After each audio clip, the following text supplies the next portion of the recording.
Olá, pessoal! Então vamos aqui para o ato 2 do capítulo 7 de Genshin Impact. Vamos lá, retornar, né, com o Sneznahya. Só queria compartilhar aqui, tem essa interaçãozinha com a Paimon aqui, né? You're back! Paimon's been working on the crossword puzzle in the newspaper. It's actually pretty fun. Oh, shoot! Paimon forgot the next word. Oh, she had it a moment ago. Think, Paimon, think. Bom, a Paimon tá exercitando a mente, né? Bom, vamos lá para... é bem no meio. Eu tava esperando que pelo menos fosse lá, né? Ficaria um pouco mais fácil, mas tudo bem. Vamos lá. Salvando?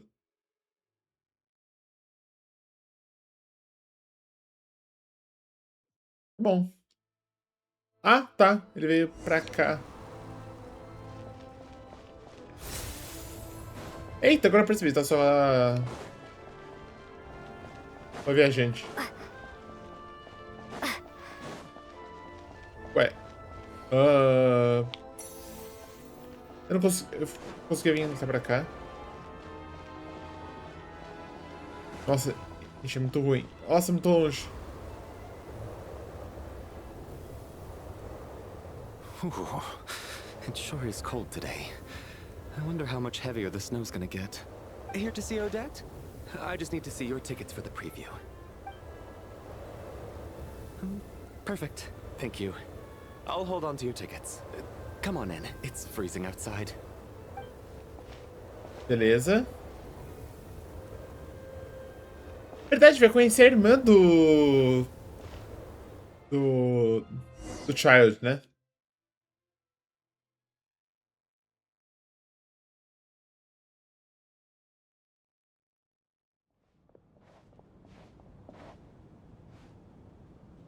I think I'll leave the Lelek question until after the show's over. Then I'll... Uhum.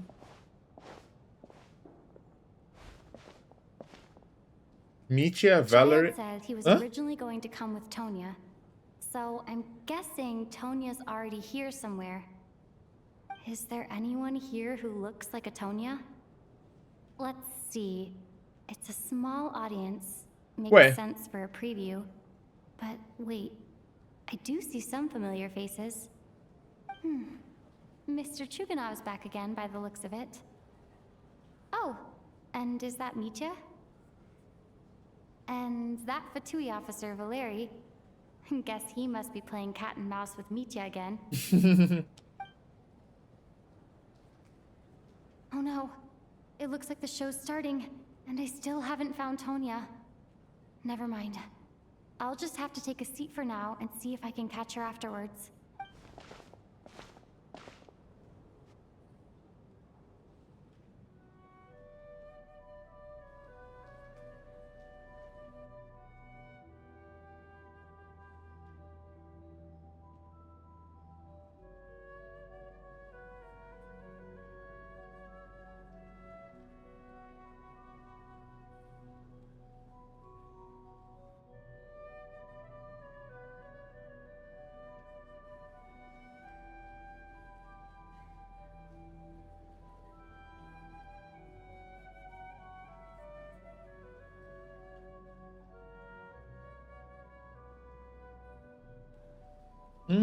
Acabou a luz.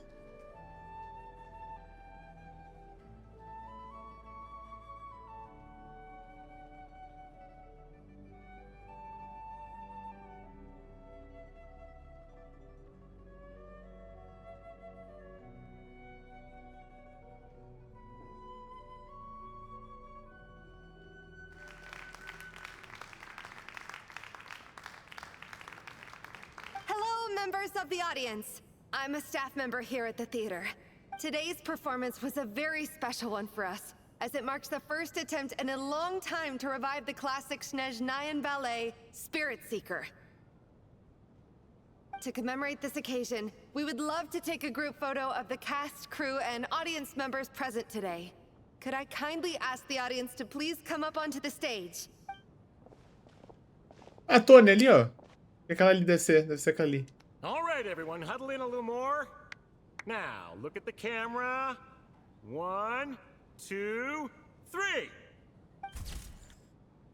Ó. Ah, Luxa.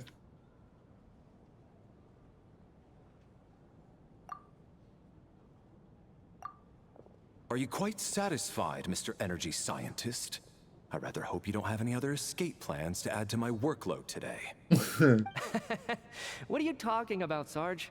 This was simply my way of inviting you to watch Miss Odette's new show with me. And wasn't the performance spectacular? In the future, I heartily encourage you to take a leaf out of my book. Find some soul-nourishing pastimes to enrich your time outside of work. It was indeed a fine performance, but I must correct you on one point. This is not time outside of work. These are working hours.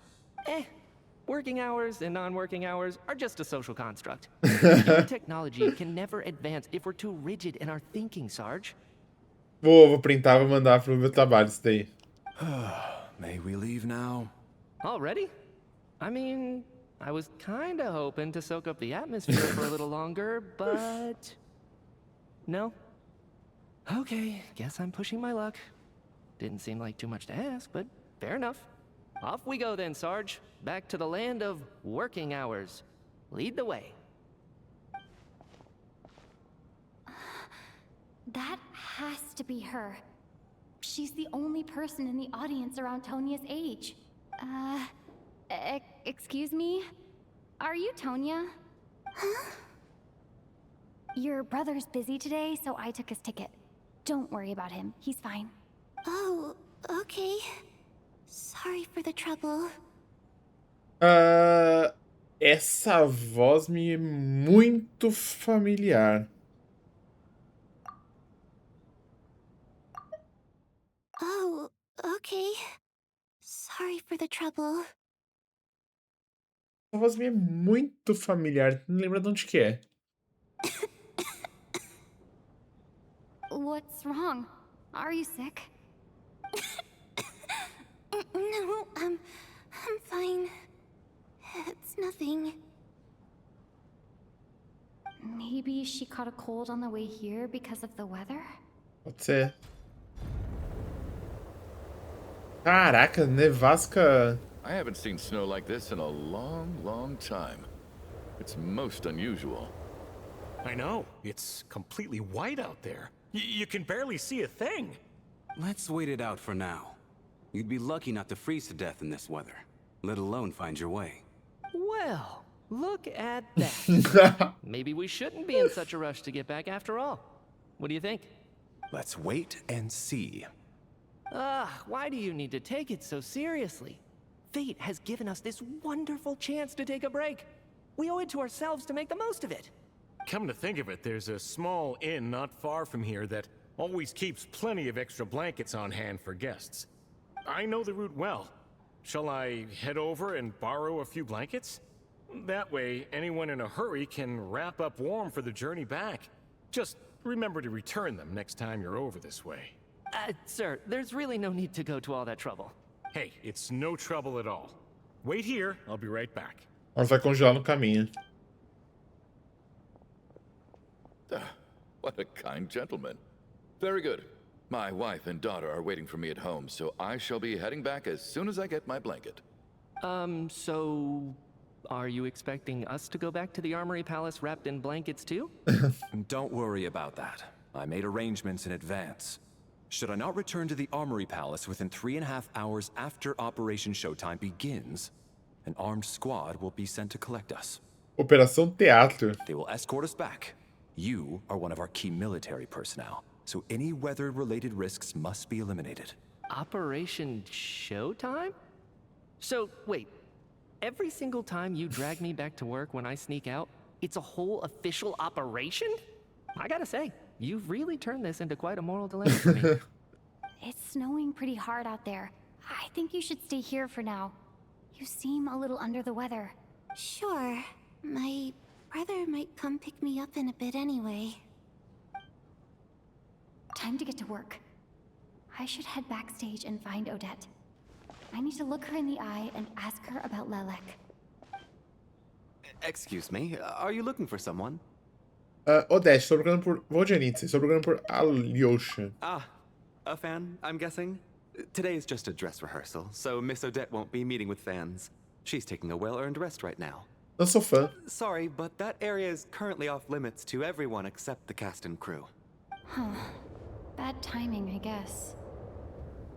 Well, I might as well stick around. I doubt Odette will be leaving before the snow lets up in any case. Depois de 1 hora, a nevasca ainda não dava sinais de que enfraqueceria. What happened to the gentleman who went to fetch the blankets? How has he still not returned? I was thinking the same thing. Foi de gelo. It's still snowing very hard. Do you think something might have happened to him? Whatever the reason for his delay, I must say I hate nothing more than people who make empty promises and fail to deliver. Caraca, que pau no cu.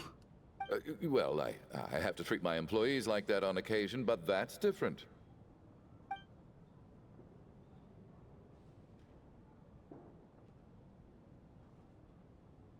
You seem anxious, Mr. Valeri. It's been nearly 4 hours since I left the armory. The army should have arrived to extract us by now. They know how much I despise tardiness and disrupted plans. There's simply no reason that they shouldn't have shown up by now, barring exceptional circumstances. Olha, eu acho que essa nevasca enorme é algo extremo. Surely a snowstorm like this one counts as such. Obrigado, Mitch. Few things in this world can stop the Sneznahyan army, Mr. Mitya. And a snowstorm is certainly not one of them. Why don't you go out and take a look? They might be right outside, waiting for your orders before they dare come in. An absurd hypothesis. I have no intention of leaving your side for even a moment until I have escorted you back to the Armory Palace. This doesn't look like an ordinary snowstorm to me. Eu acho que aquele monstro da nevasca foi pra Sneznahya, né? That Tipo, guy who left earlier. It looked like he just vanished into thin air. Either that, or my eyes were playing tricks on me. A man-eating snowstorm? Come on. Night hasn't even fallen yet. Spare us the ghost stories.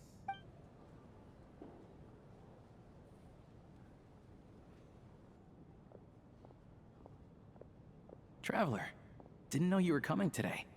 How come you didn't say anything? estou aqui para ver Odete. Deixa eu pensar o que dizer. Oh, right. I assumed you were looking for me and Vodanitsa. Odette's still backstage. Whoa, that's quite a snowstorm out there.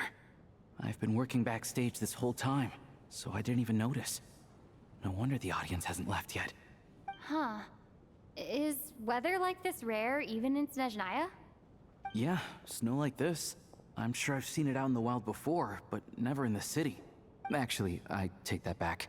I don't think I've seen snow this bad even in the wild. This is something else. It's not normal. If even Alyosha thinks snow like this isn't normal, could it have anything to do with that monster people have been talking about? Eu acho. We can't stay cooped up here forever. Someone needs to go out and take a look. Quer que eu te acompanhe? No need. I have plenty of experience with snowstorms. Besides, I work here while you're an audience member. I should be the one to do it. Beleza, toma cuidado, hein? Everyone by the door. Careful not to let the snow soak into your shoes. In a snowstorm, you gotta look after your toes above all else. Heading out, my man? Be careful. I've been told the snowstorm eats people alive. Thanks for the advice. I am planning to be careful. I just want to take a quick look at the situation out there.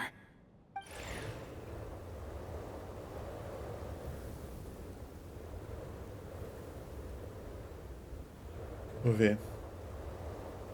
Voltou. He's back! He's back! How was it? What's going on out there? Como é que tá lá fora? Frio. Did you see any soldiers patrolling the area? Something about this storm isn't right. There's no one out there. I didn't see a single soul. And something in the air gives me the creeps. Assim, nenhuma alma eu entendo, tudo escondido, né? Mas. This isn't your average snowstorm. I suspect it might be related to recent events in our nation. I strongly advise everyone to stay here until the snow dies down. Are you serious? So all of us are trapped here now? That sounds a little far-fetched to me. Tá bom, então vai lá então. You want to go outside and see? I, for one, am not risking my neck in that weather. This just turned from a minor delay into a major hassle. We can only hope that our friend who went to fetch the blankets just ditched us and went home. Is it really that bad? But my daughter, I won't be able to read her a bedtime story tonight. Fazer o quê, né? Deixa eu só... eu vou ver se eu... Eu vi que a minha iluminação tá bem escura. Deixa eu fechar a cortina e a gente vê melhor. Pera aí. Beleza. Ficou de dia. Já são 7 da manhã. São de dia, então... agora tá melhor. Vamos lá. Huh? What are you all still doing here? É porque tá frio. Whoa! It's snowing hard. Todos informam os atores que estão nos bastidores para essa So now situação. we're stuck here? Oh, this is terrible. Luckily, it was just a dress rehearsal today, so there aren't too many people here. On the bright side, the theater's always well stocked with supplies. If the snow still doesn't let up as we get into the evening, you can spend the night here, everyone. At least, I assume that's alright. Odette? Vai fazer o quê? Vai mandar todo mundo pra neve? Fine by me. This seems like a sensible backup plan under the circumstances. My thanks to the theater for being so accommodating. What are you staring outside and praying for, my man? You anxious to get home too? Oh, Your Majesty the Tsaritsa, I beg you, please do not let tonight's snowstorm stop. Oi? This is a golden opportunity to spend the night Oh, under the no. same roof as the 2 top stars in all of Sneznahya. It's a once-in-a-lifetime experience. I think I've changed my mind. Sir, if you so much as look at us funny, you'll be seeing stars in a whole other way. Behave yourself, or you'll be begging for that blizzard. It's getting colder. We need to keep the indoor temperature up. Close the door and lock it tight. Let's head somewhere warmer.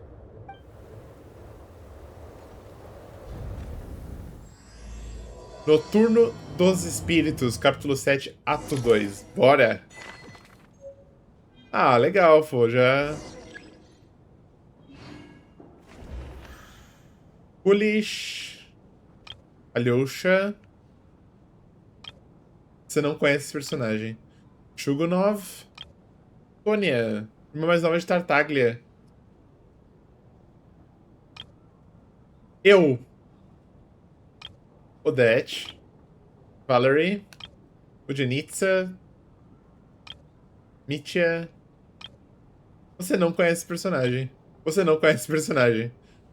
Campana. Ah, legal, pô, legal.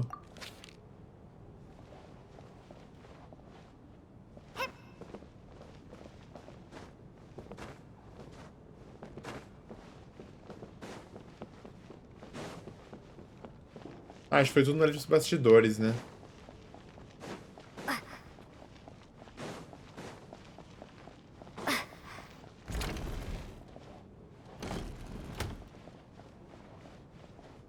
Shren.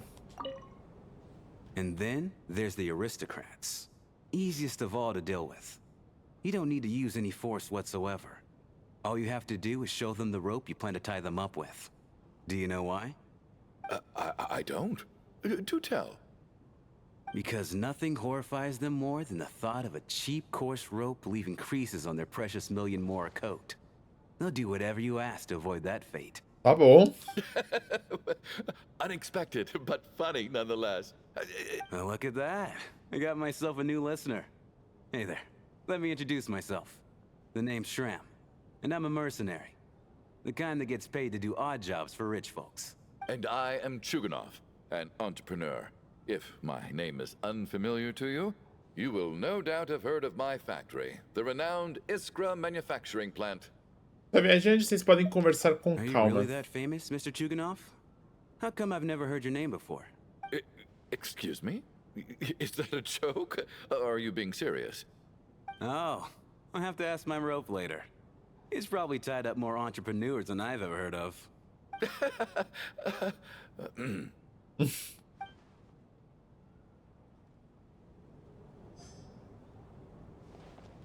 Mais dois aqui.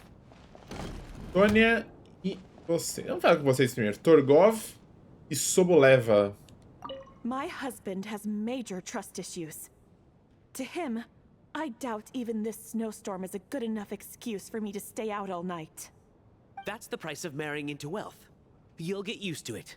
I'm not about to stop you if you want to leave, but don't drag me along. Hello? Can I help you? Tá. Tônia. Vem, tá aqui. Conversar. How are you feeling, Tonya? I'm fine. Sorry to worry you. I'm used to it by this point. I take medicine for it. My brother usually helps to get it ready for me. Sabe quem tá... Me lembra um pouco? Me lembra um pouco a... Cyrene. Me lembra um pouco Cyrene. De Sorrel. Child must take great care of his sister. He's never mentioned Tonya's illness, though. Eu tenho que pesquisar. Tá, não é. Mas... é uma... Acho que ela não faz nenhum outro personagem de Genshin ou Star Rail, mas... Beleza. You know, I actually find this whole thing kind of exciting. Stuck in a strange place thanks to a snowstorm.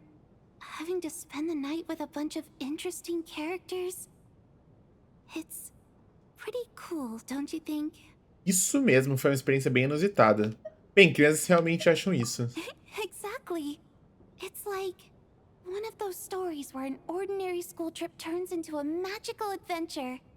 I've always wanted something like that to happen in real life. I'm fine, really. Just got a little overexcited. Look after yourself. Otherwise, your brother will come after me. Ele vai querer acertar as contas de qualquer jeito, tá?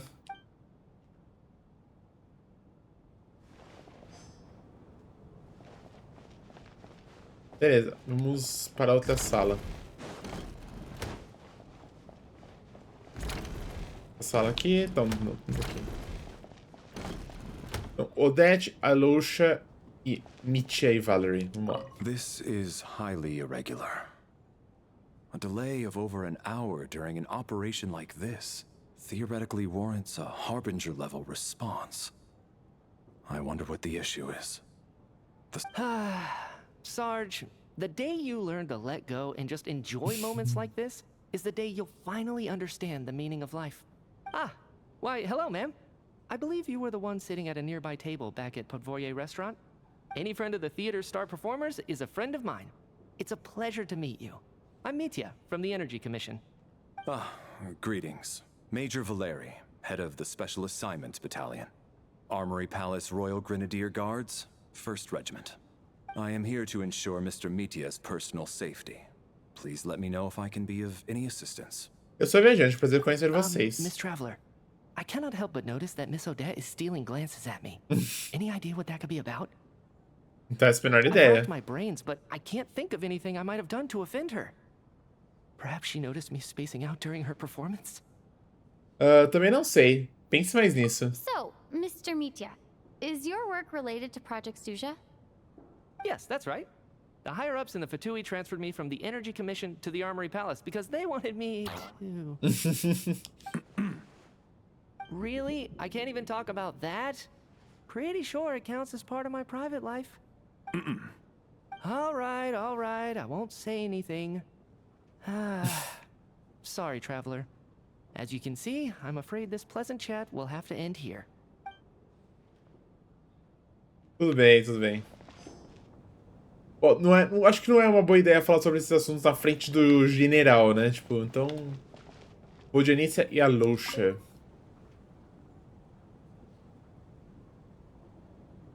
I don't think it's ever been this lively backstage before. I didn't know you were coming today. Hey, have you seen Chuganov? I heard he was coming today. Have you spoken to him at all? Não falamos nada. I'm with you. This could be just the chance we need. Yeah, I gotta figure out a way to coax some more intel out of him. I want to know why he suddenly changed his stance on Project Stuja. What exactly happened before the most recent Vetcha vote? For the Rokad, or just out of personal interest? Shh! There are other people around. Don't say the R word.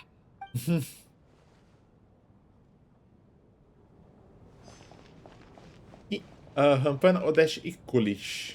I have to say, even though today was a rehearsal and there were some hiccups along the way, Miss Odette's performance was one of the best I've ever seen, even compared to an actual show. Oh, I couldn't agree more, especially considering the weight of the subject matter. It takes a truly seasoned professional to do justice to a theme like love and regret. Do you think we were coming on too strong? Odette's ignoring us again. What about you? What did you think of today's performance? Eu não prestei muita atenção, sua capacidade de emoções pode melhorar. Odette, sou sua maior Oh fã. my, that's very flattering of you. Thank you. I'll make sure to save a ticket for you when the show's performance ready. Obrigado. This doesn't seem like the time or place to bring up the subject of Lelek. I need a chance to speak with her in private. So unfair. Talk about double standards. And now it looks like I've been spotted. You know Mitya too? No, I don't. I just have a feeling that he might be dangerous.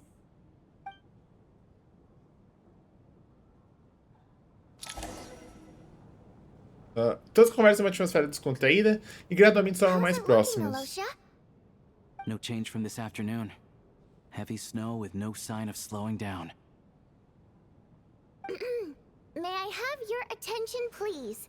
The storm is unlikely to stop tonight, and it'll be even more dangerous outside at night than it was during the day. Passa a noite. We at the theater owe everyone here a duty of care. Therefore, we strongly suggest that you stay on site overnight and avoid going outside unless absolutely necessary. In a few short moments, we'll give you a tour of the theater's various quarters. You can choose to sleep in the VIP room, the office, or backstage. Or on the stage if you'd prefer. We won't mind. I'll pass on sleeping on the stage. What if the snow is stopped by tomorrow morning? The early birds in the audience might think we're part of some experimental new show. A drama about sleeping? That could be fun. Maybe we could come up with a title for the production. A Bela Adormecida, Princípios Celestiais Adormecidos. Gotta admit, I didn't get that one. Anyone who doesn't wish to sleep on the stage, please follow me. I'll show you to the rooms.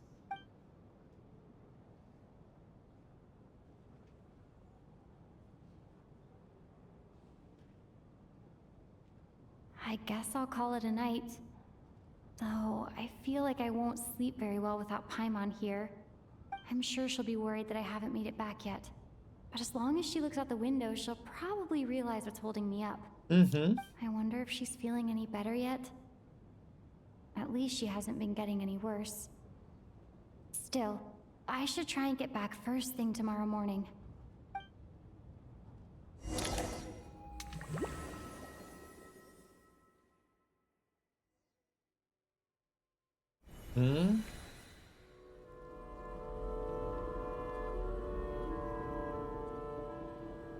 Comprar sonho?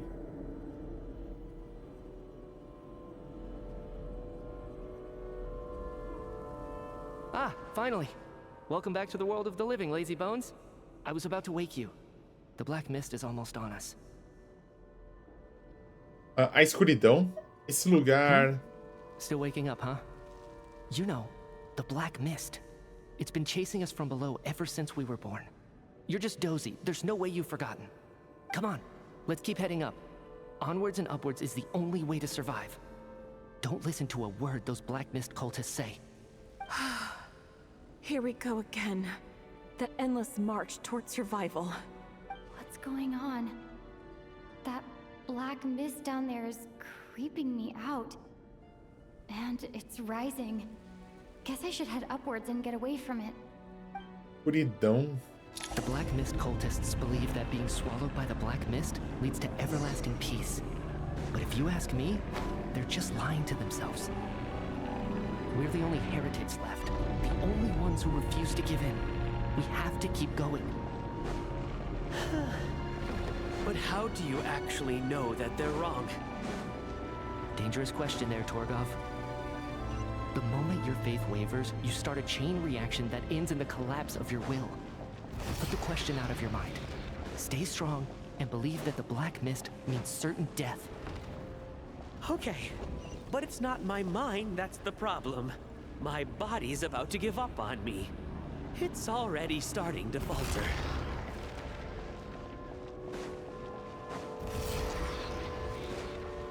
Meu Deus, que é isso? I can't do this anymore. I've had enough of being forever on the run. What's the point of it all? All this will pass eventually, I promise. Keep fighting. It will be worth it. You accuse the Black Mist cultists of being liars. But you're lying too. There is no end to this path. It keeps going up forever. There was never any hope to begin with! The cult of the Black Mist has poisoned your mind, Sobolova. Are you thinking of giving up as well? I am. I think I'll take my chances with the Black Mist over this perpetual torture. As much as I detest the Black Mist cultists, I'm just too weary. Then I bid you both farewell. Let me put my personal opinions aside for a moment and say, I hope that you both find peace within the Black Mist. Olha o destino deles assim. Fate always appears so impossibly complicated. But at moments like this, its raw simplicity is laid. Their fate was sealed from the instant they entertained doubt. From then on, the outcome was both inevitable and irreversible. Let's go.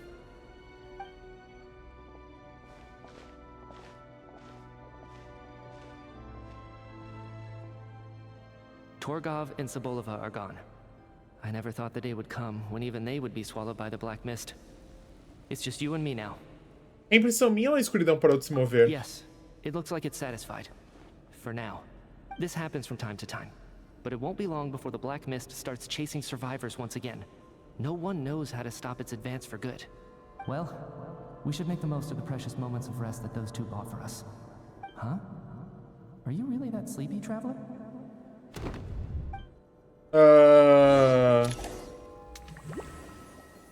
Mano, que porra foi essa?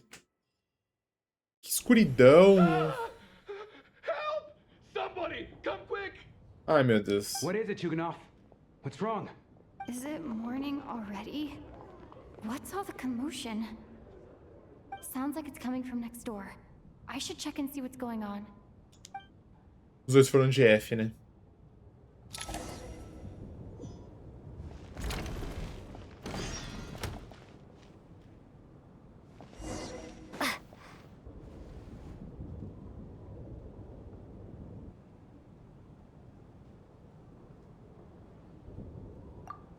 Don't look, Miss Tonya. Stay here. Okay. What happened to them?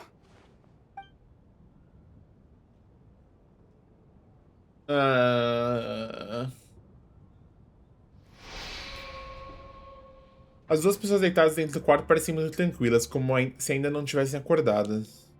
Mas delas emana vagamente um certo aroma. O instinto biológico te diz com certeza. Esse é o cheiro da morte. These two people have passed away. And the strange thing is that somehow I knew this was going to happen. I knew that they would be the ones to die. Have I seen this moment before? Or did I have some kind of premonition? I can't remember what it was. Let me take a look.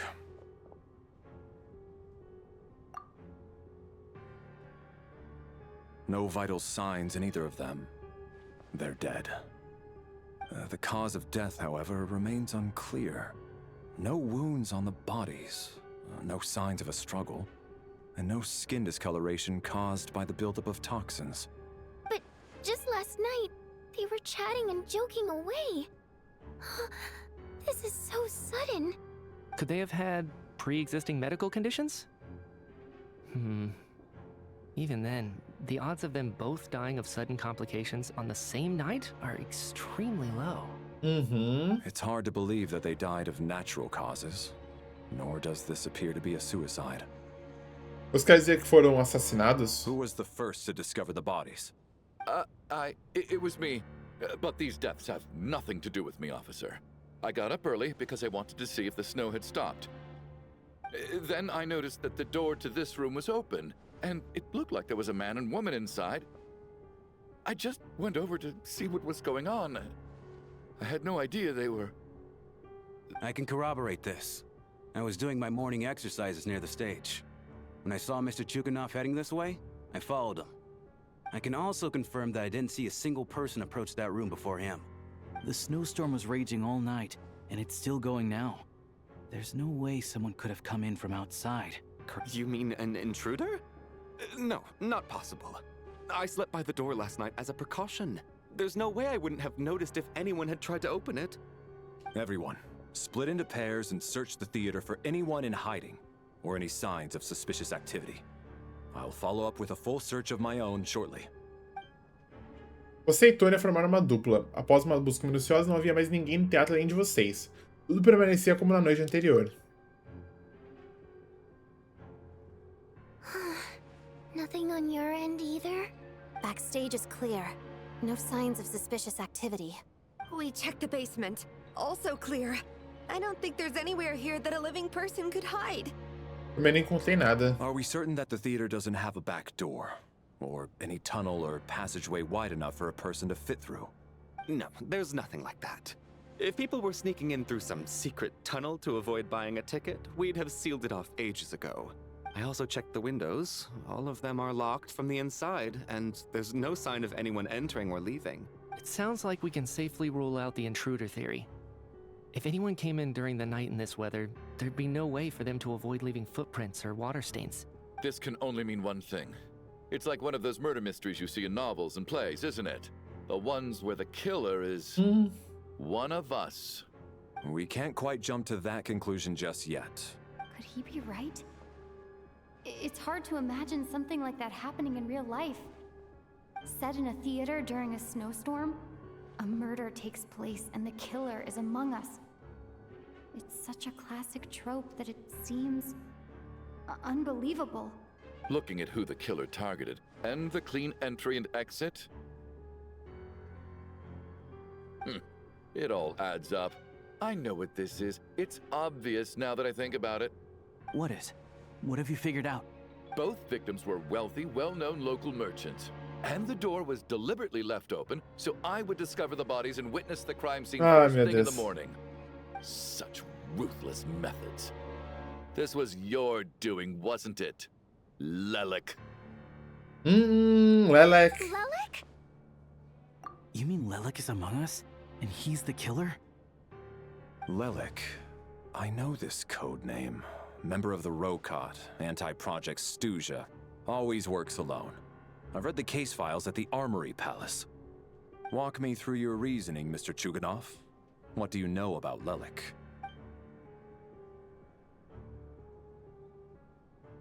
What now, huh? What now, Lelek? What more do you want from me? I already voted against Project Stuzha at the Sneznahya. You snuck into my house the other day while I was asleep. Left a threatening letter. And I did all that you asked. But Project Stuzha cannot be so easily shaken. Not with the rooster in charge.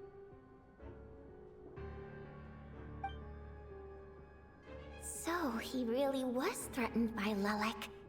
That makes sense. And now you're resorting to murder to threaten me. Isn't that right? I knew it.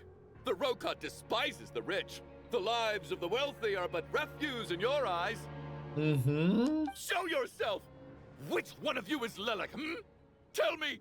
I'll do whatever you want! Just stop playing these mind games! Was this really Lelek's doing?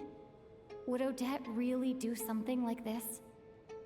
If Odette really is Lelek, this seems out of character.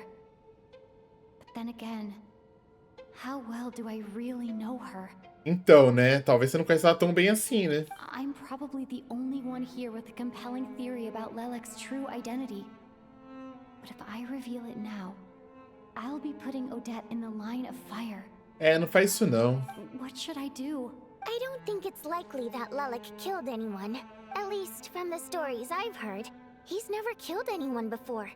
And his name has never come up in connection with any murder cases. Besides, even if Lelek did want to threaten you, why resort to such an extreme and roundabout method?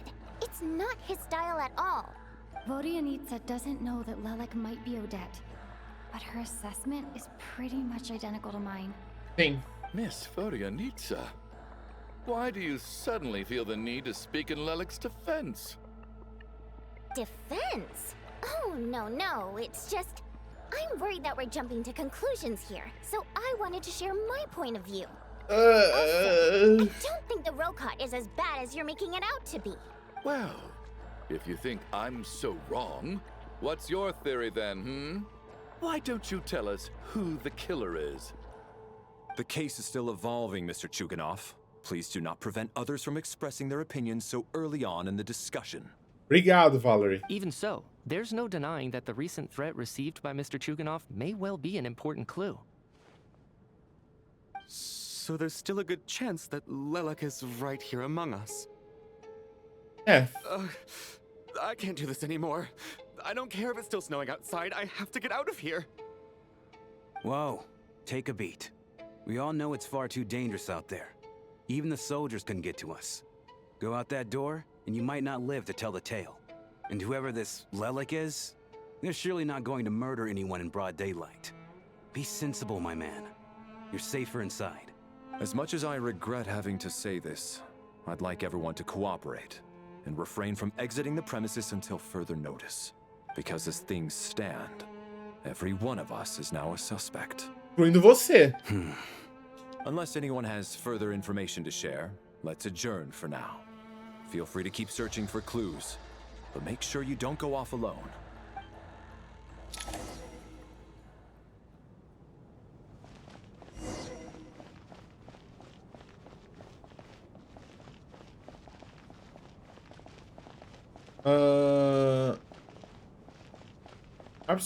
Tentar examinar essa imagem em busca de possíveis pistas. Escuta a ação de Odette com os membros do Rocote.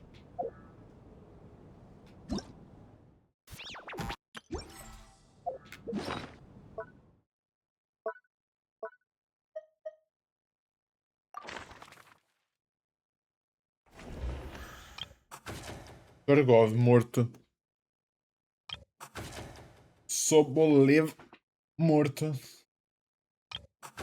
O comerciante fez sua fortuna na indústria de energia com financiamento do Banco do Norte. Seu comércio ficou cada vez maior, entretanto, em algum ponto começou a aparecer o Banco do Norte e se tornou o dono do negócio, faleceu durante a noite. Um comerciante rica que começou sua carreira vendendo roupas de moda de frio. Depois casou numa família renomada para expandir seus negócios. Hoje parece que seus negócios foram absorvidos por aquela família. Faleceu durante a noite.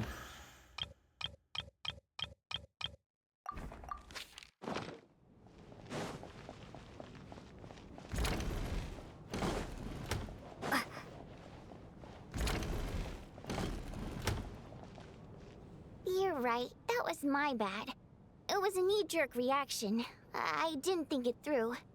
Luckily, no one suspected my identity. Olá. Oh, phew. It's just you. I thought someone was eavesdropping. Since Vodianitsa and I were on the same page earlier, I think I should share my thoughts with the Rokot members first. Compartilhou com Vodianitsa e Alosha as informações sobre a Lelek fornecidas por Child, assim como suas próprias deduções. Whoa. Are you serious? I don't know if this counts as gossip, but it's definitely on track to be the juiciest this whole year. Odette? Really? Odette? Oh god, how dumb does this make me look? Lelek has been right under my nose this whole time, and I didn't notice a thing. Calma, é uma suposição. Actually, it's exactly what you'd expect. Sometimes, hiding in plain sight is the best strategy. And now that you mention it, the more I think about it, the more sense it seems to make. It all adds up. What are we up to now? 1, 2, 3, 4... O que você tá contando? Odette's identities. She's a co-worker, specifically a ballerina, and also a Fatuz, a member of the Rokot. Now, Lelek. It must be so exhausting. I just want to give her a hug. I guess since I've always known her as a member of the Fatui, it never even crossed my mind that she could be involved with the Rokot, let alone be Lelek. I don't understand. If she's with the Fatui, what reason could she have for being so opposed to Project Stusha? Bom, tem os motivos. Probably best if you ask her that in person. Well, since you waited until now to bring this up instead of announcing it to everyone earlier, does that mean we're all on the same page here? Ela não parece ser o tipo de pessoa que mataria inocentes por matar. Yeah. Lelek may not follow orders from the Rokot leadership, but as far as I'm concerned, she's never crossed the line. If anything, her actions benefit the poor. We need to confront her face to face. Do you think she'd really admit to being Lelek? No. I don't know. We'll have to see how it goes. For now, we'll work on the assumption that she didn't kill anyone, and see how much she's willing to tell us. Vamos lá. Now's her chance. Odette's alone. Let's go. Hey, Odette. What is it, you guys? Shh. Keep your voice down. Leva ela pra sala, não vai discutir no We aberto. need to talk. So, you're Lelek, aren't you? Alright, fine. You don't have to say anything or explain yourself. Just hear me out first. None of us believes you kill innocent people. Whoever murdered those 2 people last night, it wasn't you. Traveler was the first to figure out your identity, but she kept quiet during the discussion just now. Still, it's clear where the group consensus is heading. Everyone believes Lelek is the culprit. If your identity is exposed, you'll be in a really bad spot. We're your colleagues, and we know what kind of person you are. I don't want anything bad to happen to you. So, can you clue us in? Tell us everything. The more we know, the more easily we'll be able to cover for you. Eu acho que ela não é. All right. Ela é? Yes, I'm Lelek. And no, I'm not the murderer. And thanks, but I don't need you to cover for me. Actually, I'm planning to reveal my identity. Oi?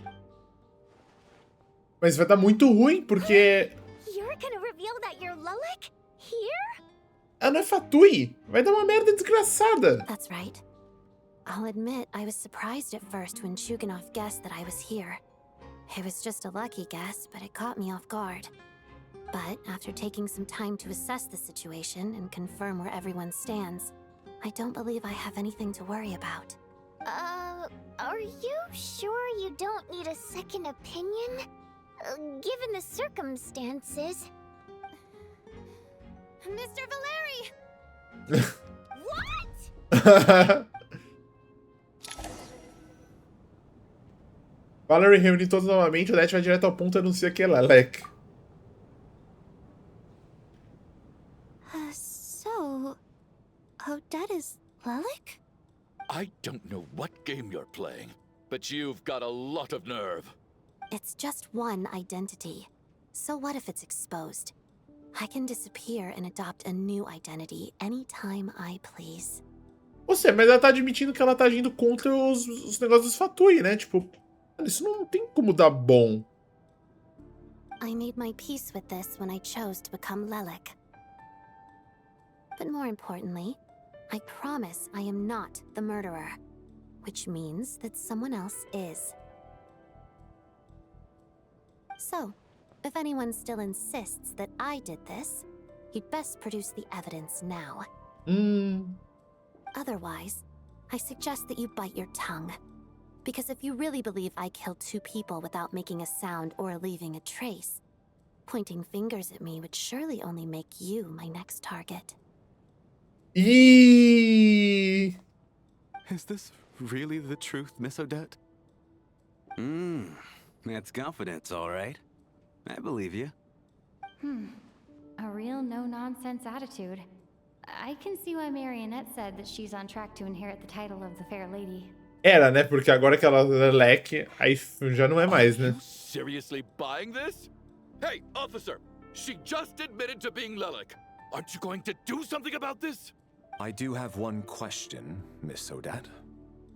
Why have you chosen this moment to come forward and reveal your identity? If I didn't say anything, everyone would be focusing all their efforts on finding Lelik. And that is exactly what the real culprit wants. I don't want to be the scapegoat who lets the murderer get away with this crime. Despite all the accusations, she made the smart choice. A remarkable display of rational thinking under pressure. Clearly, Odette's talent extends far beyond the art of dance. She thought so far ahead. Ugh, why do I always feel like I'm one step behind her in everything? You've convinced me. Dealing with the murder case remains the top priority right now.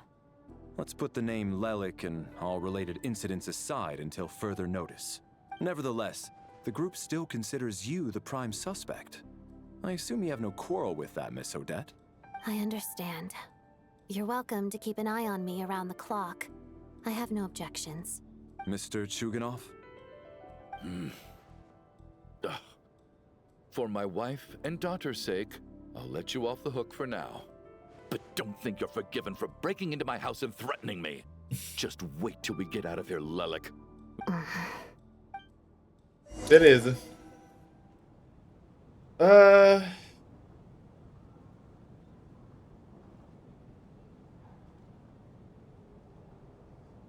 Good work, Lelik guard team. And Lelik too. Here, have some hot water. Turns out Valeri knew about my exploits, so now I've been told I have to guard Lelik with him. Shouldn't you be facing my way if you're guarding me? At the moment, it looks more like you're my bodyguards. If the true culprit is indeed still at large, as you have claimed, we must keep our guard up against them also. Don't worry, Tonya. We'll get through this. Once the snow stops, the officials will step in. The investigation will get easier, and then we'll be safe. But once the snow stops, won't everyone just leave? É. You're gonna miss us, huh? Well, some of us work at the theaters, so we'll still be here. I'll even give you a special backstage pass. Really, Miss Vodyanitsa? That's awesome! You've made a fan for life. Aw, you're so cute, Tonya. All right, let's swear to it. I promise to give you the pass, and you promise to never change your mind about being my fan. Promise. Don't indulge her, Tonya. You don't have to swear an oath over things like that. You really do get carried away sometimes, don't you, Miss Vodyanitsa? Hey, mind your own business. Nossa.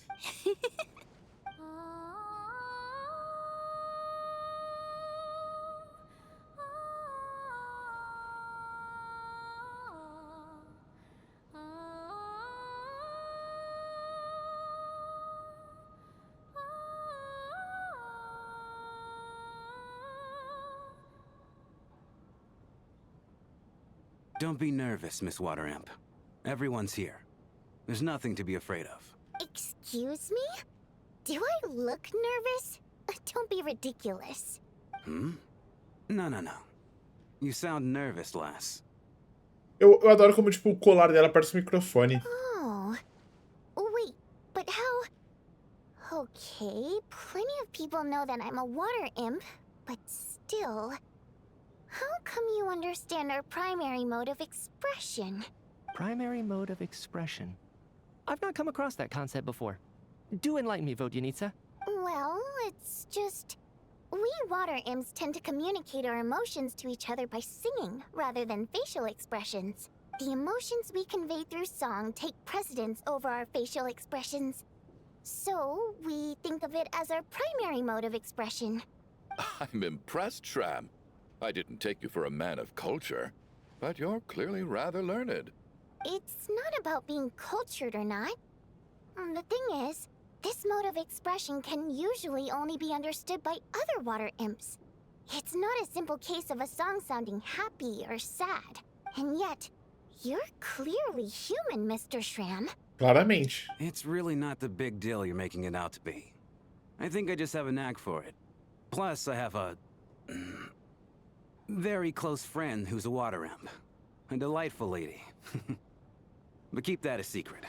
Tá bom. Anyway, we spent so much time together that before I knew it, I noticed I could understand her expressions.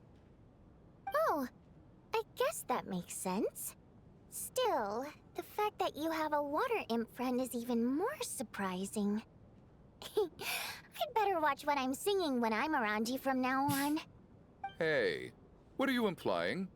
You're not secretly insulting the audience in your songs, are you? Não. Heavens, why would I do a thing like that? It's getting late. We should discuss our sleeping arrangements for tonight. To guard against the killer, someone needs to keep watch. I suggest that we don't sleep in separate quarters tonight. It will be safer if we all stay together. As long as someone keeps an eye on Lelik, I'm quite sure we won't have any— Are you saying that you wish to bet your life on Miss Odette being the killer? Nonsense. Of course not. Then I propose the following arrangement for tonight. The Traveler, Odette, and I will form the Night Watch. We'll sleep in shifts, but 2 of us must be awake at any given time. Pra mim, de boa. An excellent idea. This allows us to handle the Night Watch while also keeping an eye on Lelik. Meanwhile, the rule of taking shifts in pairs resolves the other issue. Namely that we can't necessarily trust the Traveler or Valeri either. I expect that plan took you quite some time to come up with, didn't it? Actually, our field combat manual outlines a similar approach. Although the scenario there involves guarding prisoners overnight during field operations. That being said, I must clarify that I harbor no disrespect towards you personally, Miss Odette. In fact, Lelik's numerous covert operations make fine textbook examples for military agents. I care less about respect and more about the fact that you just robbed me of 2/3 of my sleep tonight. I'm calling dibs on being the first to rest. Good night.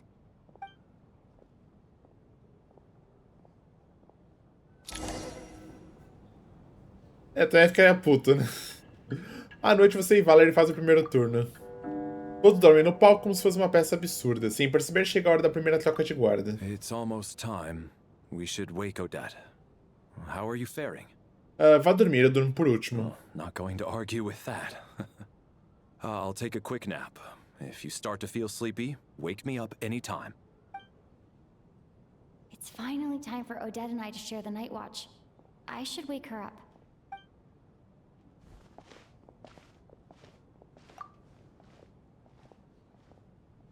I came here to get information from her in the first place. Maybe I should think about what questions I want to ask before she wakes up. Acordou. How long are you gonna keep staring at me? Você não dormiu? Mas eu ainda nem te acordei. Couldn't sleep. My mind's been running haywire. Plus, there's something I've been meaning to talk to you about. Você também? I had a hunch that you wanted a conversation too. Let's take this chance to clear the air, shall we? Eita, vamos lá. I just had a simple question for you, really. It's, Rosaline, in her final moments, did she have any last words or anything? Ela falou... Few threats, all of you. Não que eu me lembre, foi muito rápido. I see. Well, that was all. Você ainda I pensa... have no other questions. Você ainda pensa nela? No. She was utterly ruthless in pursuing her goals. That kind of person should be hard to miss. And yet, even though I never approved of her methods, and she was an abrasive person, the fact remains that I am indebted to her. Eu ouvi pouco sobre ela de Sandrone. Oh, she told you. I guess that makes sense. I think she and Rosaline were on pretty good terms. Mas ela não sabe dizer nenhum detalhe. Yes. Rosaline wasn't the kind to gossip about this sort of thing. Not that it's any huge secret to me, though. When I was a child, I had to join the Fatui for the sake of my mother and me. I trained under Rosaline. It was extremely grueling, and it didn't exactly come naturally to me. All I could do was try to ignore the biting cold and practice. I was a newcomer who'd managed to make a good first impression on a harbinger. There was pressure to live up to her expectations, to be worthy of the fair lady's reputation. Yeah. Every day was a struggle against the cold, pain, and fatigue. And most nights, I struggled to fall asleep. After enduring all that, I've become almost immune to the sensation of pain. I suppose that was the cost of survival. Surely, any child who had to experience that would grow to hate her lot in life. Don't you think? Sim, é preço alto a se pagar. So, I put an equal amount of effort into my ballet. Because in my young mind, that was the only way to defy my fate. It was my way of telling her, the Fatui's demands and your expectations of me are not what I wish for. One day, I will leave. I think she probably blamed my poor performance in training on my passion for ballet. She knew my heart wasn't in it. One time, when I was secretly practicing a dance at night, she suddenly showed up. I knew she was there to catch me red-handed. I told her, "You don't deserve to watch the dance I learned from my mother." She looked stunned. I guess she was surprised that I lashed out first, before she had the chance. But strangely enough, on that occasion, she wasn't fierce with me like she was during training. Instead, she fell silent for a moment, and then left. After that, she never interfered with my dancing or asked me how it was going. She never came to watch me dance again either. Not even once. Ela parece ser uma pessoa muito orgulhosa. She was. But even now, whenever I take out this core Ignis, I can't help but think of that night. Of the look on her face. Foi ela quem te deu? Sort of. Although gift might be too kind a term. This is her flame sealed within ice. A symbol of her favor, yes, but also her way of keeping an eye on people. She knew the location of every piece of core Ignis. If any recipient started acting suspiciously, she'd be on to them immediately. Trust her to make even a mark of approval feel suffocating. So, when news of Rosaline's death reached Sneznahya, many people immediately crushed their core Ignis. It gave them a profound sense of relief, like they'd broken free from her shackles. But I kept mine. With my sensitivity to pain being as dull as it is, the warmth from this core Ignis is one of the few things I can still feel clearly. I still wonder, did she really come to stop me that night? I wasn't sure, but I was scared.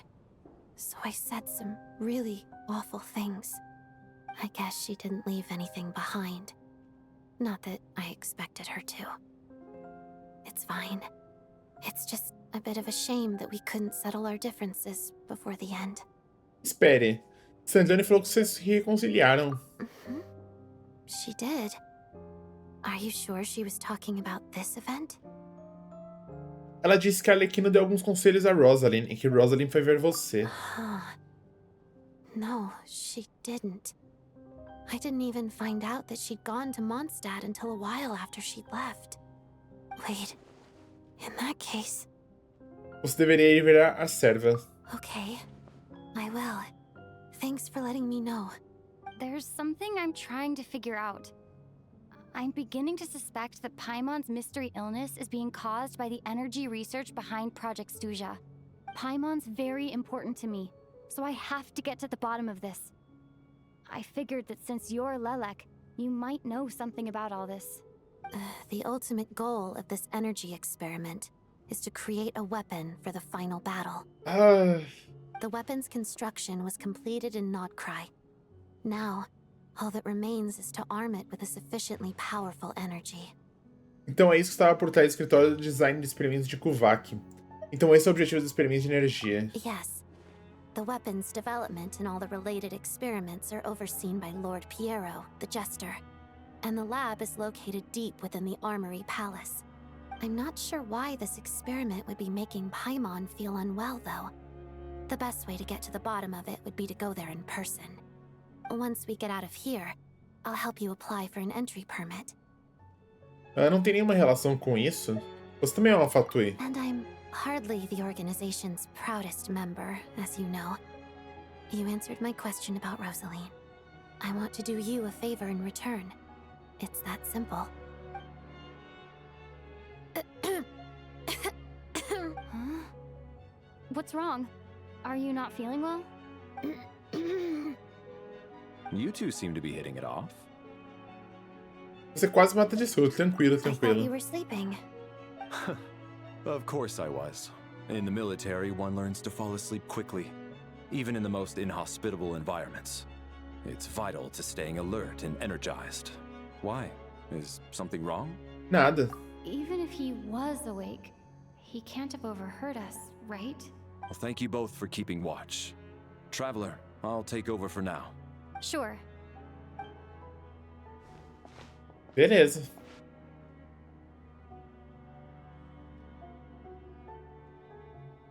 This is our second night here, but at least I found out a little more about Paimon's condition. I hope she's been sleeping well the past couple of days. Huh. Why do I feel like I'm being... Seriously? Is this payback for when I stared at her earlier? Never mind. I'd better try and get some sleep myself. Ai, meu Deus, mas a expressão é bizarro.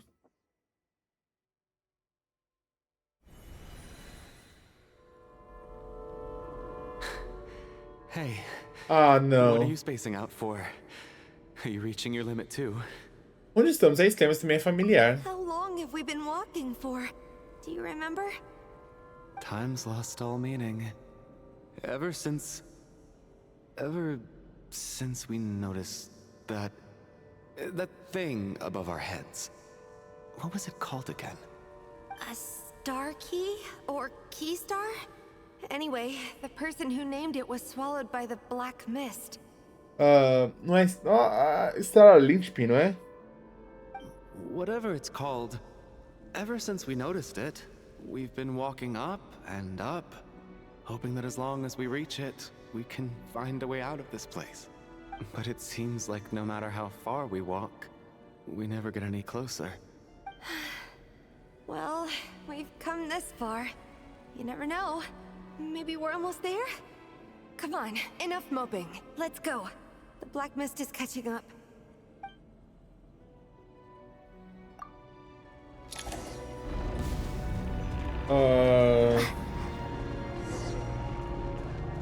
Saia da escuridão.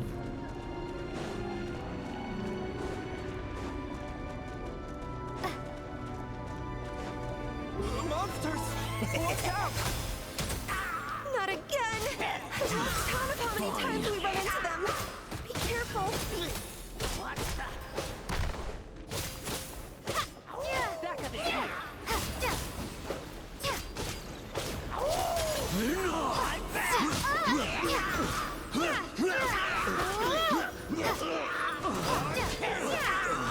Ah, tô com o mouse mesmo, porque, né?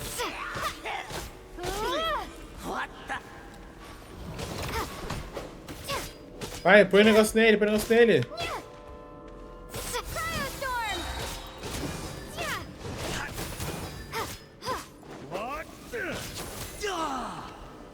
Backup is here. Fighting frog! Encase!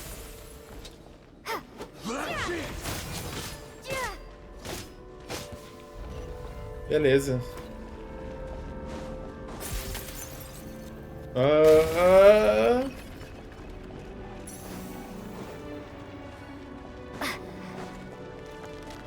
mais bicho. Here they come again. Get ready. You wanna fight? Let's go.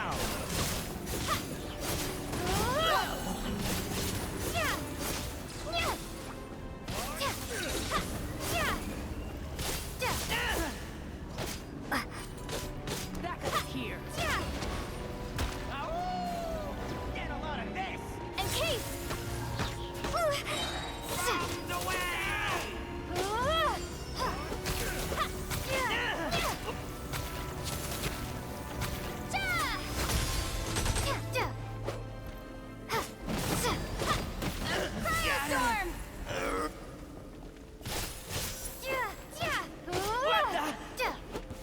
Beleza.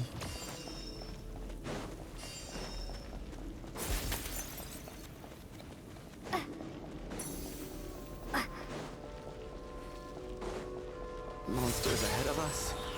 The black mist behind us. It feels like there's no escape. Fine.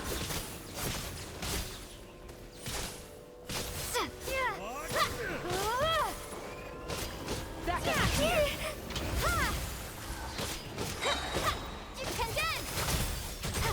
Shut up. Run fast.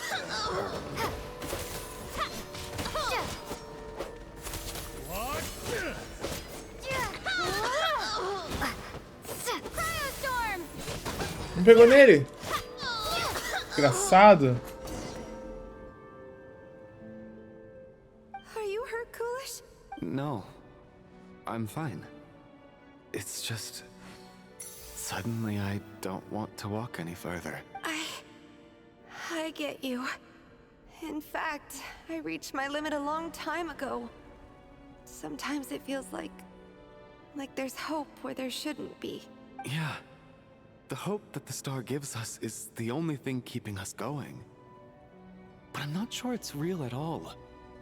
It may just be a collective illusion. Otherwise, why would it always be out of reach? Vocês estão pensando em desistir sem mim? Acho que estão mais perto, de verdade. We know you mean well, but you're only saying that to try and encourage us to keep going, aren't you? Thank you, friend. But enough is enough. Please don't give me any more false hope. Hope is poison in this place. You're going to continue, aren't you? I admire that. I've given up, but I wish you the best. May there come a day that you catch up to the star and leave this godforsaken place.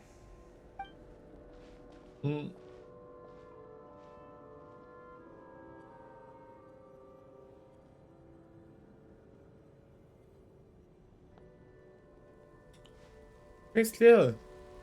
It's not an illusion. We really are getting closer to the star. Odete? Congratulations. You're the first person to make it here. Eu consegui. Como é que ainda tem alguém aqui? De perto você parece muito familiar. I'm the star's envoy. The black mist has stopped rising. Its hunger is satisfied for now, having devoured your two companions. This is a good opportunity. I'll let you get some rest before we continue. Partir, você quer dizer sair daqui? What do you mean, leave? The star represents the starting point. It's the waypoint for the beginning. Congratulations on reaching the starting point. Once you are ready, we will head out and walk upwards. I will be right by your side the whole way. Eu quase me matei pra chegar até aqui. Você me disse que esse é só o ponto de partida?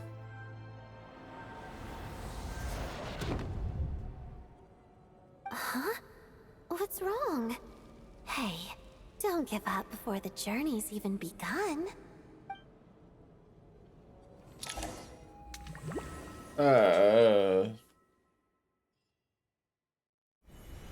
O que é isso? É. Is that Vodyanitsa's voice? What happened? E ela não se lembra, né, do que aconteceu. Coolish, wake up! Please wake up! A brincadeira daquele dia sobre uma peça de dormir no palco parece estar acontecendo agora. Ninguém imaginaria que seria uma tragédia. Todos cercaram os dois adormecidos no centro. Você não precisou se aproximar, nem pensar, mas sabia o que estava acontecendo. É como se alguém lhe tivesse contado a resposta de antemão.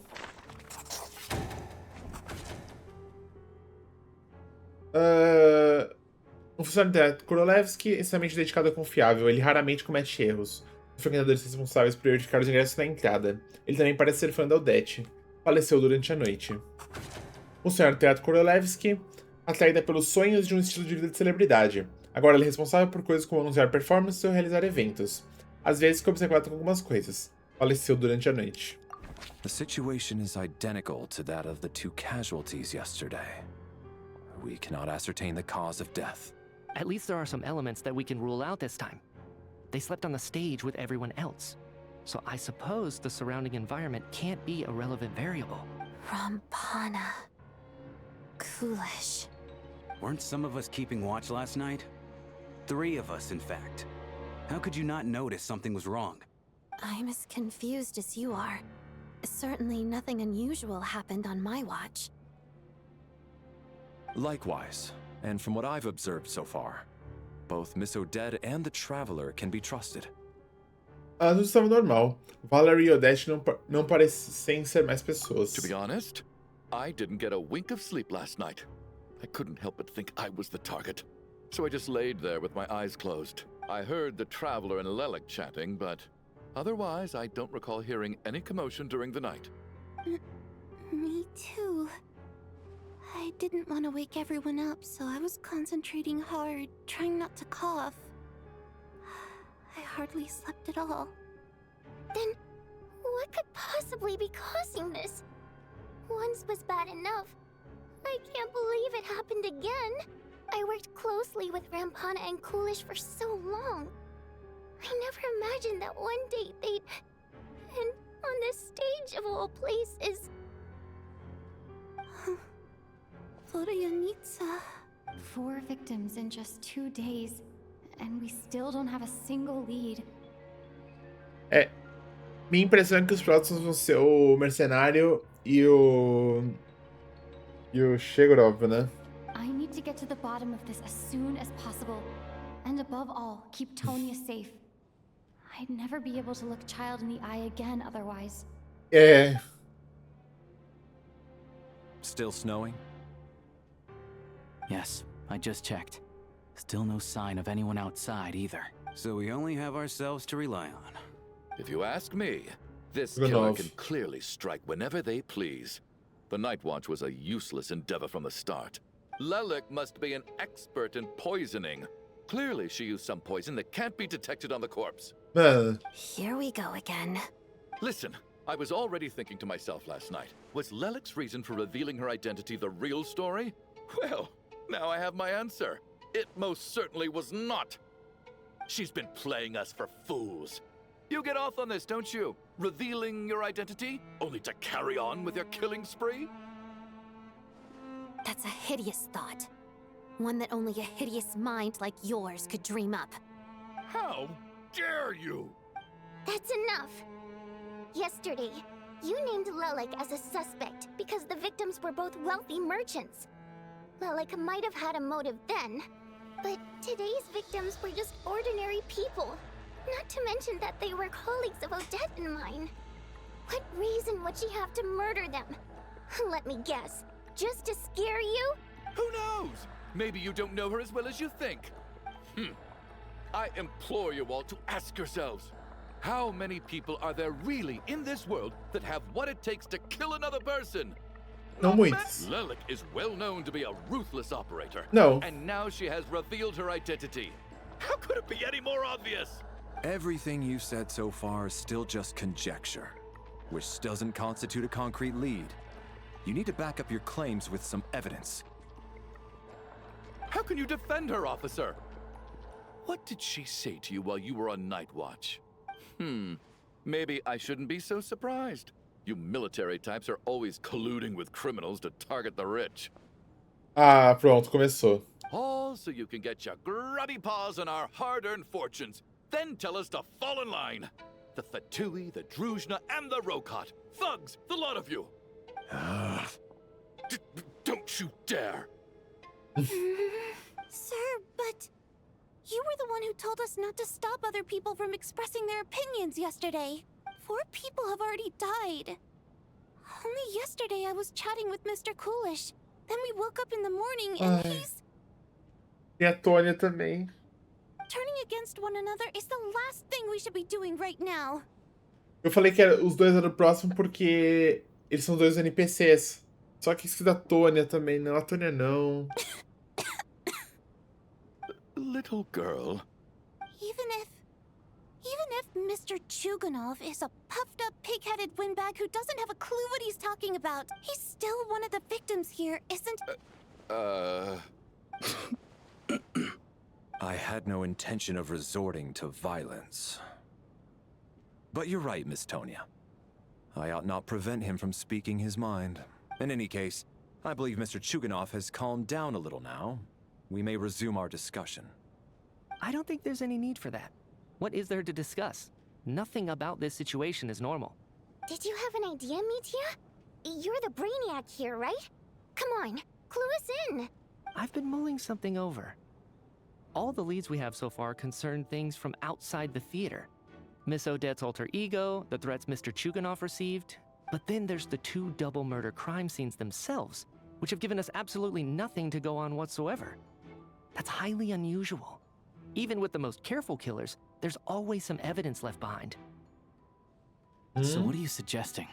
I think this could be a supernatural event. It isn't characteristic of human-on-human homicide at all. Correct me if I'm wrong, but aren't you supposed to be a scientist? That doesn't sound like a conclusion someone like you is supposed to make. I got into scientific research because of my insatiable curiosity. But if the present situation defies all known scientific explanations, I don't mind shifting my curiosity toward the paranormal instead. Now that you mention it, I remember when I first came to the theater. I heard rumors about this place being haunted. Assombrado. Haunted? Yeah, Ai, meu Deus. I heard the same thing. But I mean, Meu they're Deus. only rumors, right? We've worked here for years. Sure. Well, this has taken an unexpected turn. A haunted theater? If Paimon were here, she'd probably be hiding behind me in fear right now. Why don't we take this opportunity to look for clues again with a more open mind? Maybe a different perspective will help us see something different. Very well. Whether it's criminals or ghosts we're looking for, the same rules apply. Everyone needs to tread carefully. I'll move the bodies into the same room for now. Beleza. Então mais 2 foram de F.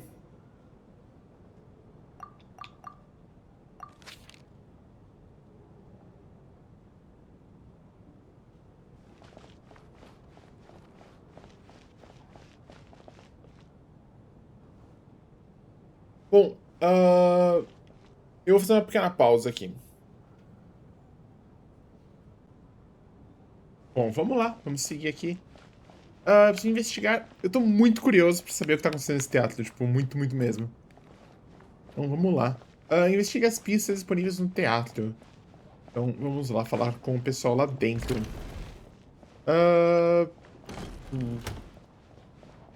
Tem 2 ali. E um aqui. Vamos ver, coloca esse aqui primeiro. Tonya? Did you find anything?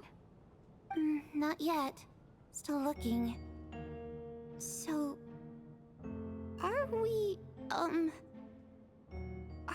supposed to be looking for something paranormal? I think I'd prefer teaming up with you than looking around on my own. This looks like somebody's notebook. Shall we read it together? Da Vojanitsa?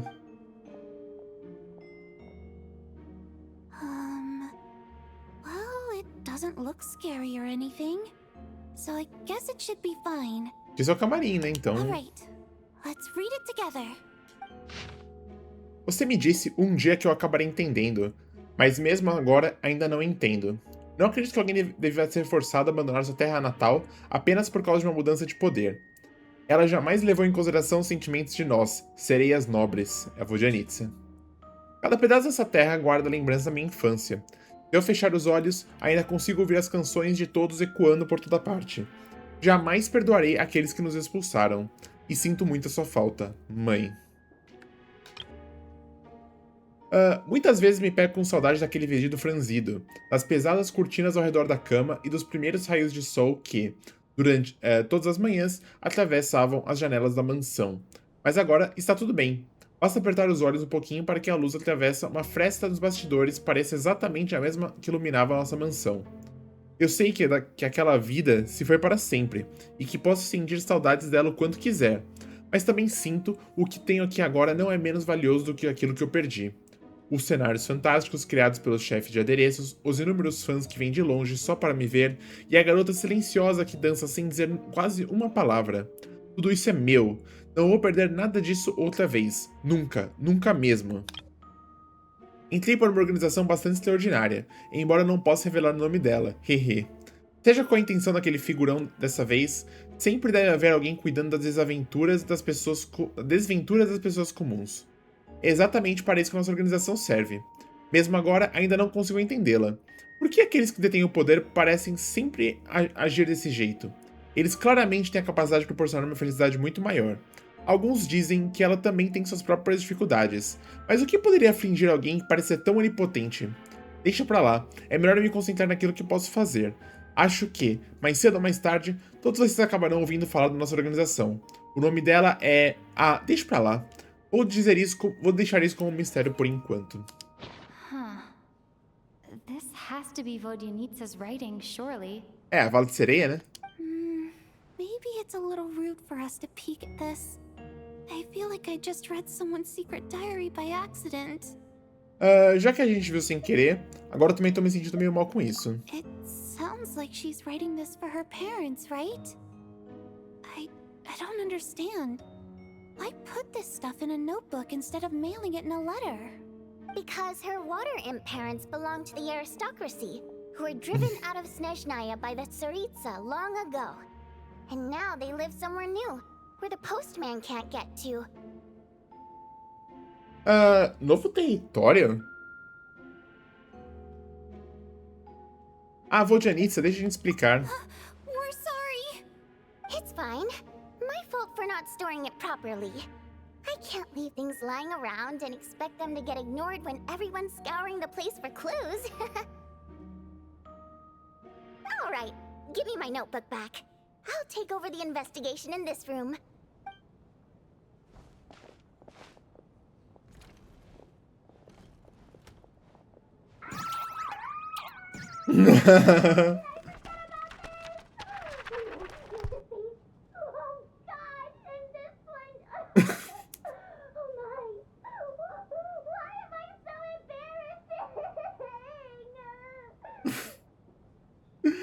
Caramba.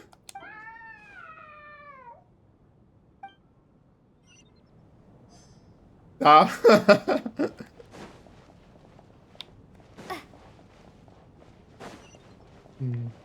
Tem indo pra baixo. Vamos ver aqui.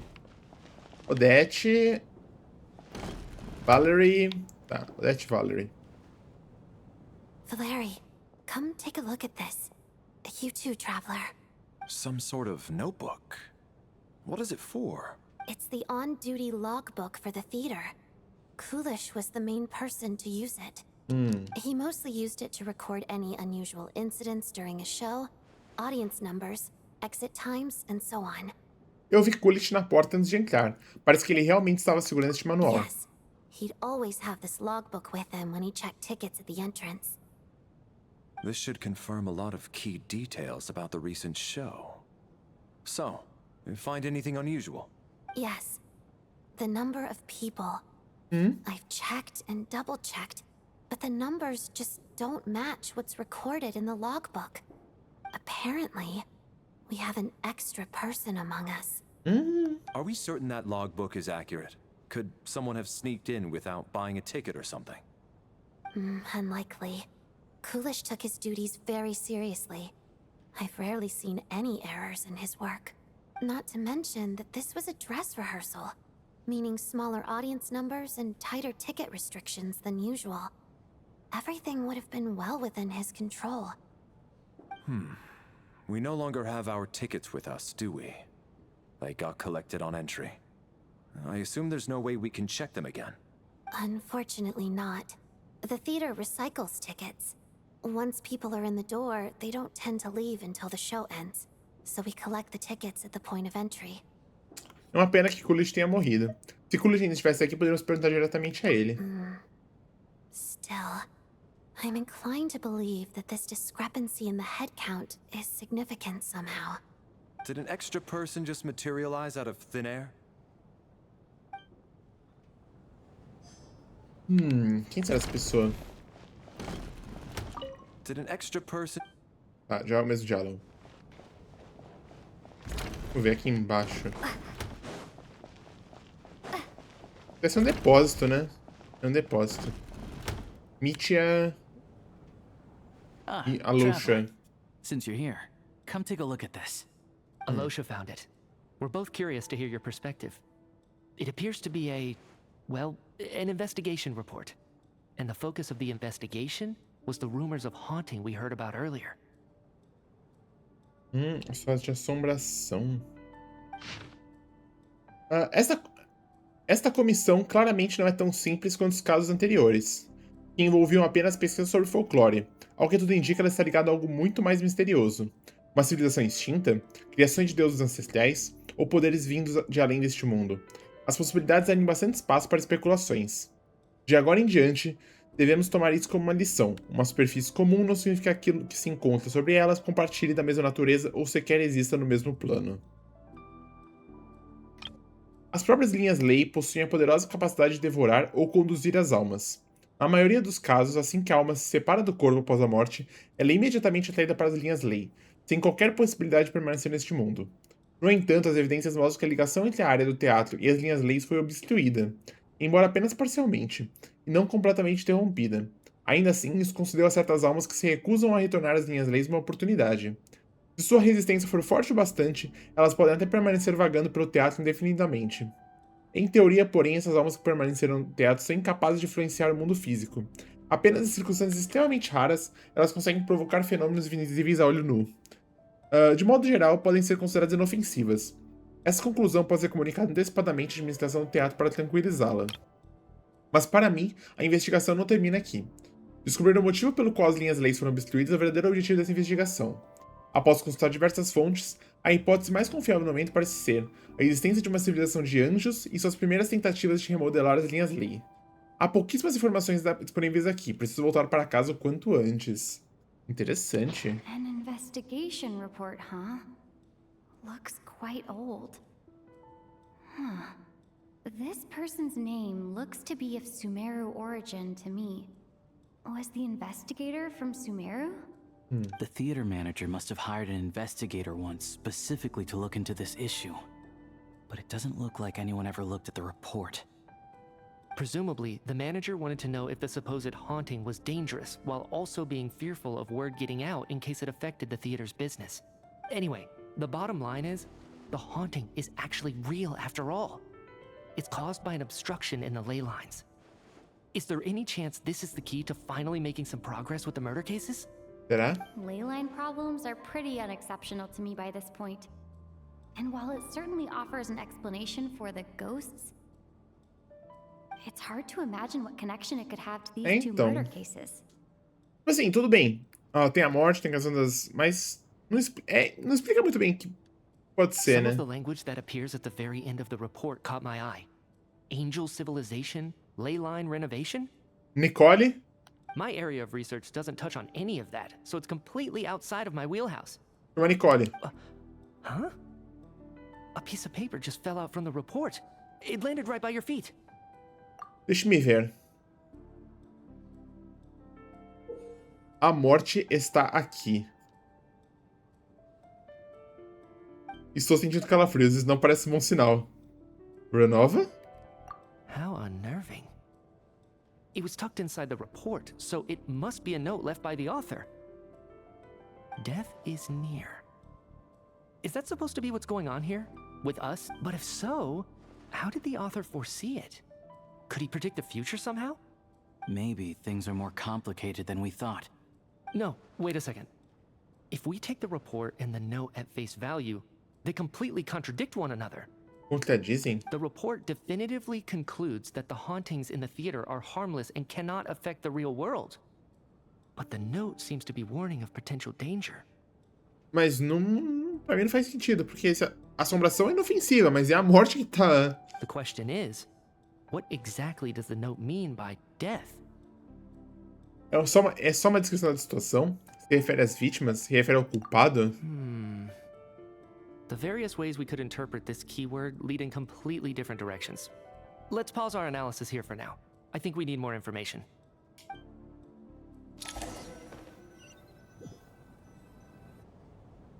If we take all this together, it's not impossible, is it? If anything, it's the natural conclusion. Oh, I beg to differ. This sounds to me like a product of a researcher's vivid imagination. And perhaps it's because I'm still viewing this through the lens of a typical murder investigation. But still, I'm struggling to be persuaded by your theory. Does it really sound that far-fetched? Alright, well, let's treat that as speculation for now. I do agree with what you've said, so let's go with your idea for now. Good. Okay, now that we finally have some meaningful leads, I think it's time to reconvene.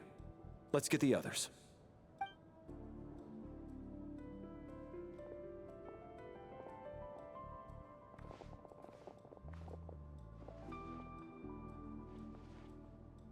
So, that's about everything we've discovered so far. I'll share my theory first. Based on what we've learned from the logbook, I believe the extra person among us is most likely the killer. Faz sentido. If the killer had simply bought a ticket, it would have greatly increased the risk of their identity being exposed. I expect he or she either hid in the theater ahead of time, or found a way to slip past the ticket inspection. They then blended in with the group and waited for an opportunity to strike. What about the note found in the investigation report? Any thoughts on how that fits in? The killer may have simply planted it there as some sort of sick joke. I've seen my fair share of psychopathic killers. They love playing cryptic mind games. So, it has nothing to do with the haunting of the theater after all. This theory makes sense to me. If we have an audience member unaccounted for, chances are they didn't come here to watch the show. Could it really be that simple? So, in other words, all we have to do is find out who got in here without a ticket, and all our problems will be solved? Certo? Then let me make one thing clear.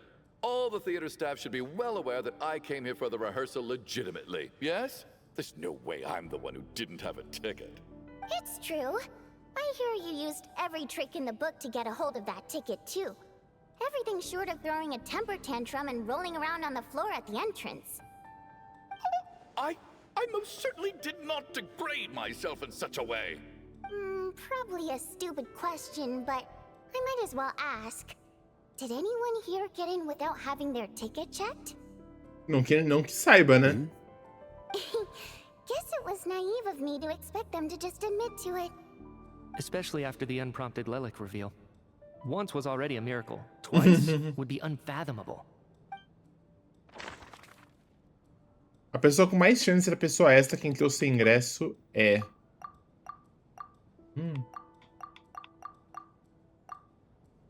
Nossa, não sei.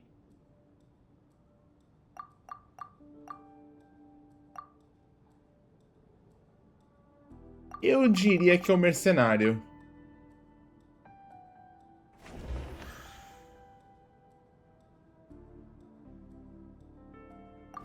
Eu acho que você. Any of us here knew Shram before all this. If no one can verify Shram's identity... Mr. Shram, did you really go through the ticket inspection to get in here? Huh? Me? Why am I being singled out, my friend? Mercenário. Do I seem that suspicious?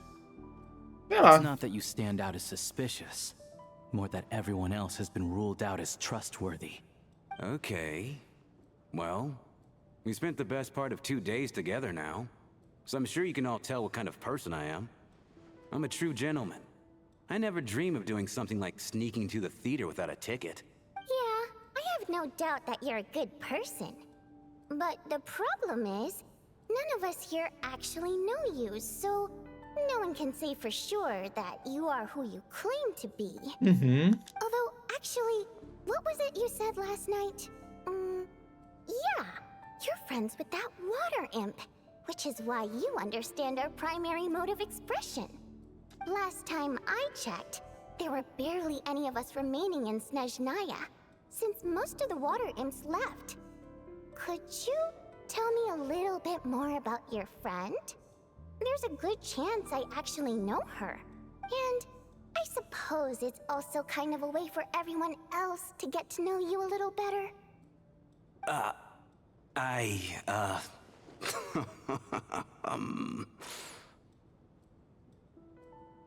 Good grief. Are you blushing? Pull yourself together, man. Stop giggling like a teenage boy. It's revolting. Hey, revolting is a little strong.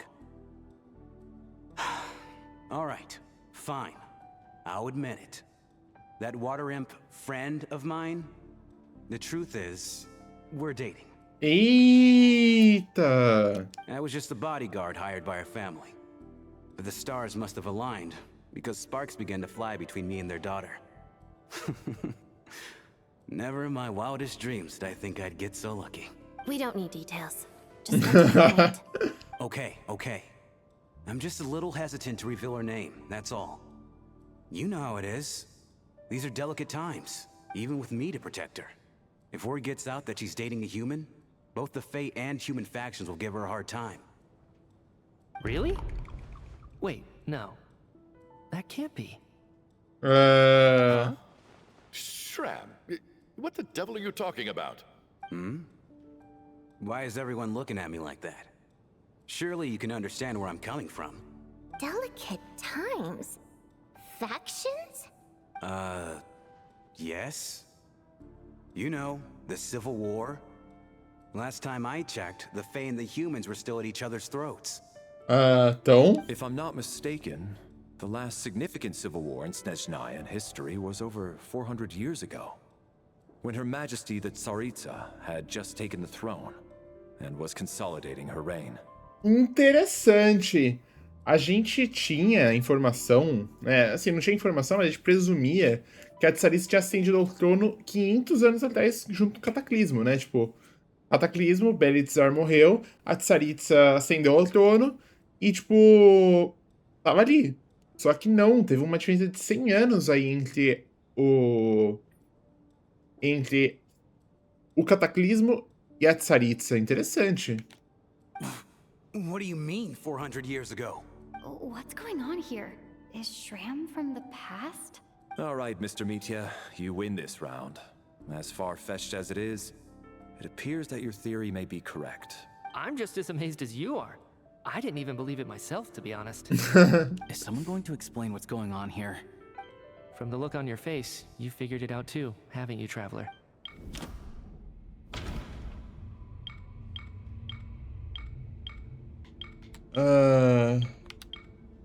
Pelos indicados, mais tem uma pessoa extra na cena. Uma carta que Voltini escreveu para sua família, mas nunca enviou. Uma pista que ainda não apareceu. Relatório de investigação sobre o suposto fantasma do teatro.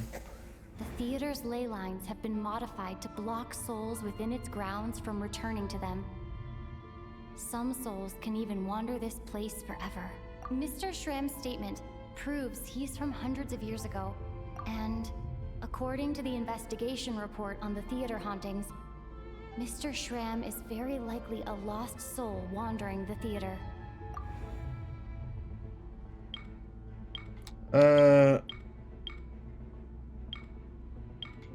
Uma alma vagando no teatro. For some unknown reason, the soul that has been wandering the theater due to the leyline issues has joined our group and yeah, that must be the immediate reason why the ticket count doesn't match the number of people present. A morte já estava entre nós. Morte provavelmente se refere a alguém que morreu há muito tempo. The contents of the investigation report have been verified. There are indeed ley line issues and wandering souls in the theater. Death likely symbolizes the deceased. Mr. Shram, for instance. Death is near. Huh. That must mean that there's a dead person in our midst. That's the truth, isn't it? Yeah, the logic is clear now. The investigation report said that there would be souls stuck wandering around the theater because the ley lines were cut off. Mr. Shram must be one such soul who died in the theater a long time ago. In which case, that also makes him our extra person. So when the note said death is near, it must have been referring to death as in the deceased, people who died a long time ago. Someone who died a long time ago. In short, there's a dead person among us. The extra person we've been searching for is a ghost from the past. You mean I'm a ghost? No. Don't make jokes like that, my man. There must be some mistake. But even if I was dead, I know for a fact I didn't kill anyone these past 2 nights. Yeah, even if all that's true, the report also said the souls inside the theater can't affect reality, right? They're harmless. Then what if the problem isn't the souls at all, but the ley lines themselves? The ley lines have a powerful ability to attract and devour souls. Let's say that the ley lines are like a black hole, constantly seeking to engulf souls. But the souls that don't want to return are trying to avoid being sucked in. Why does this analogy sound so familiar? What happens when the black hole can't achieve its goal? I'm only speculating here, but what if it ended up swallowing innocent souls by mistake? Or intentionally taking other souls to compensate? Não, faz sentido. Aí, tipo, provavelmente aquele negócio, tipo, tá procurando ele, sabe? That could explain why we weren't able to determine a cause of death. If you're right, and their souls were devoured by the ley lines, it does make some sense. Não, faz sentido. Faz It sentido. does seem to explain a lot of the things we couldn't make sense of. Does that mean it's true? Except there's no concrete evidence. Mitya is relying on a lot of logical leaps.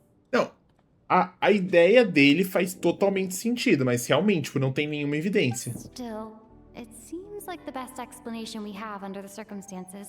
É. Alright, so how could Shram not know that he's dead? Seems a little unlikely that he hasn't noticed anything unusual even after several days interacting with us. On the contrary, it's perfectly normal for a soul to wander the theater for centuries without questioning their existence or reason for being there. It's simply what's natural for them.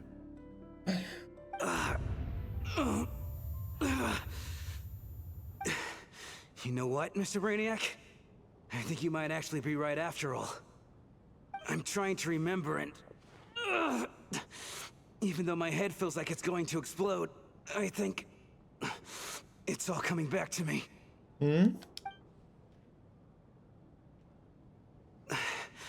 I was the one who didn't want to remember my own death, so I forced myself to forget. Well, I'm sure those are painful memories. My lady and I snuck out to go on a date one day. We bought tickets for the theater. It wasn't really my thing, but I was just happy to be together. All of a sudden, a group of people burst into the theater, shouting for all the water imps to get out, performers and audience members included. It was clear the conflict between humans and Fae had reached a boiling point. This time, the extremists were even coming after the water imps who had nothing to do with the war. I thought I could pull one over on them. So I took off my jacket, draped it over my lady, and tried to sneak out amid the chaos. But I got caught. They started shouting, calling me a traitor to humanity. But I was going to do whatever it took to buy our chance to escape, no matter how many people stood in my way. I had to, both as their bodyguard and out of love. It's all right, friend. You can stop there if you want. You don't need to dig all that up again. It's just... even now, I'm still struggling to accept the truth. How could I be dead? I'm sorry, everyone. If I'd known I was a dead man walking, I wouldn't have dragged you down with me. If I'm the cause of all this death, then punish me however you see fit. But, Mr. Shrim... No. I refuse to be a burden. I know what I have to do. You said I've been wandering the theater for centuries, right? Mm-hmm. I guess it's high time I got a breath of fresh air.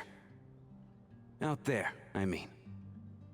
I'll leave this place and take all this death with me. Go out... Mr. Shram, I'm sure we can figure out a different course of action. Acho que não tem, não. Good, sir. We both know I'm not supposed to be here. I should have accepted my death long ago.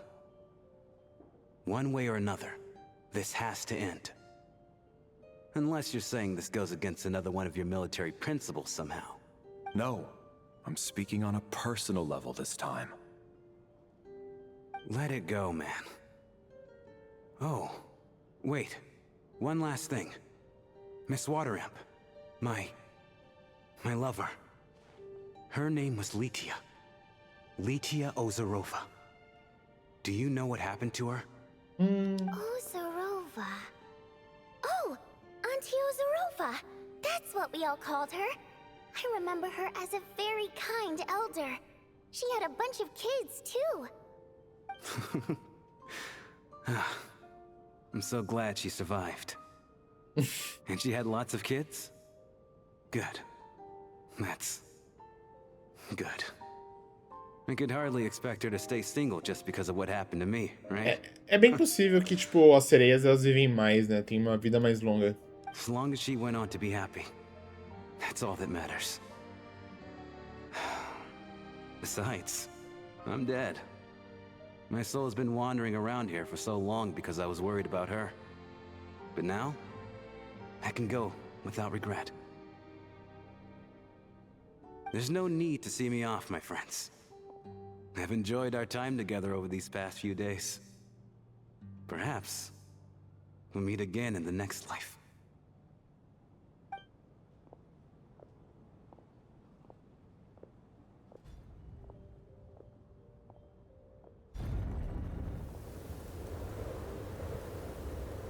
Take care, my man.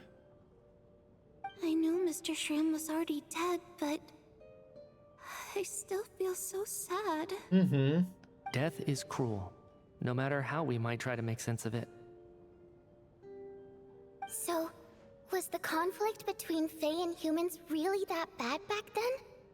I was only little, so I don't remember much.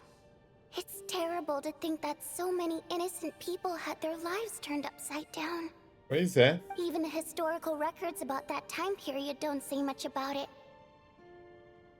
All people know is that the Tsaritsa founded the Fatui, drove out most of the Fae aristocracy without explanation, then used her terrifying power to suppress the humans. Poder aterrorizante. It seems to me like the Tsaritsa chose to make herself the enemy. She downplayed the conflict, directing whatever animosity both sides had for each other at herself instead. That's also why, despite how brutal the conflict was at the time, there hasn't been much lingering tension between humans and Fae since. Things have been fairly harmonious for the past few centuries. So, the Tsaritsa banished the Fae to protect the Fae living in the city? She offered herself up to be hated in exchange for peace. Maybe it's not quite as bad as it sounds. I don't think Her Majesty is too concerned if mortals hate her or not. And besides, there are very few who truly do. All this time, I had no idea. All right. If Mitia's theory is correct, then I think we can consider this matter settled. Let's all take a break. Se Mitia tiver certo, né? Ugh, if only this blasted storm wasn't still raging on.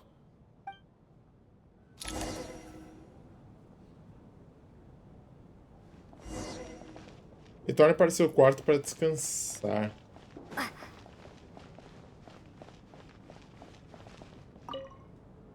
Even though Shram was already deceased, his decision to walk into the snowstorm was still a sacrifice, and a very brave one. This is one of the few times I don't feel at all happy to have my theory proven true.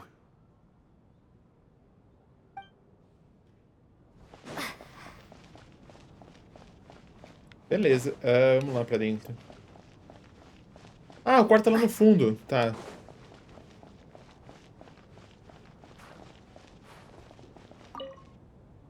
Well, at least it seems like Mr. Shram stayed optimistic until the end. The information he revealed, it's given me a lot to think about. Uhum. Aloxa. At least the lingering regret that kept him here has been put to rest. That's not necessarily a bad thing. Uhum.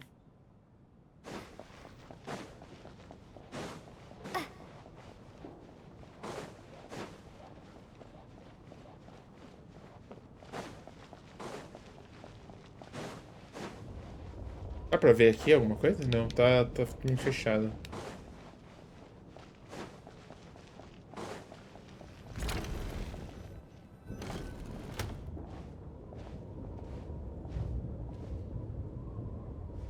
Looks like now we can just rest until the snowstorm stops. Hum. I still can't believe Shram turned out to be a ghost who'd been in the theater for hundreds of years. To think he was dead this whole time.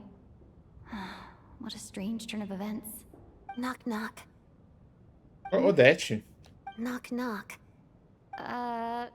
You know the door isn't closed, right? You don't have— Think of it as a signal then. When I'm entering someone else's room and I knock, I'm here as Odette. If I don't knock, it's Lelek. Tudo bem, eu respeito isso. Pode entrar, senhorita Odete. So, why did you come to find me? Is there something I can help with? Vodyanitsa said you knew about my secret identity from the start. But when everyone was discussing who Lelek could be, you were worried that revealing what you knew would be unfair to me. So you kept it to yourself, right? Por que tocar nesse assunto de repente? Você me agradecer por isso? Yes. I'm extremely grateful for that. It's nothing. I mean, you didn't hold what happened with Senora against me, so I should thank you for that as well. Ah, mas teve rancor. Ela pega a espada e dá Actually, there's something else as well. I found myself in a situation similar to the one you were in when you helped conceal my identity. So I thought I'd come and ask you for advice. Fico honrada por ter sua confiança. É sobre quem? It's about Mitya. Before all of this, the last time I saw him, he was dead. O quê? As I'm sure you know, my goal as Lelek was to stop Project Stuja.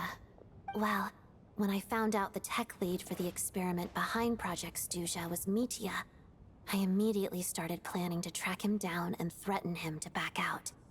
I often saw him around the theater, but I soon concluded that making my move there would risk exposing my identity. So I decided to infiltrate the Armory Palace and go directly to his lab. That way, the threat would be much more effective. Esse deve ser praticamente o lugar mais sigiloso de Sneznahya.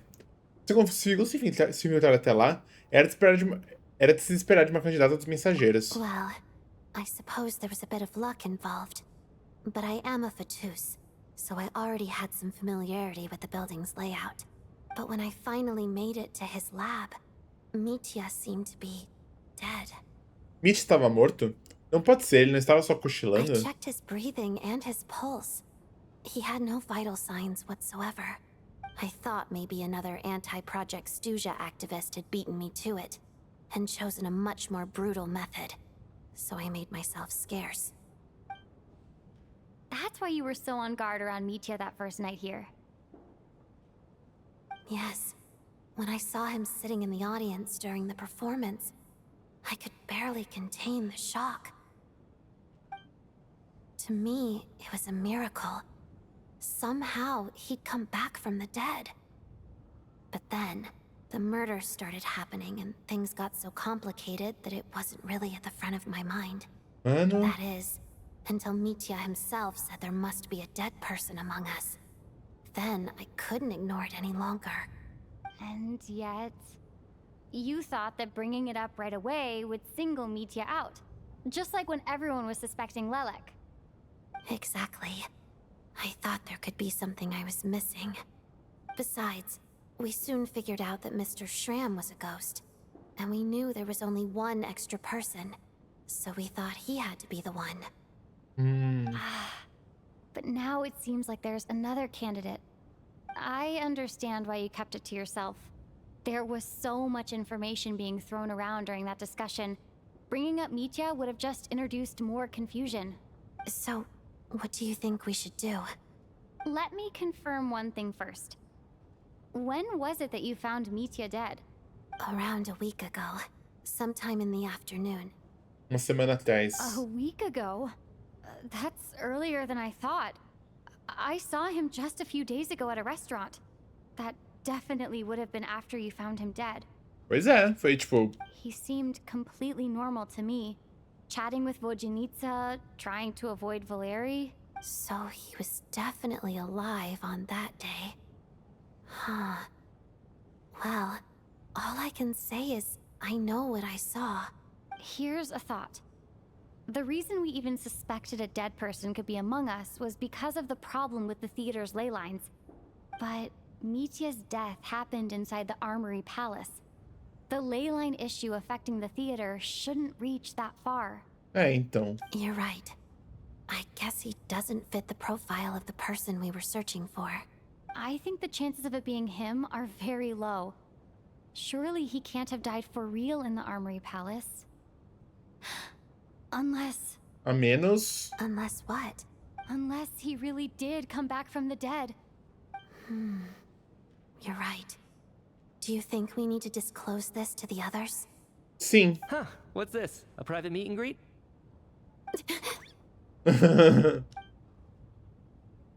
Where do I line up? That's not what's going on here. Well, I was just making the rounds. Thought I'd try to lighten the mood a bit. Vodyanitsa's handing out food if you're hungry. Opa.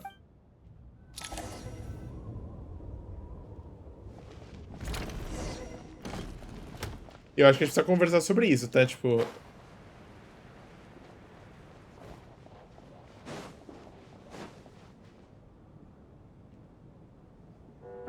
A nevasca parece ainda não ter intenção de deixar vocês em paz. Sem perceber, já caiu a noite de novo. What is going on with this storm? Could it be connected to that monster that just arrived in Sneznahya? I almost hope it is. Her Majesty the Tsaritsa left to vanquish that beast herself. We just need to wait for her triumphant return. Do you think people still feel the cold after they die? I'm wondering about Schramm. Oh, maybe we should have given him a coat before he went out there. Death itself is cold, isn't it? I'm sure the storm will embrace him. Well, I hope he has a safe journey. I'm going to miss him, I think. It's not like we can blame him for Rampana and Kulish's deaths. Thinking back on it, we barely made it out alive ourselves. Não dá. Once we get out of here, how are we going to explain what happened to their families? Tá cardíaco.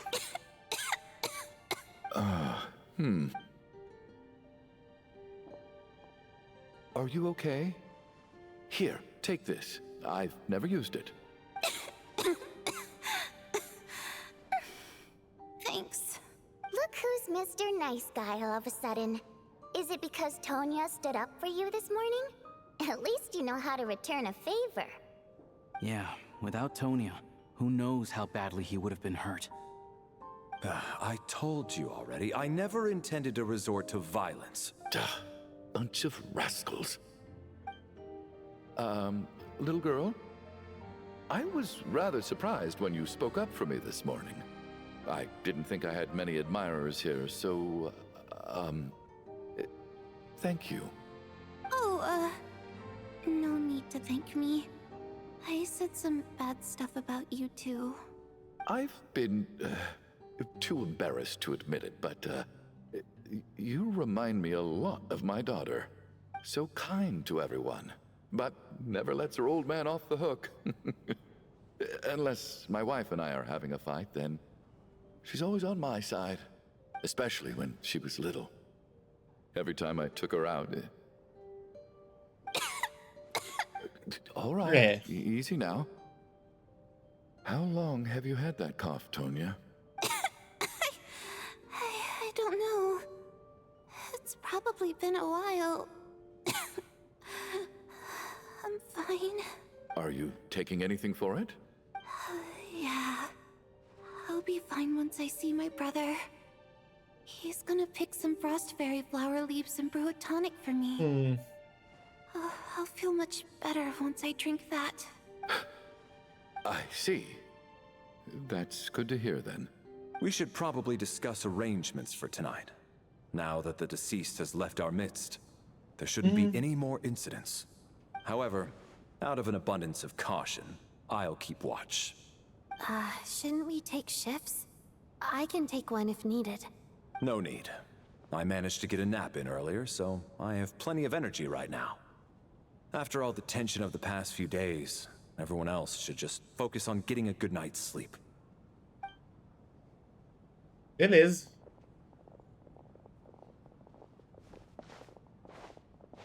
What a long day. This whole situation turned out to be way more complicated than I expected. But Valeri's right. I should just try to calm down and get some rest. The last thing I want is to give myself nightmares. Vamos lá. Quem que vai morrer dessa vez? Talvez um só, porque... She's awake. She's awake! Get over here, you big lug, and take a look! Tá diferente. If you must call me something, call me Mr. Door. The Black Mist is coming. You need to go. Este lugar, escuridão, já não ouvi falar disso Are you antes. all right? Can you walk? We just got attacked by monsters on our way up. That Mr. Door fellow protected us. He just seemed to come out of nowhere. Not much of a talker, but when it comes to taking down monsters, that man doesn't hold back. Curses! The Black Mist is catching up to us. We need to keep going. Eu jogo 9, vai de F. Mr. Door, I don't believe I've ever seen you around here before. Why is that? There's no need to try to get to know me. I'm just Mr. Door. I have to find the door that belongs to me. Mr. Door! I'm looking for trouble! I can just push these ones off. Oh. Well, anyway, we're lucky to have you here. Thanks for saving us earlier. No need to thank me. This is where my duty lies.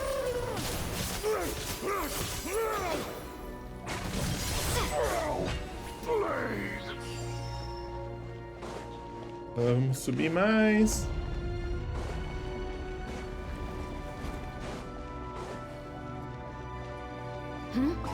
So we're doing this. Fighting frost! Oh, remarkable work, Mr. Door.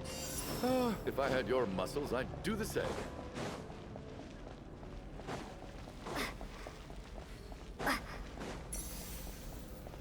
Beleza, vamos seguir. None of these doors the one you're looking for? No. Come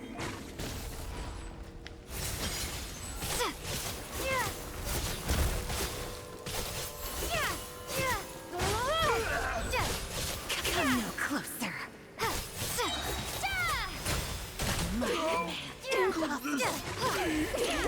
Impossible. I'm so exhausted. And the Black Mist is still rising. Oh. Wait, look! There's more monsters down there. Are they coming from within the Black Mist? No, no! They're gaining on us! Quick, keep going, or they'll be at our heels any second!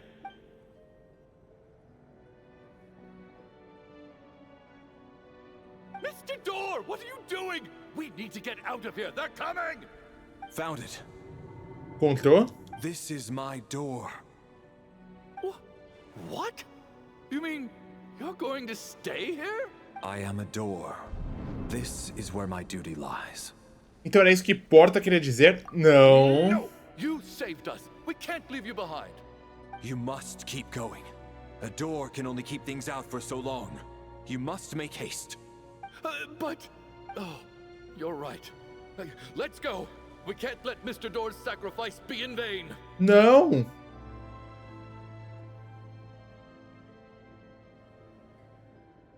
The Black Mist isn't moving anymore. Looks like both the monsters and Mr. Door are gone. I didn't just imagine all that, did I? Surely I wasn't so scared out of my mind that I hallucinated a door as a human being?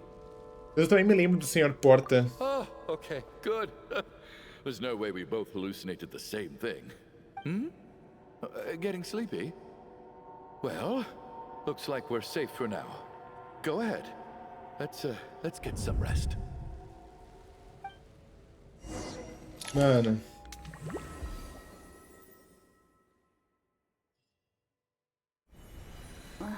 What time is it?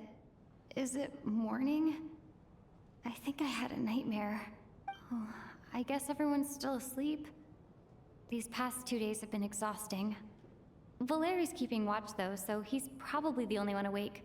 Valeri?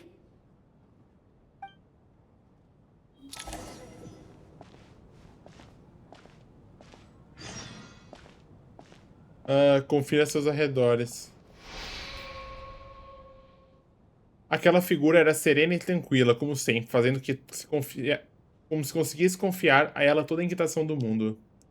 Mas o tempo ao seu redor parecia ter congelado, como se a ternura de um deus lhe concedesse um breve momento de descanso. Wake up! Everyone needs to wake up!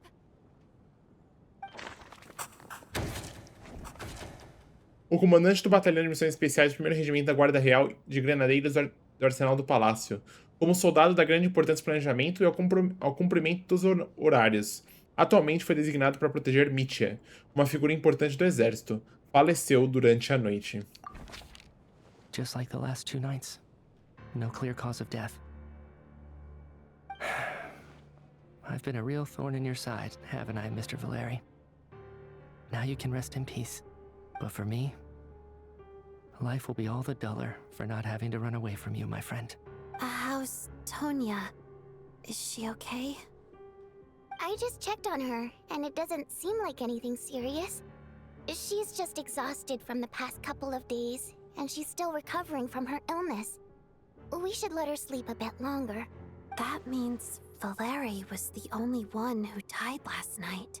If Valeri was awake and keeping watch, it would have been impossible to kill him without waking everyone else up. This is so frustrating.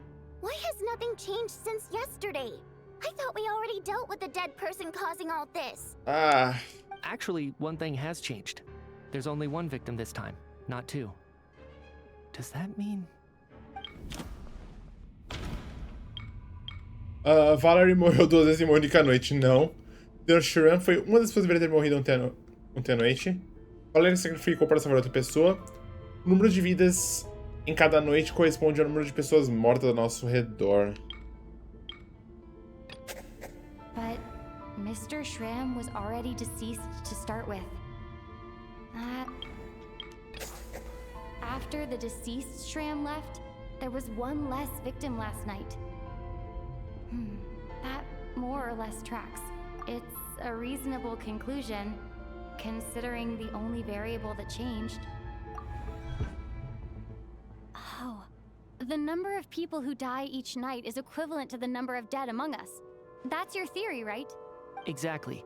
We identified Mr. Shram, and the night after he left, the death toll dropped from 2 to 1.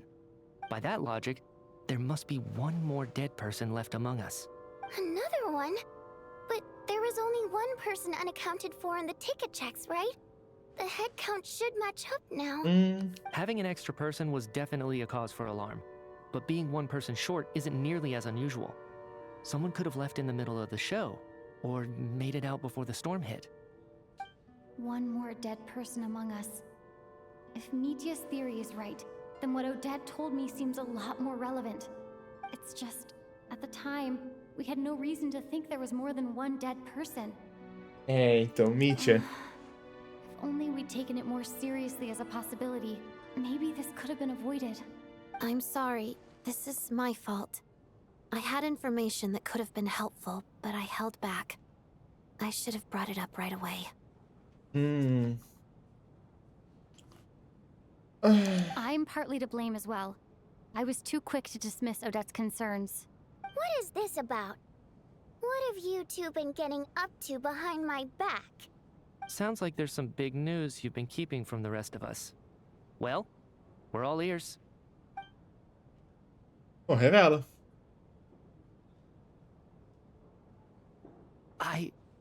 I'm the dead person? Wow. That's certainly news to me. Odette and I talked about it yesterday, but we thought it just wasn't possible, so we left it at that. Yeah, I don't blame you. If I'd been there, I probably would have reached the same conclusion. It just sounds too unbelievable. Let me just try and verify this. I just scoured my memories trying to think back to the afternoon Miss Odette mentioned, but I honestly have no recollection of dying. That's where I'm different than Mr. Shram. Having seen Mr. Mitya a few days ago myself, I also find it hard to believe he could be the other dead person among us. Well, if it isn't Mitya, then who? Do we vote on it? If you don't mind me asking, Traveler, I believe you mentioned that you know Tonya's brother. Had you ever met her before all this? No. No, never. Wait, are you saying... Now just 1 minute. I know where this is going. You can't just randomly point a finger at anyone you want. You're in the hot seat, and all of a sudden you want to divert our suspicions onto somebody else? Trying to pick a fight, Mr. Chuganov? Whenever you open your mouth, all you do is attack people, and I've had enough of it. If you don't want to engage in a civil discussion, you can shut up. You little brat! Did Mitya ask about Tonya because he suspects her? I suppose I only identified her by age and nothing else. Could that mean... I'm just saying, you're going around casting suspicion on people for no reason. How could Tonya be dead? Ela tá doente. I can vouch for her if nothing else. I've seen her before. She's the sister of that Harbinger, isn't she? The one called Child. Oh, really? You're telling the truth? Since being here, I don't think I ever mentioned she was Child's sister specifically. Does Chuganov actually know her? If Chuganov can vouch for her, then it can't be Tonya either. In which case, it seems unlikely that there's another dead person among us at all.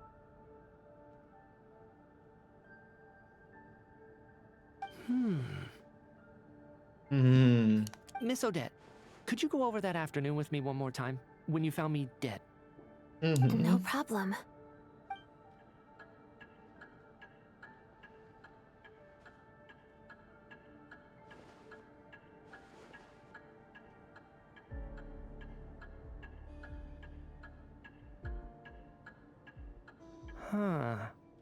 No matter how hard I try, I just can't remember anything about dying.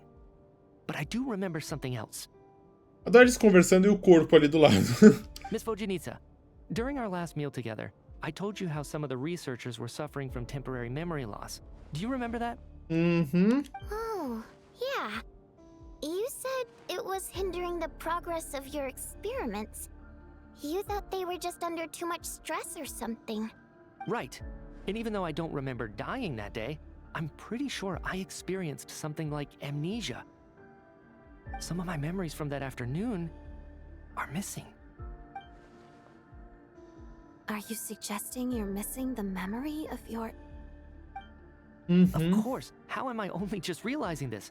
Humans aren't necessarily aware of their own death. You mean being silently assassinated, or dying in your sleep? Situations like that? The researcher's amnesia. Suddenly it all makes sense. I must thank you, Odette. I think your perspective just helped me reach a breakthrough on a series of issues that have been troubling me for quite some time. All right. It's decided then. I'll be the one to leave today. Oh, leave? Hey, wait a minute. Aren't you rushing into this? What if you're wrong? You'll pay with your life. Come on, kid. Aren't you gonna fight for your life? This seems like a rash decision. I have other reasons beyond what's been discussed. In fact, thinking back, I remember during Miss Odette's performance, while I was sitting in the audience stalls, a brilliant new idea for my research popped into my mind. But then, my train of thought suddenly cut off. I can't remember it now at all, and I didn't take any notes. I guess that must be another instance of temporary amnesia. No. Hold on. I see where you're going with this. You're suggesting that each instance of temporary amnesia is a death, right? Aham. There's a glaringly obvious flaw in that idea, no? How can one person die so many times? I believe Miss Odette's account. During the period where my memory is blank, I must have been either dead or in a similar state. All it would take is for the same thing to happen in the theater, and I would come under the effect of the ley lines in this vicinity. This increases the likelihood of me being the deceased, does it not? But... There's no evidence to suggest that anyone other than me is a candidate for the deceased. So allow me, as a scientist, to treat this as an experiment. Please relax, everyone. I don't think things are as bad as they may seem. If I really am the deceased, then to leave the theater will be a relief for me. If, on the other hand, I'm still alive right now, well, apparently you've all witnessed my resurrection recently anyway. Who's to say I won't return from the dead again this time? Yeah. Nietzsche's right. This is the only thing we can try right now. I think he's deliberately downplaying the gravity of the situation, though. He probably doesn't want to burden everyone. What is a scientist if not someone who gambles on experiment after experiment in an attempt to obtain the truth? With this snowstorm, the ley line phenomenon, ghosts of the dead, and my amnesia, we've been paralyzed by not knowing and powerless to do anything about it. It's a terrible feeling. Mm-hmm. But if I do get resurrected, you can be sure that I'll come back with the truth of all this. Just you wait.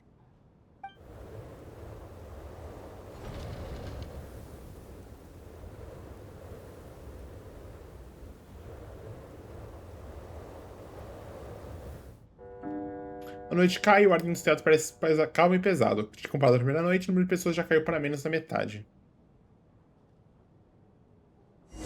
E isso eu tô tendo realmente ler muito rápido, porque eu sei que esse texto vai passar rápido. Fale com Vojanitsa. Poor Mr. Mitya. I didn't even get to see him one last time. Maybe it's a good thing that you weren't there to see it. It was a hard thing to watch. Mm-hmm. I hate goodbyes. Why does it feel like everyone around me is slowly disappearing? Not just in here, I mean. In the outside world, too. Maybe it's the realization that, at the end of life, everyone has to face it alone. Come to think of it, the main reason we're still alive right now is pure luck. Each morning here, for every one of us, there's the chance that we might not wake up. You could take it a step further and say that the same is true outside, too. Who can ever be 100% sure when they drift off to sleep? If I make it out of here, I'm going to cherish every moment that I'm awake and live without any regrets. Without regrets? I feel like a strange sense of anxiety has been quietly growing inside me over the last 2 days. Are you okay? You look really glum. If something's bugging you, let's talk about it. There's only a few of us left here now. After everything we've been through, what's the point in keeping things bottled up? I have a travel companion named Paimon. Alosha and Odette have met her before. She's been feeling unwell recently. You're worried about her, aren't you? That makes sense. We've been trapped in here for days. To be honest, I used to feel like I was just a spectator in this world, watching everything that happens from the sidelines. Maybe it's because I'm a descender? Mm-hmm. A descender? But with Paimon by my side, over time, I slowly felt my connection to this world growing stronger. Você também tem interferido muito mais, né, no mundo. Tipo, querendo ou não, em Natlan, né, tipo, ela foi uma peça fundamental para as coisas, né, coisa que talvez em Sumeru, em Inazuma, talvez não tenha sido tão fundamental. She loves eating, sleeping, and having fun, but she's also a great guide. It's her authenticity that makes this whole world feel more real for me. Over the last few days that we've been apart, I've often caught myself wondering, what would Paimon say if she were here right now?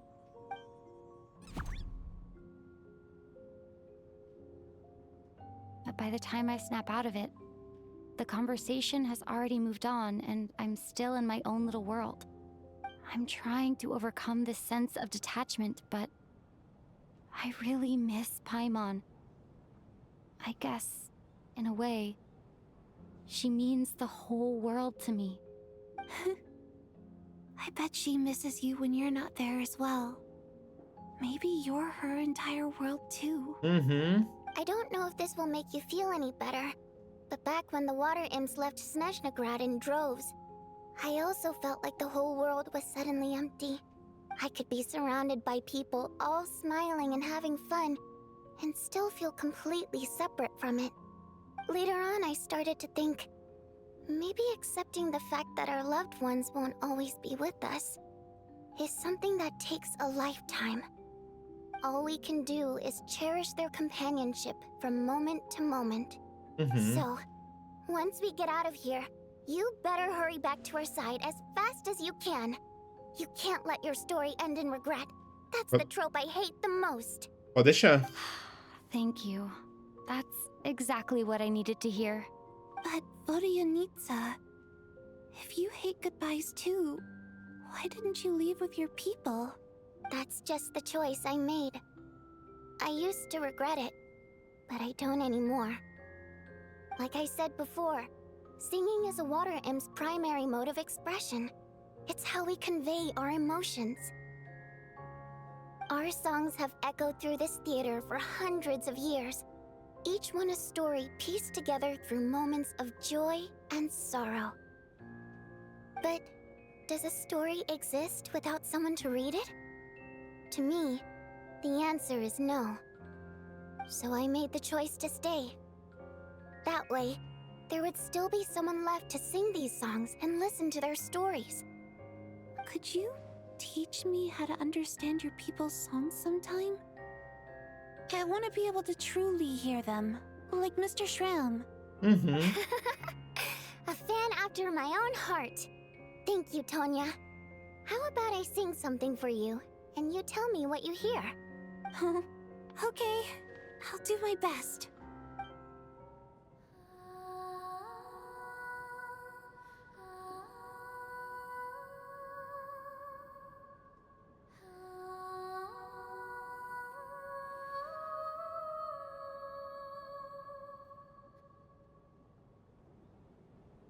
I've never heard that one before. I feel like I can hear a sense of longing somehow. I wonder why that is. Color me impressed, Tonya. You're a keen listener.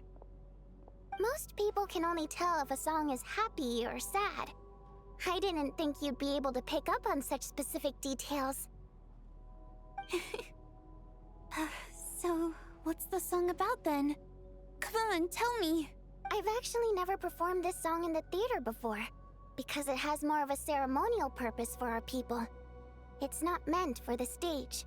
It means something like, may those we have lost watch over us, and follow this song back home in the night, so that we might be reunited once more. Então é como requiem. Espero que todos consigam sonhar com todos que já morreram. No wonder I could hear that sense of longing. You sing it for loved ones who have passed away. I hope it reaches them. It's getting late, Tonya, and you're not well. We should all turn in early. I suppose there's no reason to keep watch tonight. Okay, but, before I go to bed, could you sing that song a couple more times for me, Vodyanitsa? Of course. Anything for my #1 fan.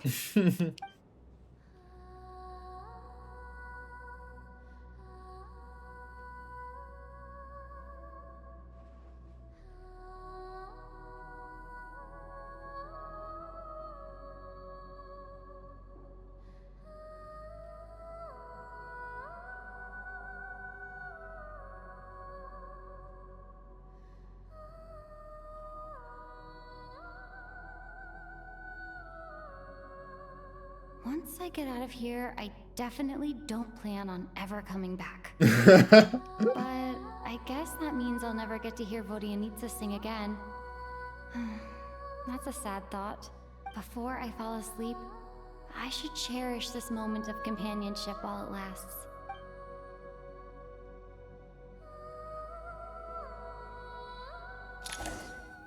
Puta merda, de novo!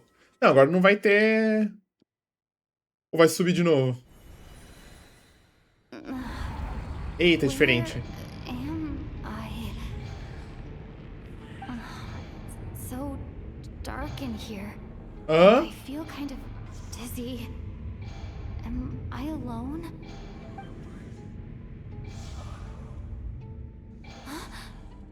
What was that noise? Tônia? Hã?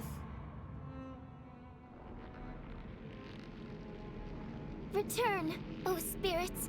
Fulfill your oath of protection.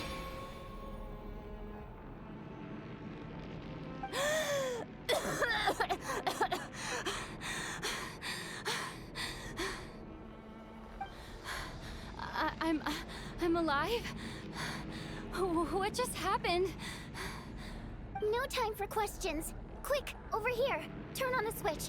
We need to bring back the light.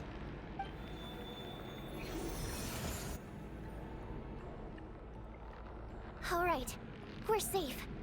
The spirit just now is called Night Prayer. The light subdues her, but she'll attack without a second thought in the dark. É fantasma? Sort of. I know it's hard, but you can't let this place go dark, or she'll kill you again. Eu realmente morri agora? Ela realmente me matou? Yep. Luckily, I was here to resurrect you. Otherwise, that'd have been a real bummer. A bit more than a bummer, I'd say. Wait, so you have the ability to resurrect people? Sure I do. I'm your guardian spirit after all. I specialize in soul recall. Oh, it's nice to meet you, by the way. Oh, thanks. It's nice to meet you too. All right, there's no time to waste. The black mist is already catching up. We need to avoid it at night prayer at all costs. Come on, let's go. Tá. We need to reach the next switch before the place gets too dark. If we bring the light back, night prayer won't be able to get to us. Sweet, sweet light. Shh. It's night prayer. We need to move quick, but don't let her notice you. Look out!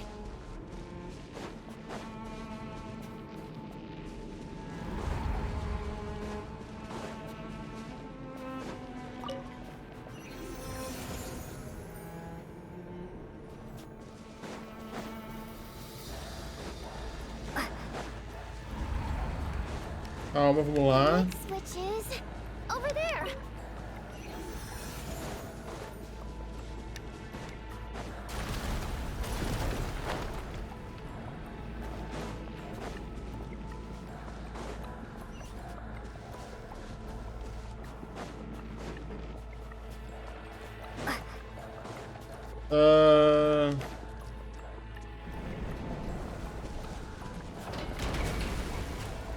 Beleza. Aqui tá bem claro, né? Acho que...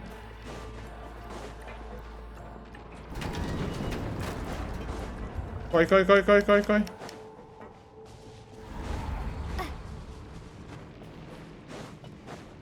The switch is just up ahead. Hurry!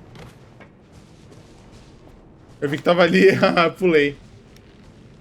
Acho que era pra ter pulado mesmo, tipo, senão não teria como... It's too dark. We're not gonna make it. Come on, faster!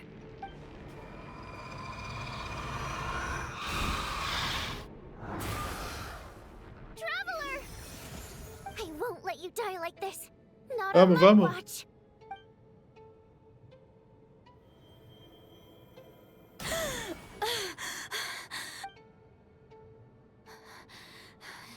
Even though it's not permanent, dying is definitely not a pleasant experience. Great. You're back. Yeah, thanks to you. Time for you to get out of here. Quick, before the light runs out. What about you? You're not coming with me? Ah, no, no, no, no. I can't. I've already been used up. Usada? O que isso significa? A guardian spirit's skills are finite. I can only resurrect someone so many times. I might not look any different, but my essence has been exhausted. Now, I will slowly start to fade away. I can go no further. The black mist is where I belong. No. It's okay. Why didn't you tell me sooner? Because it wouldn't have changed anything. That knowledge would have just burdened you. And a guardian spirit's role is to protect. But... Go. Now, before it's too late. I already hear Night Prayer approaching.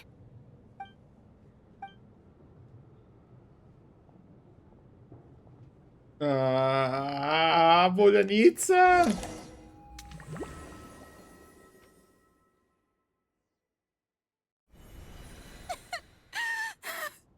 Vojanitsa! How could this happen? Vojanitsa! Well, I guess there's no need to inspect the body. Você começa a ficar meio insensível a cada notícia terrível da manhã e a cada chegada da morte. E logo você parece ouvir acima do teatro o lamento entrelaçado de inúmeras sereias, que expressam todo o afeto e saudades que sentem por Vojanitsa. Aquelas canções despertaram sentimentos dentro de você e ressoaram em ritmo, fazendo seu peito ficar um pouco apertado. Meu Deus. A soprano principal da companhia Korolevsky é uma sereia misteriosa com poder extraordinário uma cantoria extraordinária que cativou incontáveis públicos. Membro do Hocote, ela se importa bastante com o bem-estar do povo. Faleceu durante a noite. This wasn't supposed to happen. You lied to us, didn't you, Chuganov? You've been lying from the start. Take a long, hard look at yourself before you go around I suspected you on day one, Lelik, and now look where we are. By some strange coincidence, you've never been targeted. You just happen to have survived this long? No, you should be the prime suspect. And you, little hunter, ever so content with staying on the sidelines. Yet, you were the one who stopped us from leaving from the start! Why are you— Now you're just lashing out indiscriminately. That's either a sign of anxiety or a guilty conscience. Where was all this passion and bravado before? Decided to fight until the bitter end. Is that it? Is that a threat? Fine, bring it on. You think I'm afraid to die after all this? You want to kill me? Go ahead. I'd like to see you try.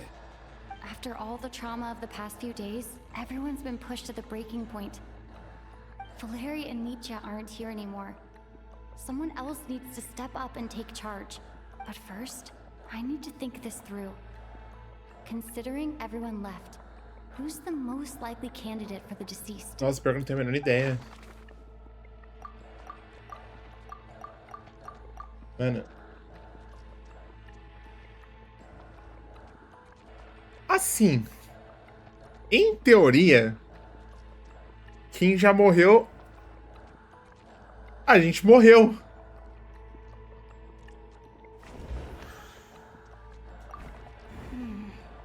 My memories are perfectly coherent.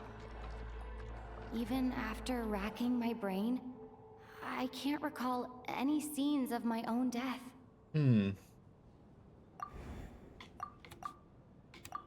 Tonya?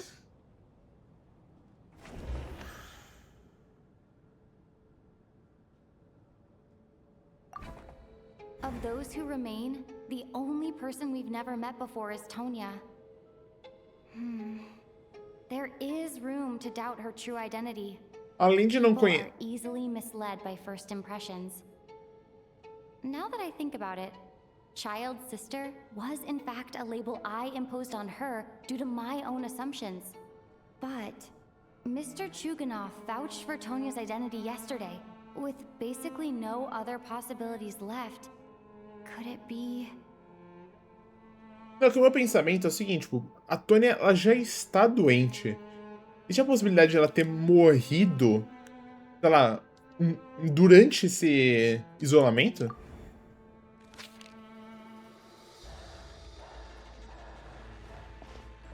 Tonya, how's Tusser been lately?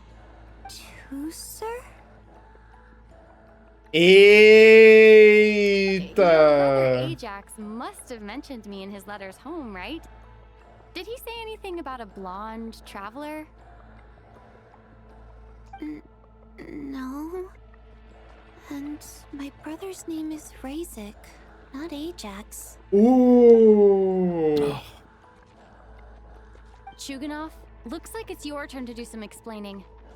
Yesterday you said you could vouch for Tonya.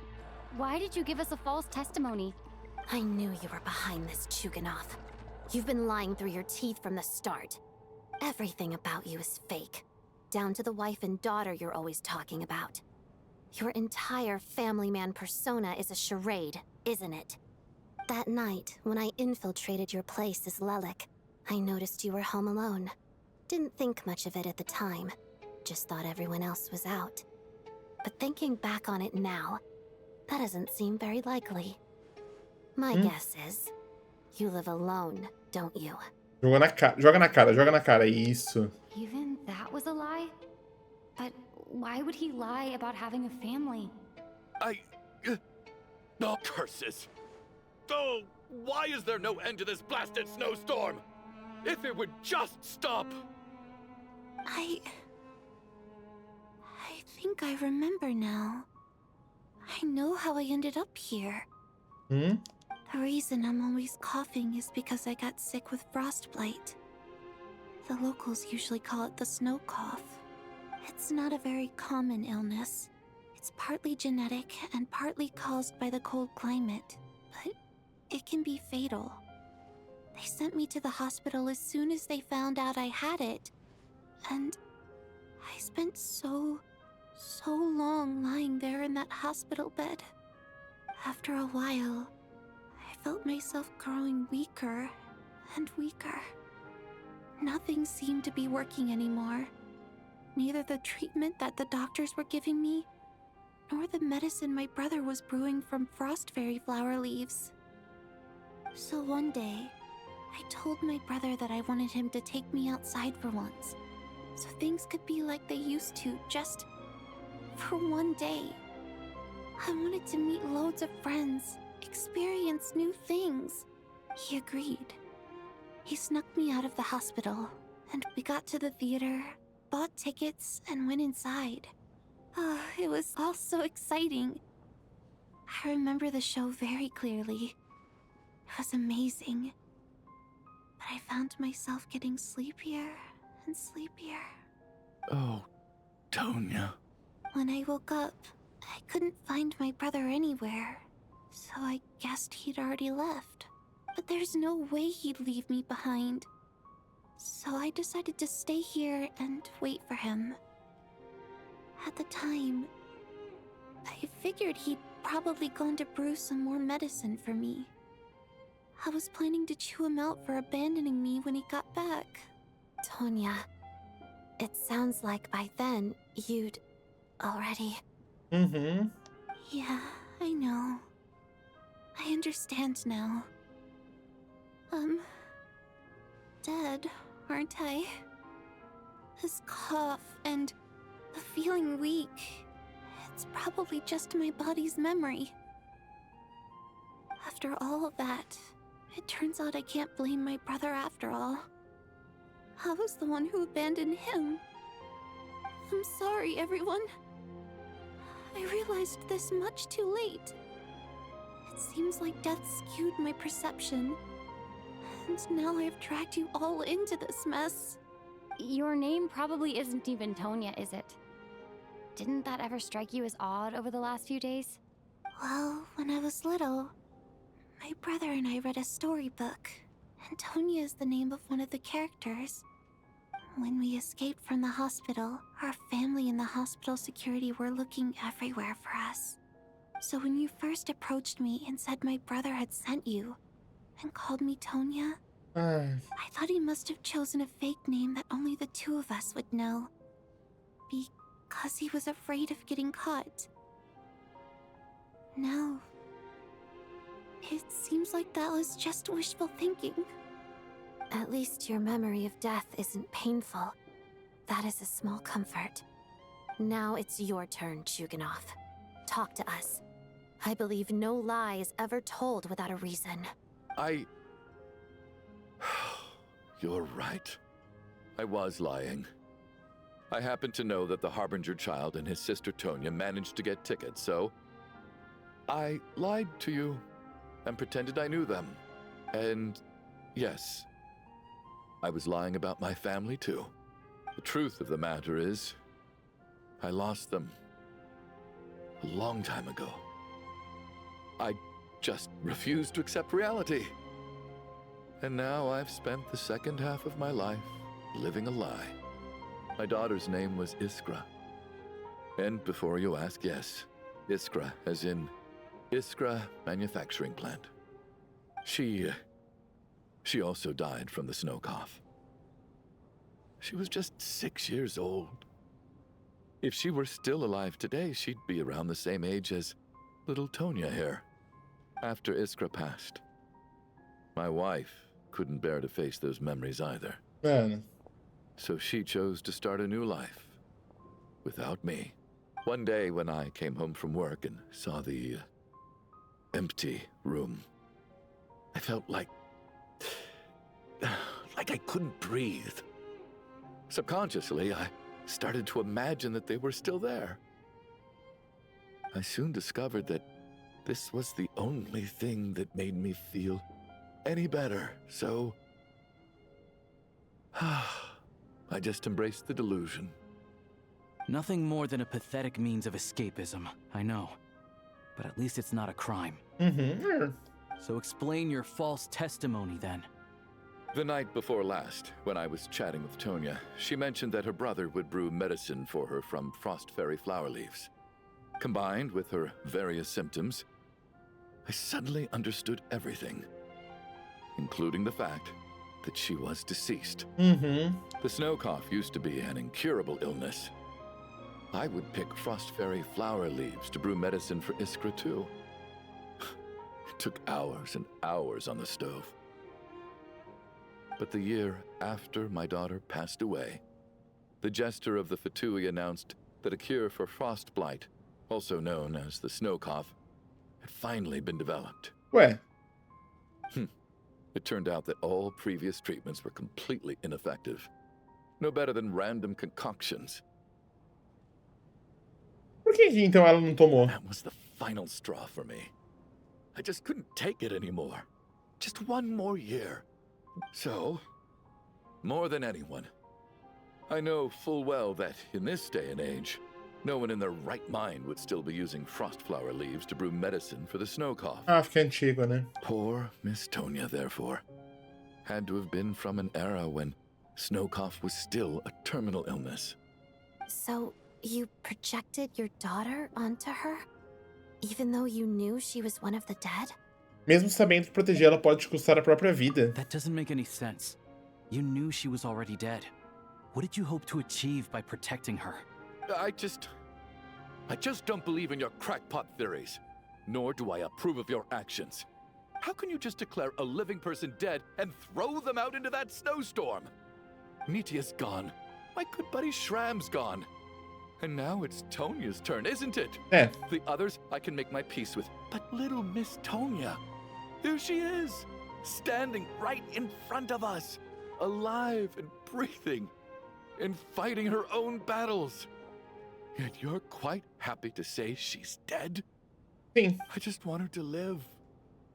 Once this snowstorm is over, the very moment it stops, I'm going to march out that door and find someone who can fetch the very best medicine for her snow cough. Assim, se ela tá morta e ela ficar até o final, provavelmente talvez ela viva, a gente não sabe. Mas definitivamente eles não saem juntos. I'll be damned if I'm gonna let you cast her out into the snowstorm before I have the chance to cure her. Not again. Not this time. Not when the cure is right within our grasp. I'd never be able to forgive myself. Tá, amarra ele e joga isso junto. Mr. Chuganov, stop. I can't let you do this. Tonya. By the sounds of it, you've known I was dead since the night before last, right? I really liked Mr. Valeri, Mr. Mitya, and Miss Vodyanitsa. And now they're all dead because of me. I'm not happy about that. The reality is, you've been trying to fight your own demons through me. But all you've really done is trap me inside your delusion along with you. No! Listen to me. I want to save you. Well, at this point, I'm quite sure that I'm dead. I don't need to be saved. The time I got to spend with all of you is more than enough for me. Despite all the bad things that kept happening, I got to meet so many interesting people and spend so many days and nights by your side. Since the day I escaped that hospital until now, this has been an adventure I never even dared to dream of. I'm very fond of you all. If it were only possible, I'd trade my soul to bring back the ones who died. If it meant things didn't have to end like this. And that's why I'm not fond of you at all, Mr. Chuganov. I'm sorry. It's them that you owe an apology to, sir. Not me. Well then, I suppose this is it. It's time for my adventure to end. You're leaving already? It's still early. Don't you want to stay a little longer? No, thank you. Oh, and by the way, my name is Patashka. It was nice meeting you all. Patashka. Feels strange that we're only being properly introduced now that it's time to say goodbye. Tashka.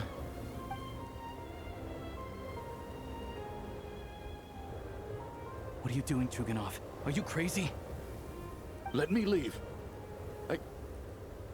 I can't keep lying to myself anymore. In your dreams. Don't think you're getting off that easy when you had a hand in the deaths of so many people. The Fatui have honed quite an array of enhanced interrogation techniques since they were founded. A nevasca continua, como se nunca fosse parar. A noite chegou novamente.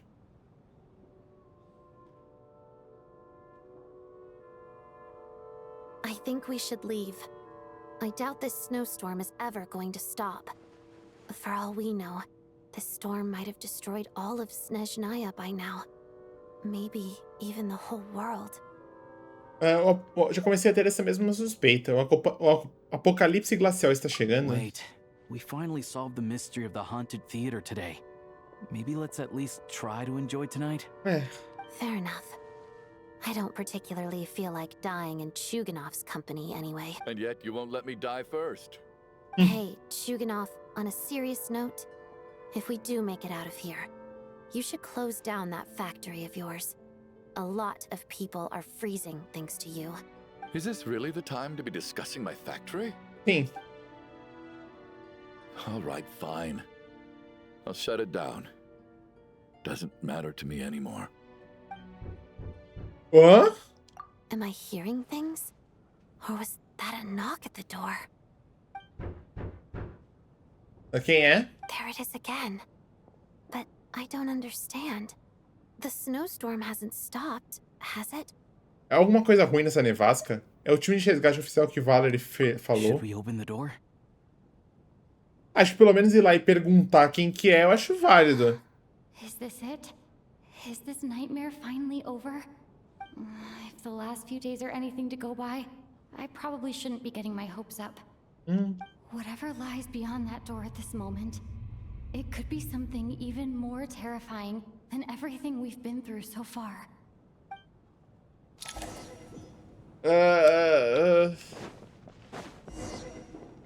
Abra. Em caps lock, abra.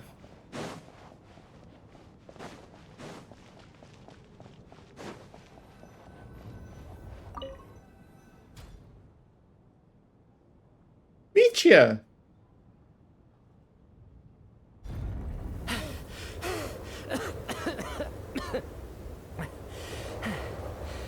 Hey everyone, I'm back.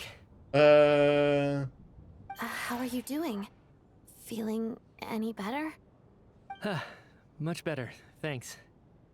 Whew, it is so good to have you guys here. I was a little worried that the theater would be empty by the time I got back. Let me see. Tonya and Vodyanitsa are missing, which means Vodyanitsa died last night. And then you discovered that Tonya was the other dead person. Am I right? Mm-hmm. Not Tonya. Petashka. First, tell us how you made it back here. Given the conditions outside, no one should be able to return alive. You're right. The thing that got me back safely was a song. I heard someone singing. Vodyanitsa? After walking into the snowstorm, my mind grew hazy. I don't know how long I walked through the storm before my mind completely slipped away.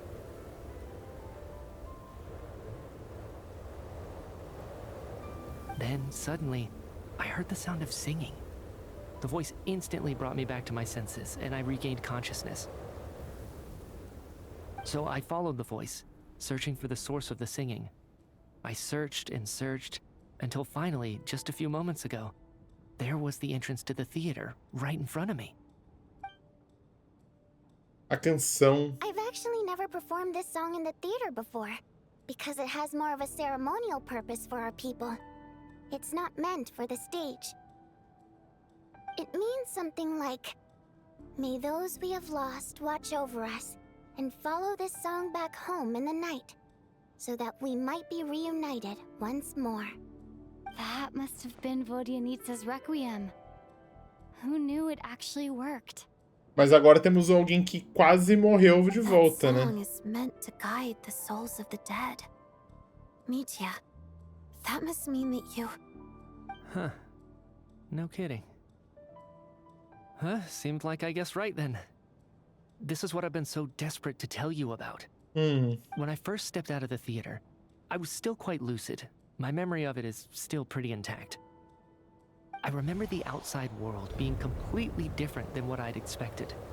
It was like this was a world where only the snowstorm existed. There wasn't a trace of any humans or buildings ever having been there. I don't know how else to describe it, except to say that it just didn't seem like the real world. And as for the Requiem, if I was guided here by Vodyanitsa's song, it can only mean that I must already be dead. And this is my soul, not my body. But I didn't experience a clear moment of death while I was out there. Nor do I feel any different now than before I walked into the snowstorm. You don't seem any different to me either. In fact, this is something I've been wondering about for a while now. If souls aren't physical, both Shram and Petashka were clearly deceased, and yet their souls didn't look or feel like ghosts at all. They were visible, tangible, no different than you or me. This raises a truly terrible thought. Is that really what Mitya is suggesting? Todos no teatro já estavam mortos esse tempo todo. Estamos dentro de um sonho. Mitya, estou de novo. Podemos sair desse lugar agora. Dreams can't explain everything. And this isn't the Sub-Zero's festival. Sub-Zero's festival! Mitya's soul was summoned back by the Requiem, confirming that he is indeed already dead. And yet, he looks no different from us. Of course, if even the long-deceased like Mr. Shram can blend in with us undetected, then maybe we've all been dead from the very start. And all of us are now souls wandering the theater. Ai, o olhinho! Esse olhinho! Yes. I think that this is probably the afterlife. What did you say?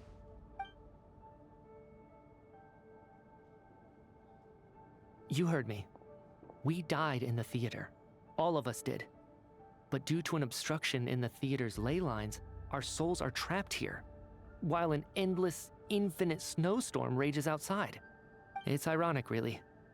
All that time, we were working so hard to figure out who the deceased among us were, when the truth was, we were all deceased. The only difference being some of us died more recently than others. Do you remember that note, "Death is near"? Seems like we misunderstood what it meant after all. Death was nearer than we wanted to think all along. The note simply meant that all of us were already dead. So all our attempts to survive, our search for the deceased, it was all for nothing? Hard to say. At the very least, we hope 2 lost souls find clarity and go to where they belong. The presence of those 2 is probably what caused our souls to be drawn in by the ley lines. In which case, the deaths we've awoken to over the past few days were just souls returning to the ley lines for good. If what you're saying is true, doesn't that make us the lost souls now? Mm-hmm. Huh, no wonder. This afternoon, when I was moving Vodyanitsa's body, I noticed that the other bodies in the room hadn't decayed one bit after all these days. Agora, pode ser ignorância minha, mas, tipo, eu acho que um corpo não apodrece, tipo, sei lá, em 2 dias apodrece? Tipo, assim, coisa de ser visível. Eu não sei, eu nunca vi nenhum corpo. Eu nunca matei ninguém pra saber disso, né? Então. Se alguém já matou, fala nos comentários, tipo. Fala nos comentários, né? Beleza, polícia? Fidel. E deixa o endereço também. That's further proof that those aren't physical bodies at all, but merely our shells here in the afterlife. Am I really dead? This doesn't feel real to me at all. No, that's impossible. This cannot be how it all ends. I still find it hard to believe that all of us are dead. How exactly did we die in the real world? None of us have any memories of dying, right? Not even knowing how we died is preposterous. Good grief. Surely there has to be some reason. Exactly.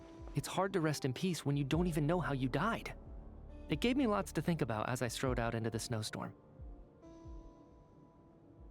I racked my brains trying to remember the cause of my death, the exact moment I died, the root of all of this, right up until my consciousness faded. Wait. Hold on. Right before I lost consciousness, I think I saw something. Viu alguma coisa? I can't remember. And I think I lost my notebook and pen. Mitya, your hand. Is that blood on your fingers? Hmm? Huh? You're right. There's blood on the fingertips of my right hand. Looks like it's already dried. When did that happen? Quando eu vi, eu achei que era por causa do frio. Tipo, meio que congelou a ponta, sabe?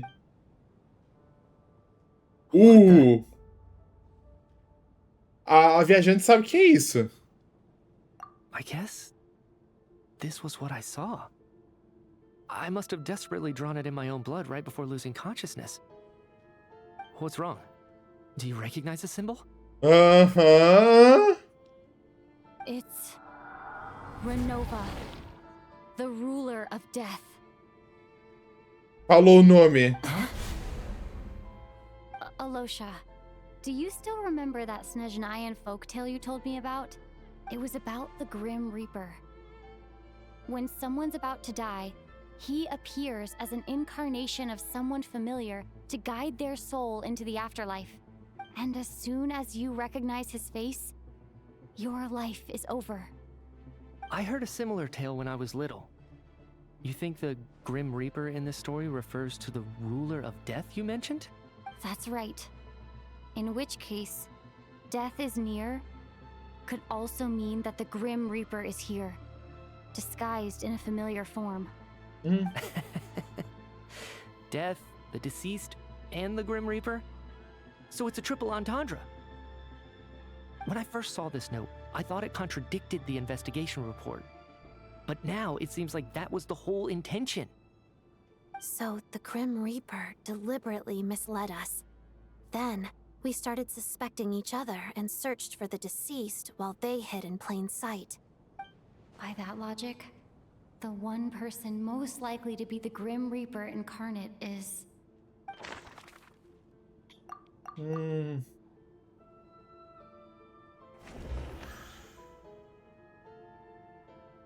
Identifying the Grim Reaper is a major decision to make. I should think it over carefully. A gente não é Odete? Nietzsche? Identifying the Grim Reaper. É Odete, é? Identifying the Grim Reaper is... Identifying the Grim...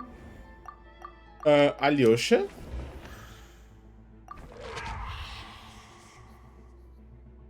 No doubt about it. It's Alosha. Alosha. Looking back at how everyone has acted over the past few days, Alosha is most likely the Grim Reaper lurking among us.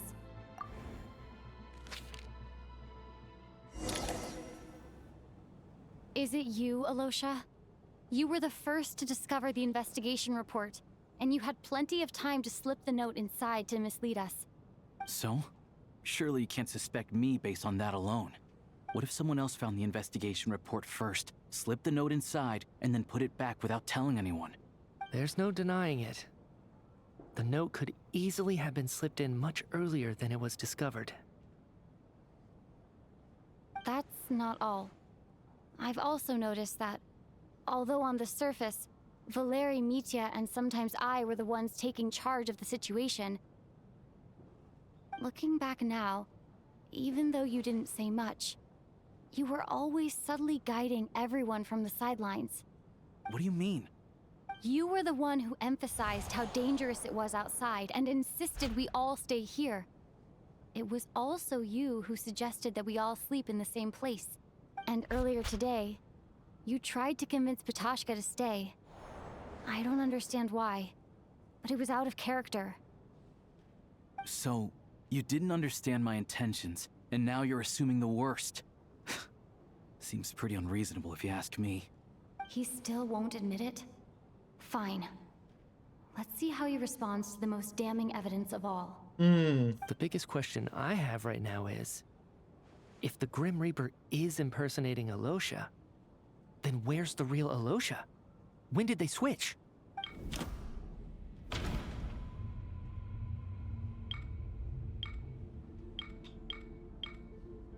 Depois da apresentação, investigando a Tempestade de Neve, ele saiu, não foi? That's right. This was the moment. Ele saiu e voltou. At the start, before any victims had even emerged, Alosha was switched with the Ruler of Death while everyone's guard was still down.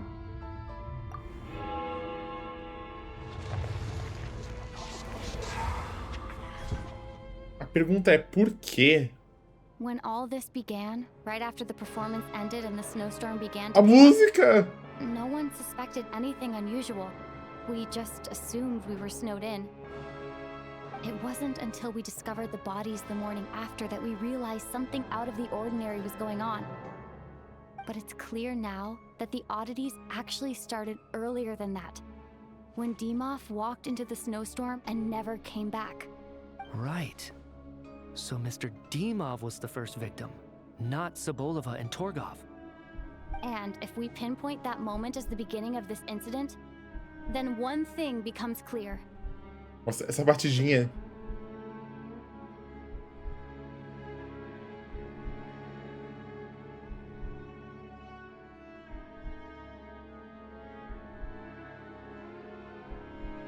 Fosse um coração batendo. Nossa. Mano, animal. Alosha, you are the only person who walked into the snowstorm and came back without the help of Vojanitsa's Requiem. More precisely, Alosha never came back at all. The one who came back was the Grim Reaper. Not bad. Well, since you've backed me into a corner, I suppose there's no point in keeping up the act anymore. Alosha? You're the Grim Reaper? I am no such tired cliché. Mortals should address me as the ruler of death. Before being wiped out for good, you identified the two deceased, and even sensed my presence. A commendable achievement. Far beyond what I expected. I heard you can ferry souls. Those deaths each night. Were they your doing? Your initial conclusion was correct. Due to the existence of the two deceased, the ley lines yearns to reclaim those long-lost souls. Every night, they devoured an equal number of souls to fill the void. This required no intervention from me. Though, of course, ferrying souls is indeed my authority. Por que esse joguinho? Here, take a look.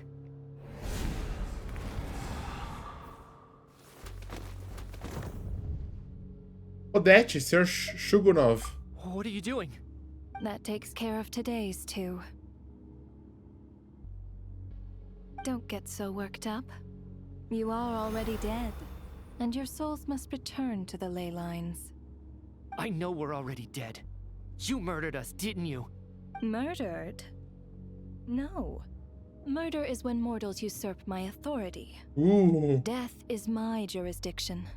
If I require someone to die, I need not resort to such laborious methods as murder. You simply met the criteria to trigger my curse of death. Maldição da morte. I know about the curse of immortality. So there's another death-related curse too? You cursed us? When? And why would you do such a thing? So often, humans pray to me, begging to know when their death will come, and what form it will take. But few people ask why.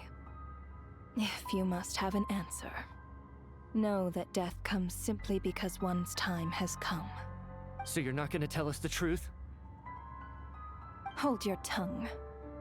By all rights, you shouldn't even be allowed to speak with me. Nossa, já tô essa patada. Those angels from the past are to blame for the reckless renovation of the ley lines here. It's made my work on this occasion infuriatingly complicated. Work? So trapping us here, making us watch our friends die, that's just another day at work for you? You clearly have a lot of questions. Fine. As a reward for your remarkable accomplishments over the past few days, I shall answer a few of your inquiries, provided they aren't too unreasonable. After the physical body dies, the soul must return to the ley lines for that person's death to be considered complete. My work encompasses the entire process of death, including, naturally, the guiding of souls into the ley lines, with which you are now so familiar. You must also be rather familiar with Natlan's Night Kingdom, I presume? It was I who supported the creation of the Night Kingdom. It provided a convenient means of guiding the souls of Natlan. Sim, já que as minhas leis não eram... estavam danificadas, né? Tipo... Here too, the ley lines connected to the theater underwent some modifications. The angels hoped to make them capable of accommodating the souls of some special creations. But this actually hindered their ability to accept ordinary souls to some degree. This effect manifested itself after you died from the curse in the theater, leaving you stranded in the afterlife, unable to achieve a complete death. But if souls who die from the curse of death fail to return to the ley lines within a short window of time, they will miss their chance for good. Mas por que essa maldição? Then, they will remain forever suspended between life and death, no longer subject to the authorities of either. So if you don't resolve this matter soon, and see all our souls return to the ley lines before long, we'll escape your control. Mitya is sharp. This must be what Renova was worried might happen, and the reason she got involved to begin with. But if you have the authority to guide souls, why didn't you just show yourself and get it over with? Why hide among us in the form of Alosha? Exatamente, porque todo esse joguinho. You seek to understand the mind of a god. Very well. I'll tell you. This is a theater, and I decided I wanted to watch a show about death. That's why I encouraged you to take the events to the stage. É porque ela quer. I found myself getting quite immersed. I suppose the entertainment you provided makes up for all the trouble you've caused me by being so defiant in the face of death. There. Are you happy with my answer? Can't say I am. Really? But it fits the stereotypes you humans have about gods. Just moments ago, You were complaining about how infuriatingly complicated your work here has been. Faz sentido. Work is work, I get it. There are times when it's a huge pain, but you just have to get it done, right?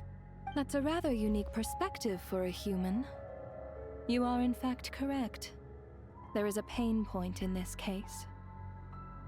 Due to the obstruction in the theater's ley lines, there is a hard limit on the number of souls they can receive each day, making it impossible for me to ferry all your souls at once. Aí você aproveita e faz um joguinho. Revealing my identity too soon would inevitably have led to futile resistance.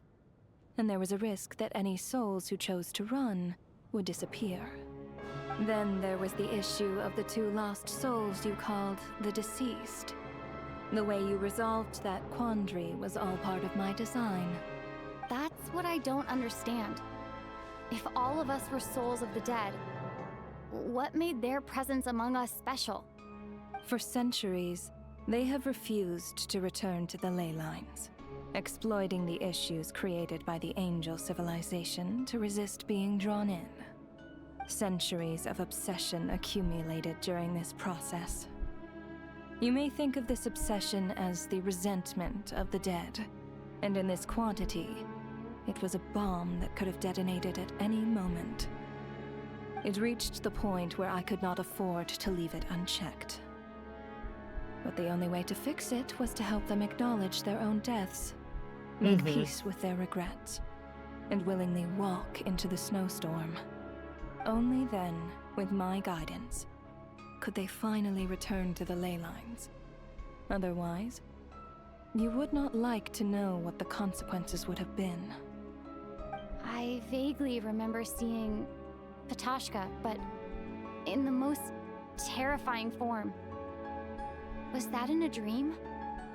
Is that what would have become of her if she hadn't returned to the ley lines? I see your dreams brought you many revelations. So you see, death in fact grants wisdom to mortals. Souls connect to all things in the world and see the chain of cause and effect between them. It's nothing unusual. Anyway, giving psychological counseling to lost souls is not my strong suit. That is more of an angel's role.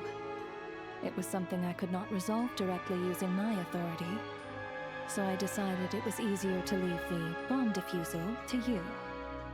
Meanwhile, of course, their presence caused the souls of other members of your party to return to the ley lines each night. From where I stand, that was killing 2 birds with 1 stone.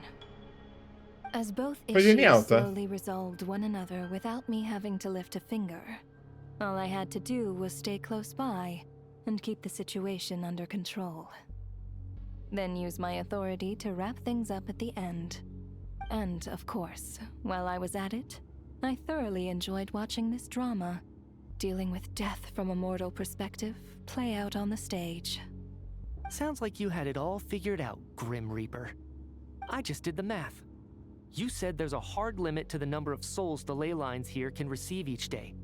It's 2, isn't it? Então você não consegue... That much is obvious, even to a fool.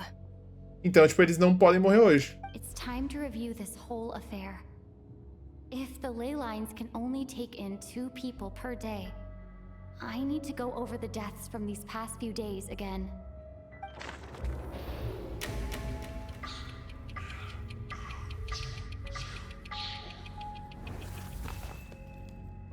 E morreram na ordem, né? Looking back now, none of us had the faintest idea at the time. From the moment the staff member named Dimov walked into the snowstorm, the incident had already begun. No dia 1 foi o Dimov, né? Ele tá aqui? Nossa, eu lembro que... Tá, o primeiro dia foi o Kul... Não foi o Kulish. Acho que foi o Torgov.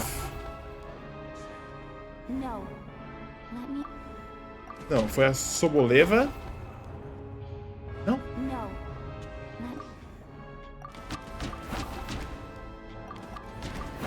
Campana? No. Não, pera. Coolish? No. Ué.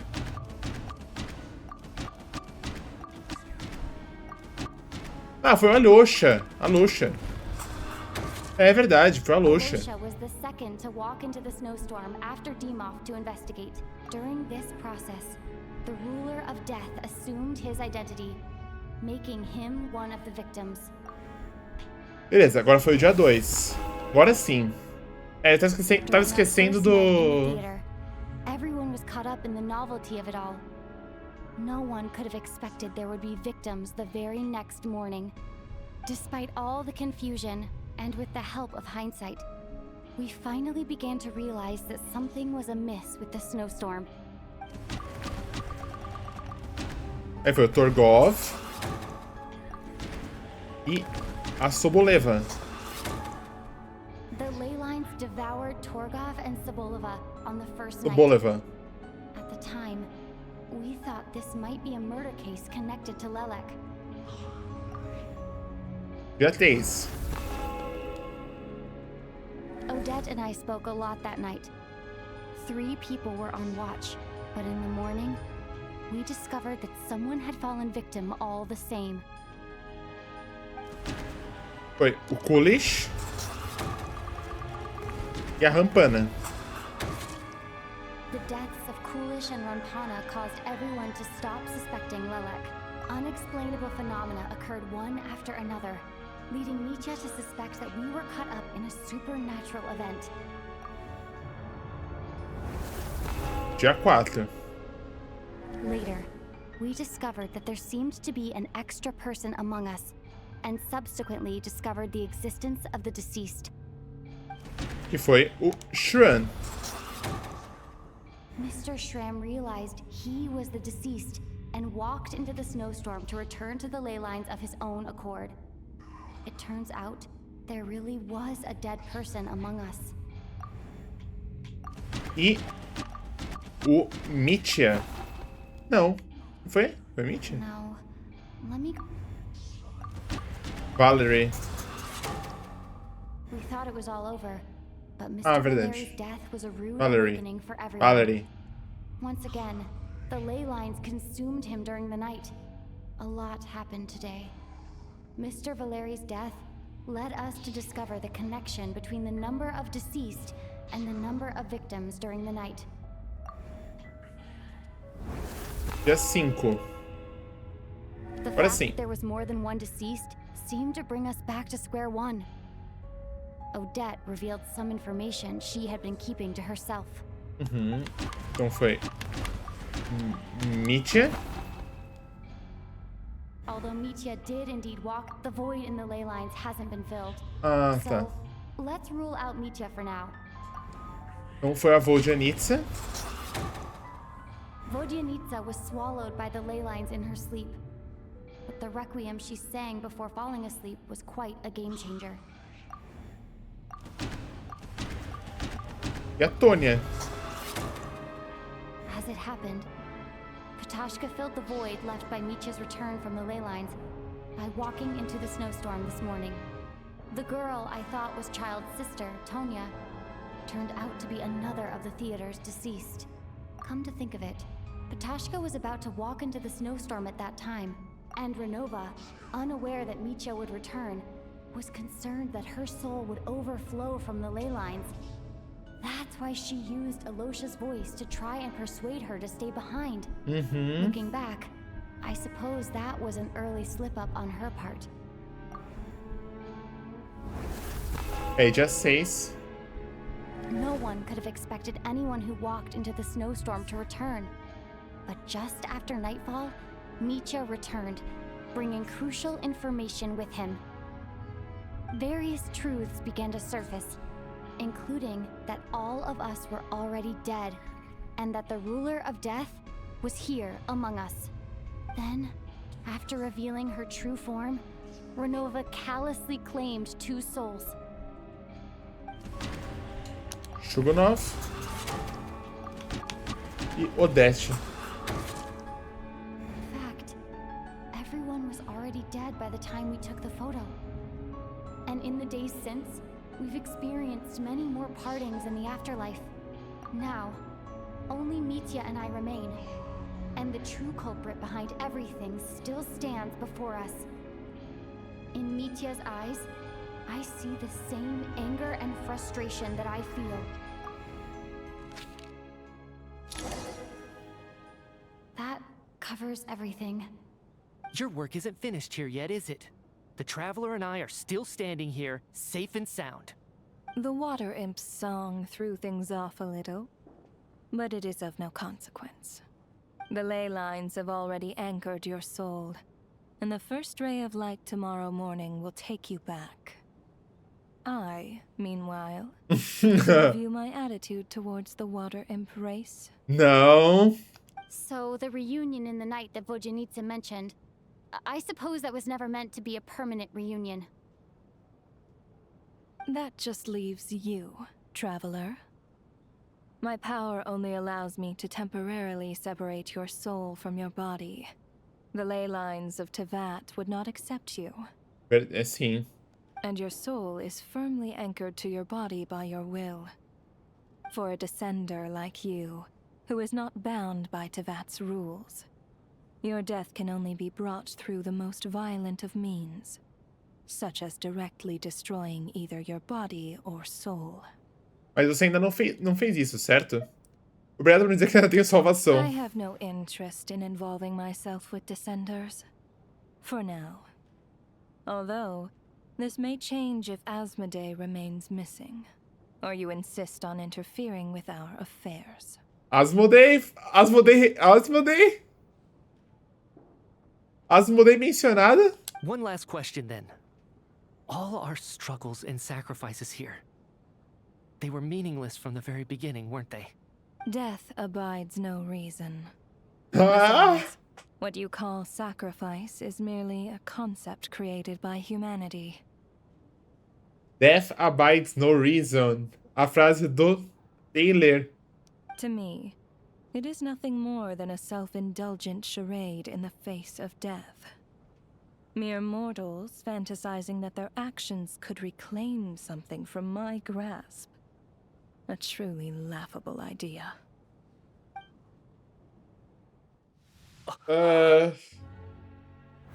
Grim Reaper, you really know how to get on my nerves. I'm not here to ingratiate myself with you. I kill merely because your deaths are necessary. Oh, you've made that quite clear. But humans don't take well to being scorned. Not even by the gods.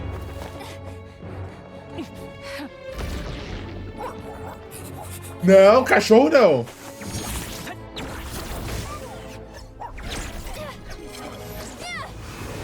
Tá, é autodefesa. Eu permito, vai. É autodefesa.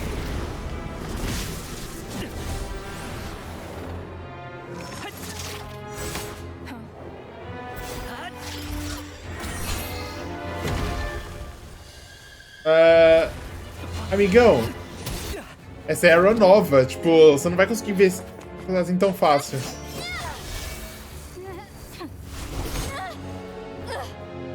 This is futile. You must know that you are powerless against me in my own domain. I suggest that you save your strength. For what? Maybe we can't change anything. But if nothing else, we can at least teach you to have some respect for the dead. Audacious. Não.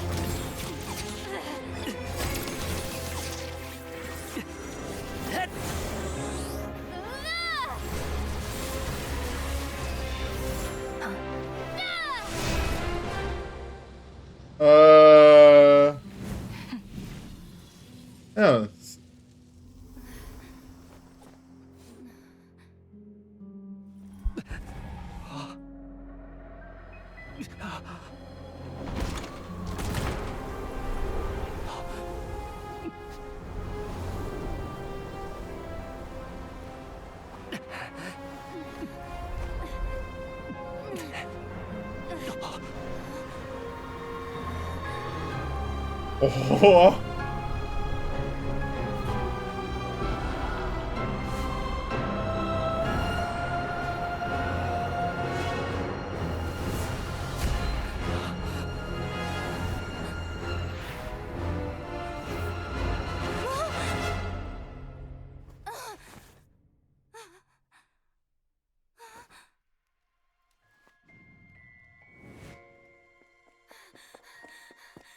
Ai, tá todo mundo morto.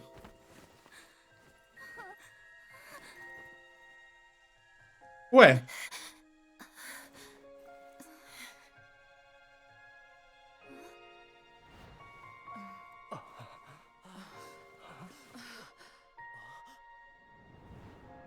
Ué.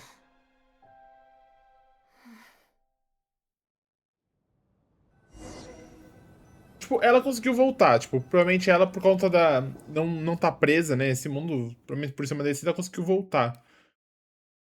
Mas será que, tipo, precisava... Como a maldição precisava terminar, ela não conseguiu...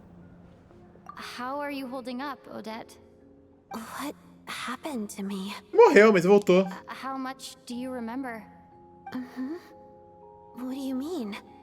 Is the performance over? I can't seem to recall what happened. Has Odette already forgotten? Mitya? Mitya? Oh, I'm sorry. I guess I spaced out there for a second. Remind me who you are? Don't you remember anything?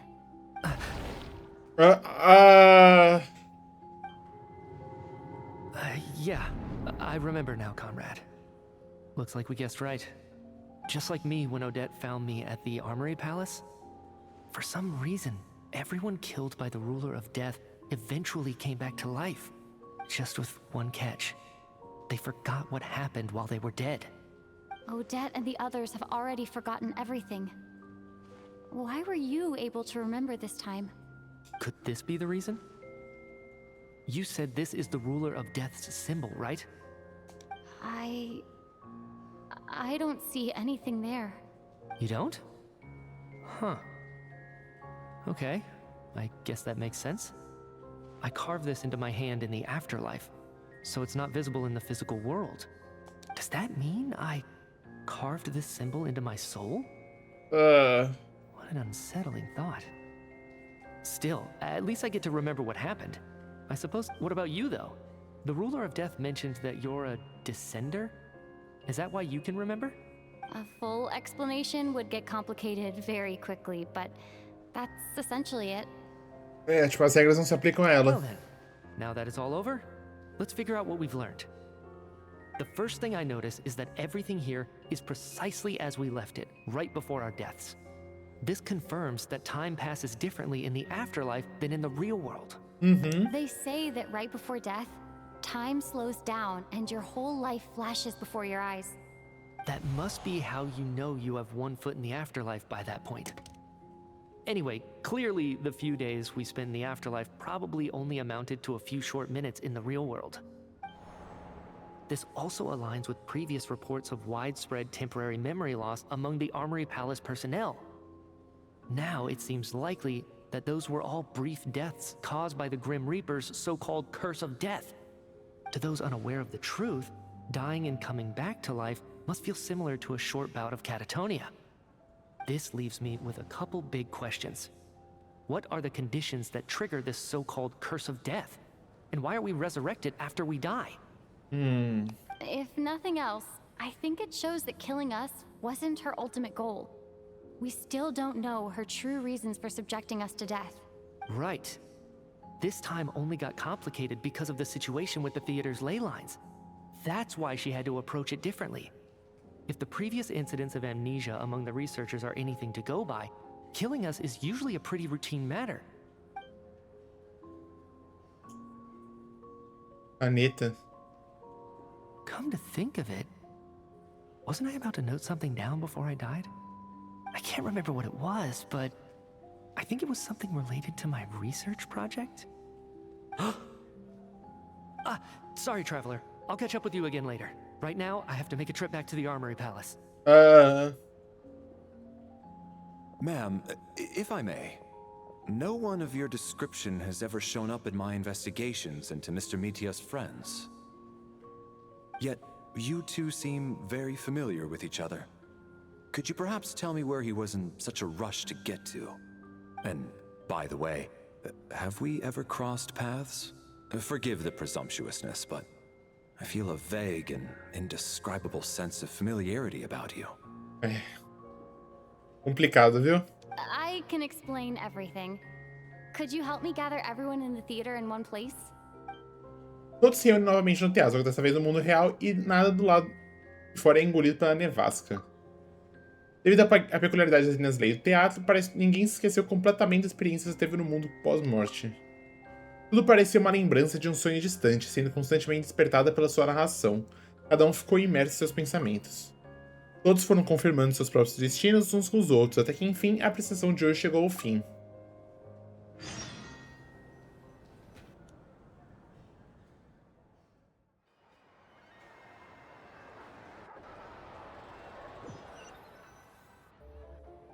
So, Chuganov really is going to shut down the factory. I guess this theater incident actually did us some good after all. So, you said I promised to take you to the Armory Palace while we were in the afterlife, yes? I believe you. I think I even have a vague memory of it. Eu quero voltar primeiro para ver Paimon, embora para ela não tenha passado muito tempo. Agreed. Let's check in on her first. The whole reason for our trip to the Armory Palace anyway is to figure out what's going on with her health.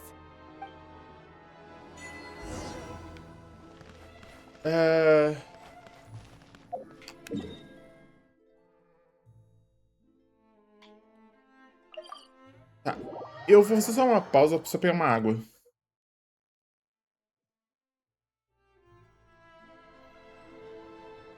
Pausa. Bora, vamos seguir. Vamos ver a Paimon.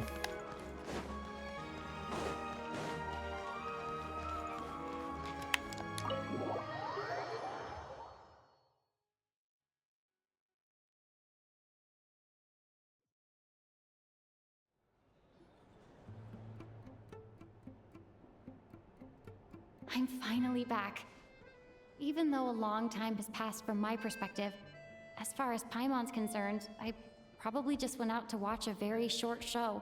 I should keep my emotions in check when I see Paimon again, or it'll seem weird. Wait.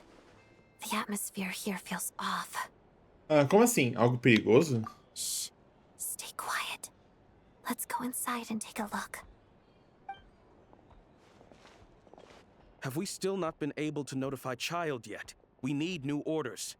What if that person comes back again? O que aconteceu? Do que estavam falando? I'm so sorry.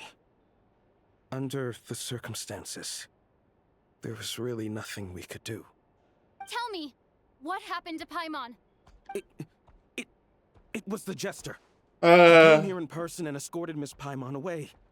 He's the director of the Fatui. His authority supersedes all others and cannot be questioned. There was nothing we could do. O bobo da corte? How long ago did he leave? And what was Paimon's status? It was about an hour ago. Miss Paimon was fast asleep at the time.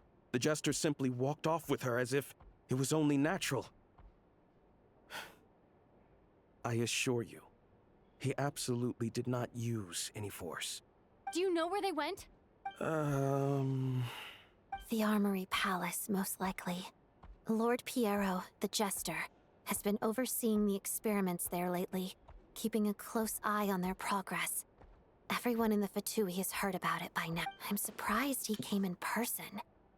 Whatever his reason for taking Paimon, he'll most likely return to the Armory Palace first, which is exactly where we were headed anyway. Then lead the way, Odette. Okay, let's go. Vambora. Roubaram a Paimon. Piero roubou a Paimon. It's just up ahead. Quick, let's get inside. No, I'll go alone. You know I'm planning to force my way in. You're with the Fatui, so you should stay outside. I was hardly planning on taking you through the official channels anyway. I'm here to force my way in, just like you. I may be a Fatus, but I'm also Lelek, enemy of Project Stuzha. Vamos, Odette. Paimon's safety is paramount right now. With me around, you'll have an extra pair of hands. There might be devices inside that are easier for an insider to deal with. If you say so. Let's go. There's no time to hesitate.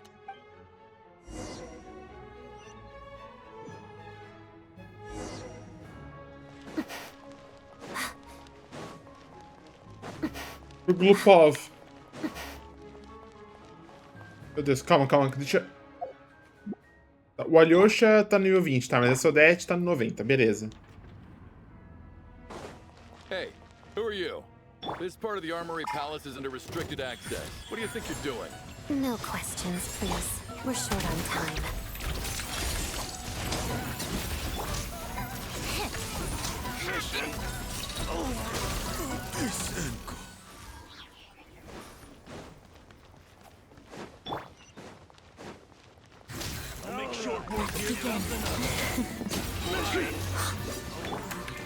O Ted precisa tão forte. Ai, caraca. Lots of the snowflakes.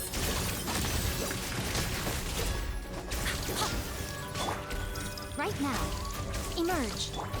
How tiresome.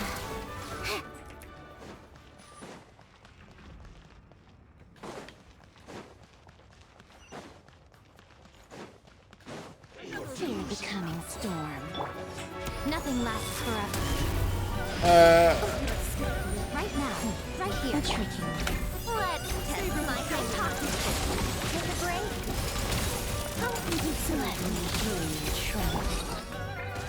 Alright, cara, sai.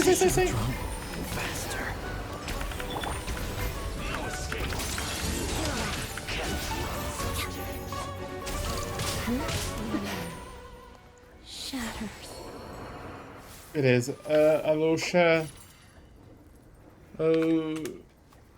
Você toma um bifinho e eu vou pegar a vida aqui. Ah, isso vai pra um. Que merda.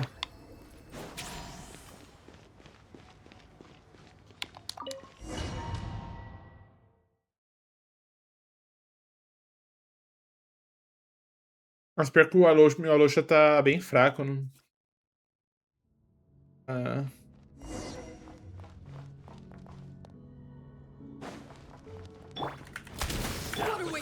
You have a pass?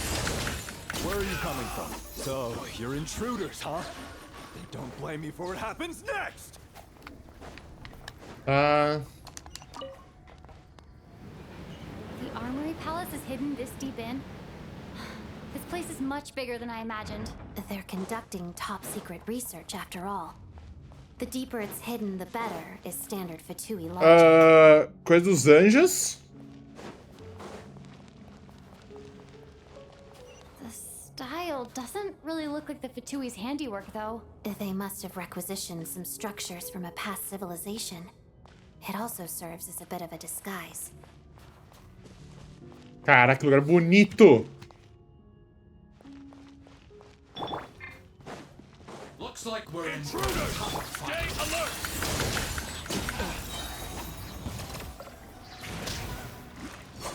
Emerge. Right now.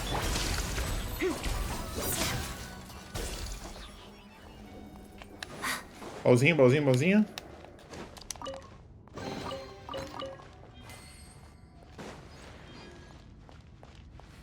Ah, eu só queria vida. Intruders? Don't come any closer! Just what are you guys trying to do here? I'm short work of your scalp! My hunting days are over. Right here. A sight to behold. That's the power.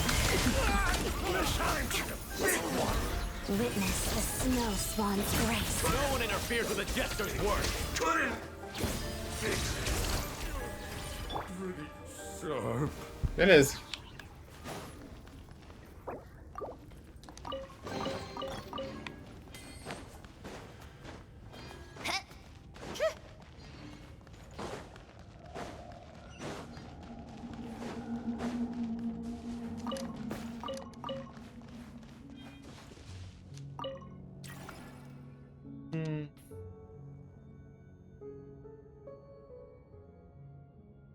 A B.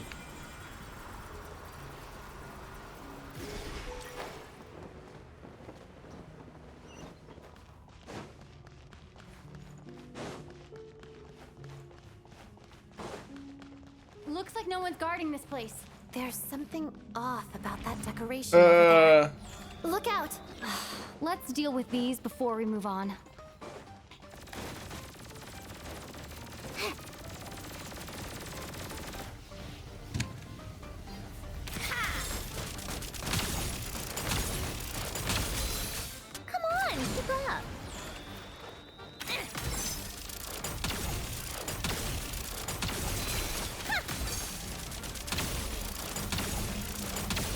Take a break.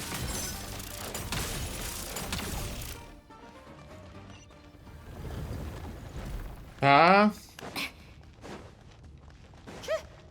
Bem tranquilo esses bichinhos.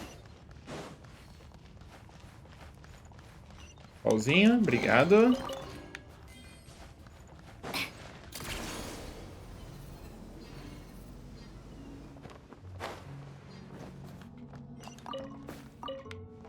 How tiresome. Queria ver se tinha alguma coisa aqui, mas não. The researchers here probably don't know that we're uninvited guests. Let's try not to hurt them. Beleza. What's the big star from the theater doing here? That's Miss Odette. She's a member of the Fatui. Don't tell me you didn't know that. E essa aqui é a arma secreta. Was the whole reason for Project Stuzia to support the research here at the Armory Palace? Just what are the Fatui and the Tsaritsa planning?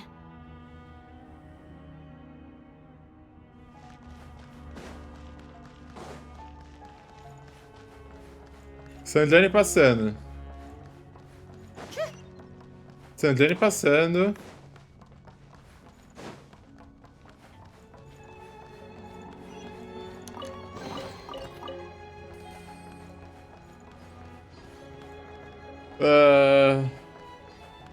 Whoa, who are you? Never seen you around here before. Sandrine, pô. Come on, keep up. Parece um linchpin, né? Estrela linchpin. How tiresome. Queria ver se tem alguma coisa pra ler aqui sobre o que é tudo isso.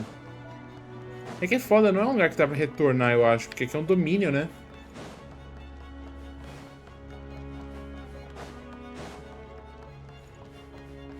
Looks like there's no way through here. Maybe using the power of this prism could help?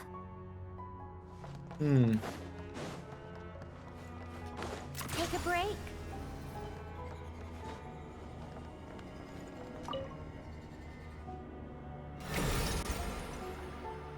I think I see some images. It's the prism's power at play, causing images of the past to reappear. Albeit Paimon and the Jester? Is this another scene from the past? yes. It looks quite old, though. I don't think it happened in the recent past.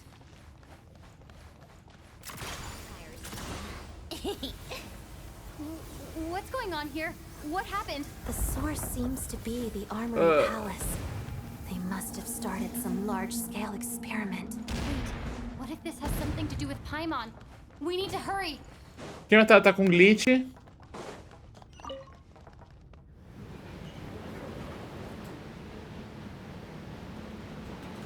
Take a break. We're almost there. The Armory Palace is just up ahead. Paimon, please be okay. Ai, meu Deus. Right now. So much for eternity. Victory is in the palace. Come on, keep up. What a joke. Meu Deus. Eu vou sair daqui. Tiresome. Porque eu não vou... Pick up the pace. Não tenho vida.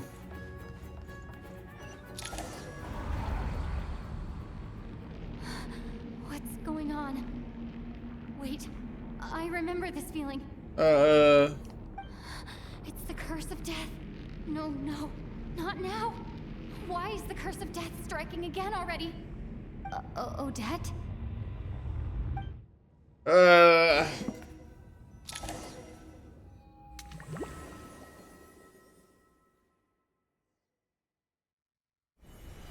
Is this the afterlife again? I need to find a way back to reality. Is that Odette's core Ignis? Could that be what just woke me up? Escape do pós-vida e retorne à realidade.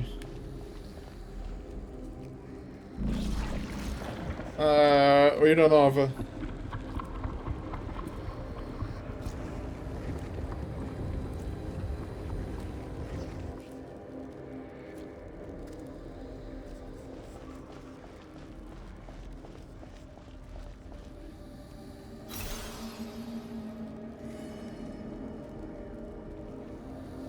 Meu Deus.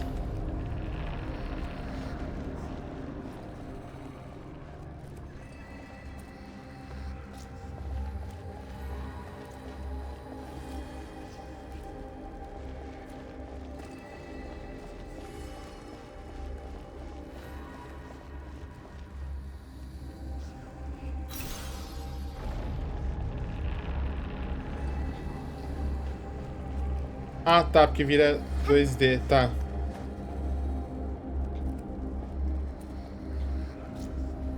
Pra onde? Pra cima? Tá.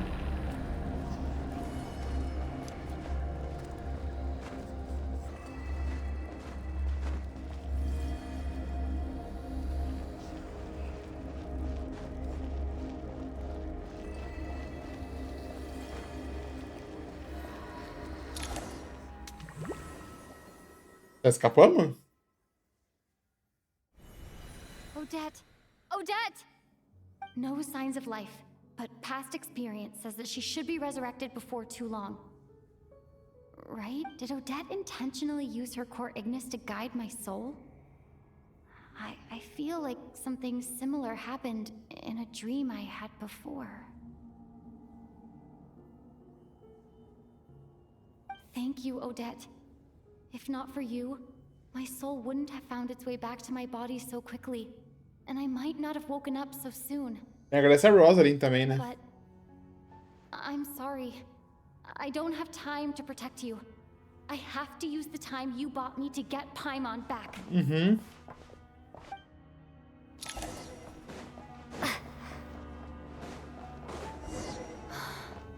Sure enough, everyone here has been affected by the curse of Paimon! Paimon! No, wait. Paimon probably didn't escape Renova's curse either.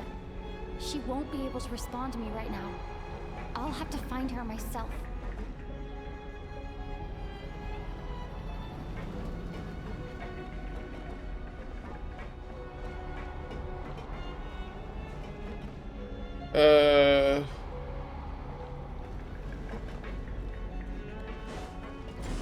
Mitya? Is this the laboratory he works in? What happened here to trigger the curse of death again so soon? I'll have to ask him when he wakes up. Finding Paimon has to take priority now. Ah, essa linha ali.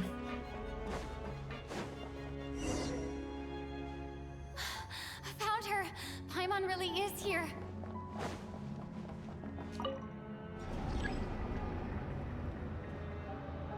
Participou de alguns equipamentos experimentais.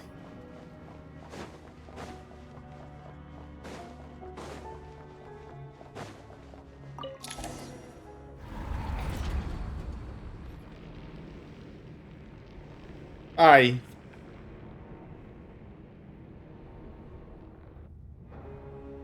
Ai.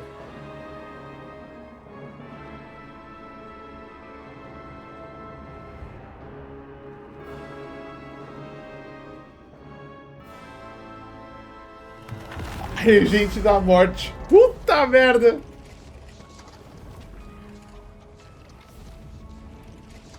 You don't learn, do you?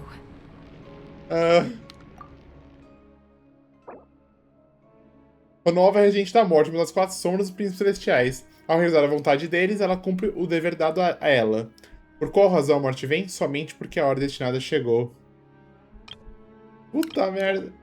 Pronova? You've already been involved in one mass death, and now you show up at the scene of another. This might have passed for a coincidence the first time, but a second time? Am I to assume you are intentionally interfering in Sneznahya's affairs? Judging by your expression, it seems that you understand little of what is going on here. Explica! In that case, a word to the wise. Do not interfere in Sneznahya's affairs.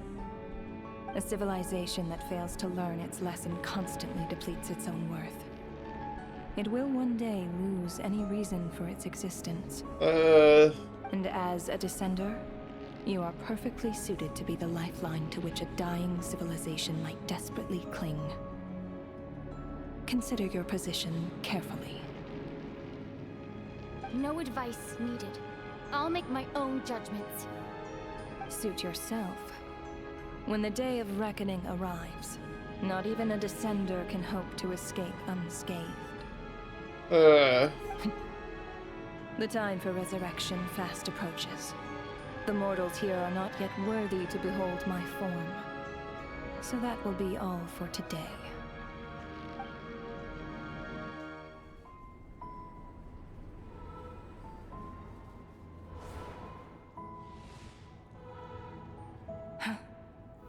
That thing is coming with me. Ooh!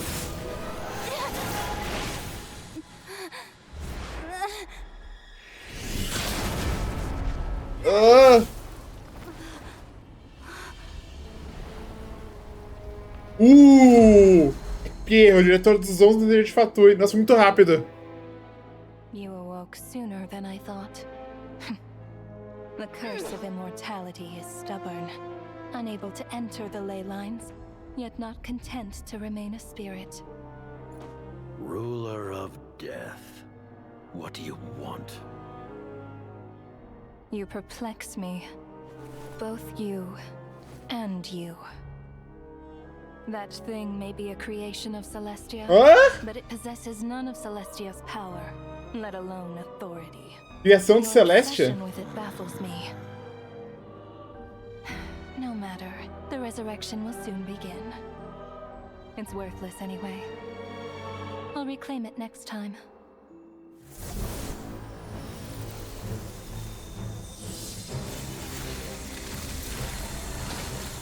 Hey, who says there'll be a next time?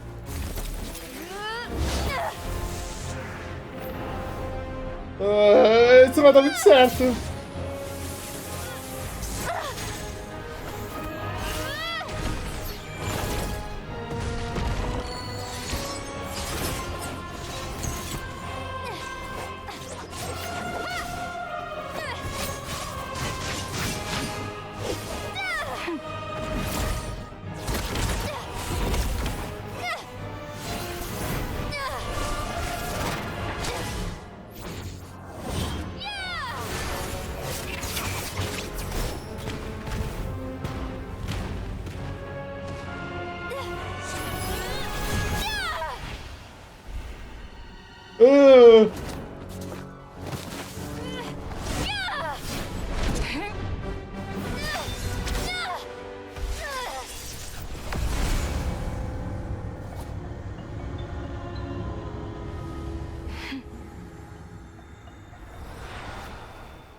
Ela fugiu.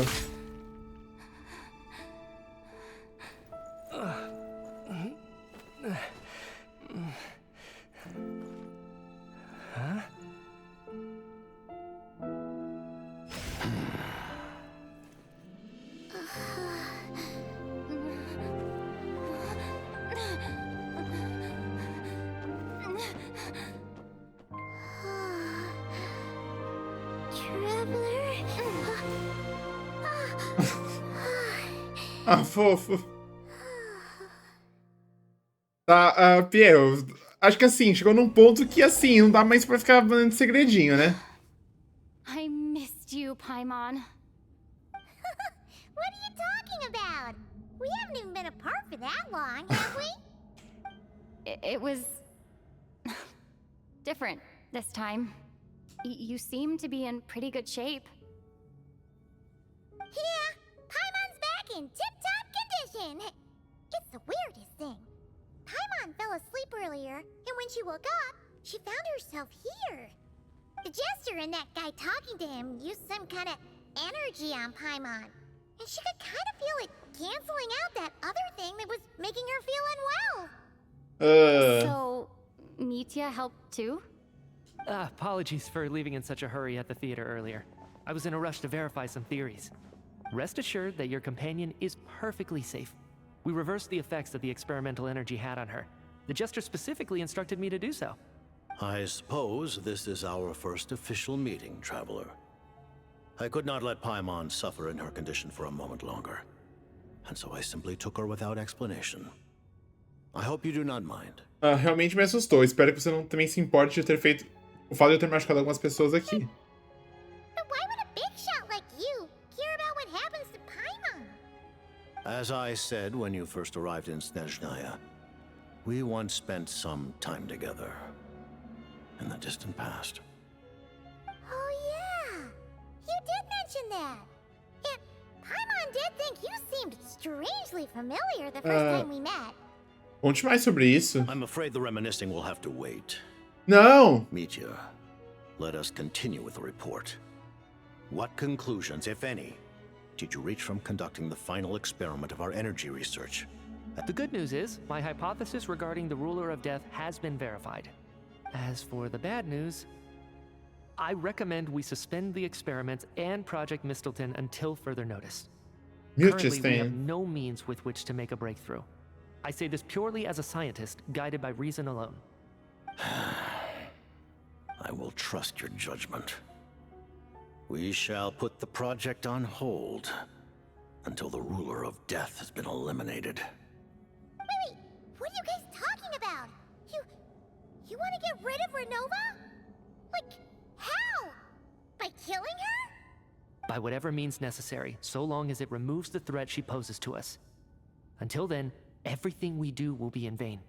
After what just happened, I've ascertained Renova's goal. Or rather, the trigger condition for the Curse of Death. Okay, let's hear it. What she's doing is blocking Sneznahya's technological progress, preventing us from possessing any means with which to threaten the heavenly principles. Quando eles vão chegar num ponto que eles vão fazer isso, ela mata e ressuscita as pessoas. Just like the little lapdog she is. So, any ideas, research, or experiments that lead to technological progress can trigger the curse.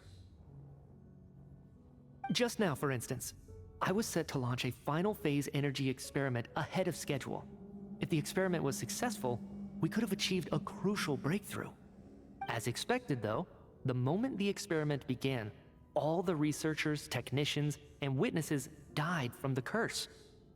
All that effort, not to mention the energy and materials we relied on Project Sneznahya to gather for us, went to waste. In the end... Does that mean something similar happened when we were at the theater?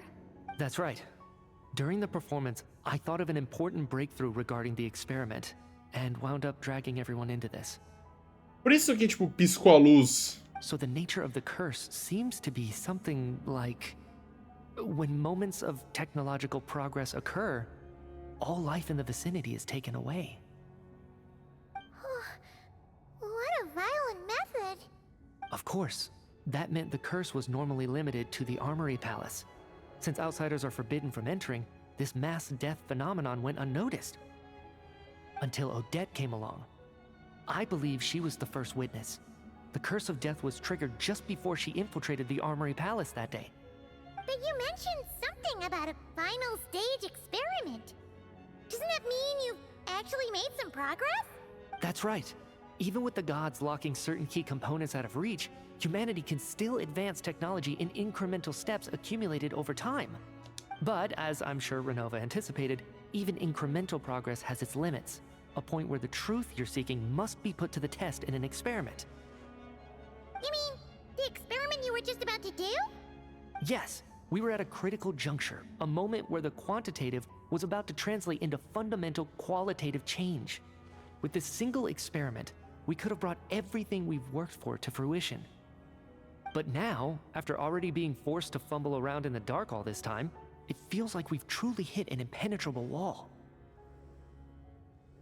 As long as Renova's Curse of Death persists, we won't be able to advance the experiment or obtain any results.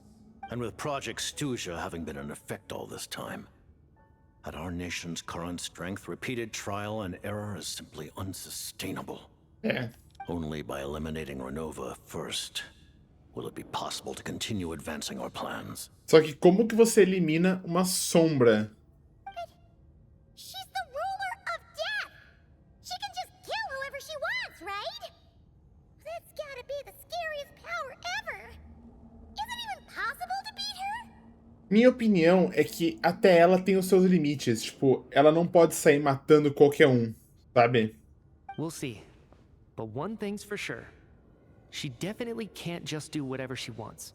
The best Exatamente. proof of that is me, standing here, very much alive. You're saying... Wouldn't it be easier to just kill all of us researchers for good? Why resurrect us over and over again? Why let us advance our technology to this point? E com certeza ela não pode sair matando. You're saying... Even the ruler of death has limitations we don't know about? Exactly. And I think that's where the key to our breakthrough lies. Regardless, the ruler of death has always been an obstacle we must overcome. Indeed, we must face life, death, time, and space. After all, our goal is the heavenly principles. The Fatui want to challenge the heavenly principles? For a long time, I've had a vague suspicion the Fatui and the Tsaritsa were targeting the heavenly principles. Isso, assim, é uma suspeita que a gente tinha desde o começo e agora só confirmou, né? But hearing the Jester admit it is still a shock. No wonder that Tsaritsa's goal has always been kept a secret from the people. E por que os príncipes celestiais estão dormindo ainda, né? Mas sei lá, tipo, é estranho, tipo... Sei lá, eu queria muito saber o que tá acontecendo, sabe? What kind of road will that lead Sneznahya down? Porque assim, no momento que os celestiais acordar, cataclismo. Tipo, é cataclismo. Não tem outra. In that case... Lord Jester, I would like to request some leave. I'd like some time to organize my thoughts and go over the data. Granted. Get some rest, put the experiment out of your mind, and take care that the curse of death doesn't affect any civilians.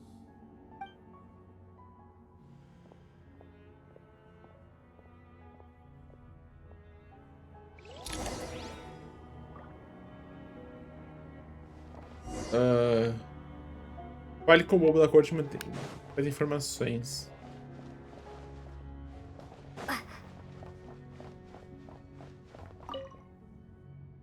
While there is yet time, allow me to offer you my hospitality, honored guest of Sneznahya.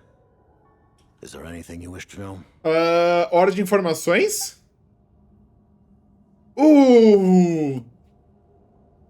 Sobre o projeto Miltstein, vamos ver. I remember hearing the term Mistelton from Columbina. Miltstein. Yeah, Paimon wanted to ask about that when the name came up just now. What is it? Paimon's heard of Project Stuja, but not this one. As you know, Project Stuja is a series of measures enacted to consolidate our nation's resources, the greater purpose of which is to serve Project Mistelton. Project Stuja, então, é o conjunto todo, né? Mas... E o projeto Miltstein é o projeto que vai derrotar os princípios celestiais. Many of the things you have encountered thus far are essentially for the advancement of that project. This includes the Kuvaki Experimental Design Bureau in Notdry. Researching Kuvaki was merely a facade. Its core objective was to use local resources and research findings to build Mistelton itself. And that's a weapon built for the final battle against the Heavenly Principles, isn't it? Huh? How did you know that? I was given some intel, and I made some deductions. Wait. You must mean that thing over there. Oh, Paimon's gotta take a closer look at this thing. Especially after you guys sent so many people to Notdry to work on it. Kuvaki alone will not break through Celestia's defenses, let alone challenge the Heavenly Principles. The Heavenly Principles are no doubt accustomed to combating the power of the Light Realm, and elemental energy is simply the power of the human realm, converted to that form by the Heavenly Principles themselves. Any attempt to use this power against its creator. For now, therefore, we have set our sights on the form of energy associated with the Third Descender and the Stellar Linchpins. This may hold the potential to allow Mistelton to contend with the Heavenly Principles. You could say that by reverse engineering the stellar linchpins to extract the energy within, we have obtained a source of anti-Celestia energy. A peça de energia pela qual Mitch é responsável. Então é um projeto tão grandioso assim. The Kulagi Experimental Design Bureau, Project Studia, and the new energy experiments. Huh. So, Project Mistleton is what ties it all together. And it looks like your plan is almost complete. No wonder the Ruler of Death came after you. Uhum. Sobre a Tsaritsa. Her Majesty the Tsaritsa has embarked upon an expedition to vanquish a monster. Were it not for this, I imagine she would have been delighted to grant you an audience. Seems like the powers that be in Sneznahya don't intend to hold my past conflicts with the Fatui against me. The Harbingers have been granted significant autonomy in retrieving the Gnosis. But by the same token, they do not completely represent Sneznahya's official stance. You read my mind. Speaking of the Gnosis, Paimon's been dying to ask this question since forever. Why exactly does the Tsaritsa want to collect them? Is it something to do with the fight against the heavenly principles? A pergunta que não quer calar há tipo há 6 anos é essa. The Gnosis will undoubtedly serve as a key bargaining chip when she confronts the heavenly principles. Beyond that, you had best ask the Tsaritsa herself. I am not sure if this information is mine to disclose. Só beitaram, né? What do you mean? Not sure. Don't you make the rules? You're the highest ranking Harbinger. Ugh. Never mind. Taking on the heavenly principles is something most people wouldn't even entertain in their wildest fantasies. Why is the Tsaritsa so fixated on this? Vai perguntar pra ela. Into that today, civilization is nothing but an illusion. Something whose very existence can be negated at any moment. Our civilization may very well be destroyed in the struggle, but as things stand, the heavenly principles could choose to negate our existence on a passing whim. And we must not sit back and accept that fate. Only by changing the state of affairs, only by overthrowing the heavenly principles, can our civilization truly be said to have taken root. Otherwise, the fate of the people of Conria and Hyperborea is a cycle doomed to repeat itself. Não, real. Só que na minha visão, também tem o lado dos princípios celestiais. Na minha visão, eles têm um motivo pra fazer isso. E provavelmente esse é o ponto que vai chegar pra gente no final do jogo. Tipo, os princípios celestiais têm um ponto que eu concordo. Assim, não está errado o que o Piero tá falando. Mas a grande questão é, o que é de Tivete sem os princípios celestiais? Tipo, eles são muito poderosos e eles têm a função de proteger Tivete. Será que Tivete seria protegida sem eles? Accepting potential destruction in return for getting to control your own fate. Furthermore, perhaps this is still somewhat difficult for you to understand. Are you aware that all the rules of this world are made up of curses? Sim, a gente sabe. A Skirk falou disso pra gente, eu acho. All of them? Paimon knows about the curse of death you mentioned, and the curse of immortality that you and Dainsleif have.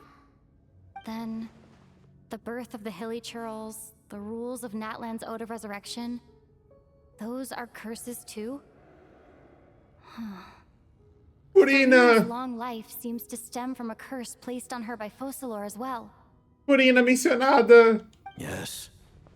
Even a god's love for humanity is a curse the heavenly principles inflicted upon the gods. Então como a Tsarita se livrou dessa maldição? What? The Tsaritsa has always had ample reason to hate the heavenly principles.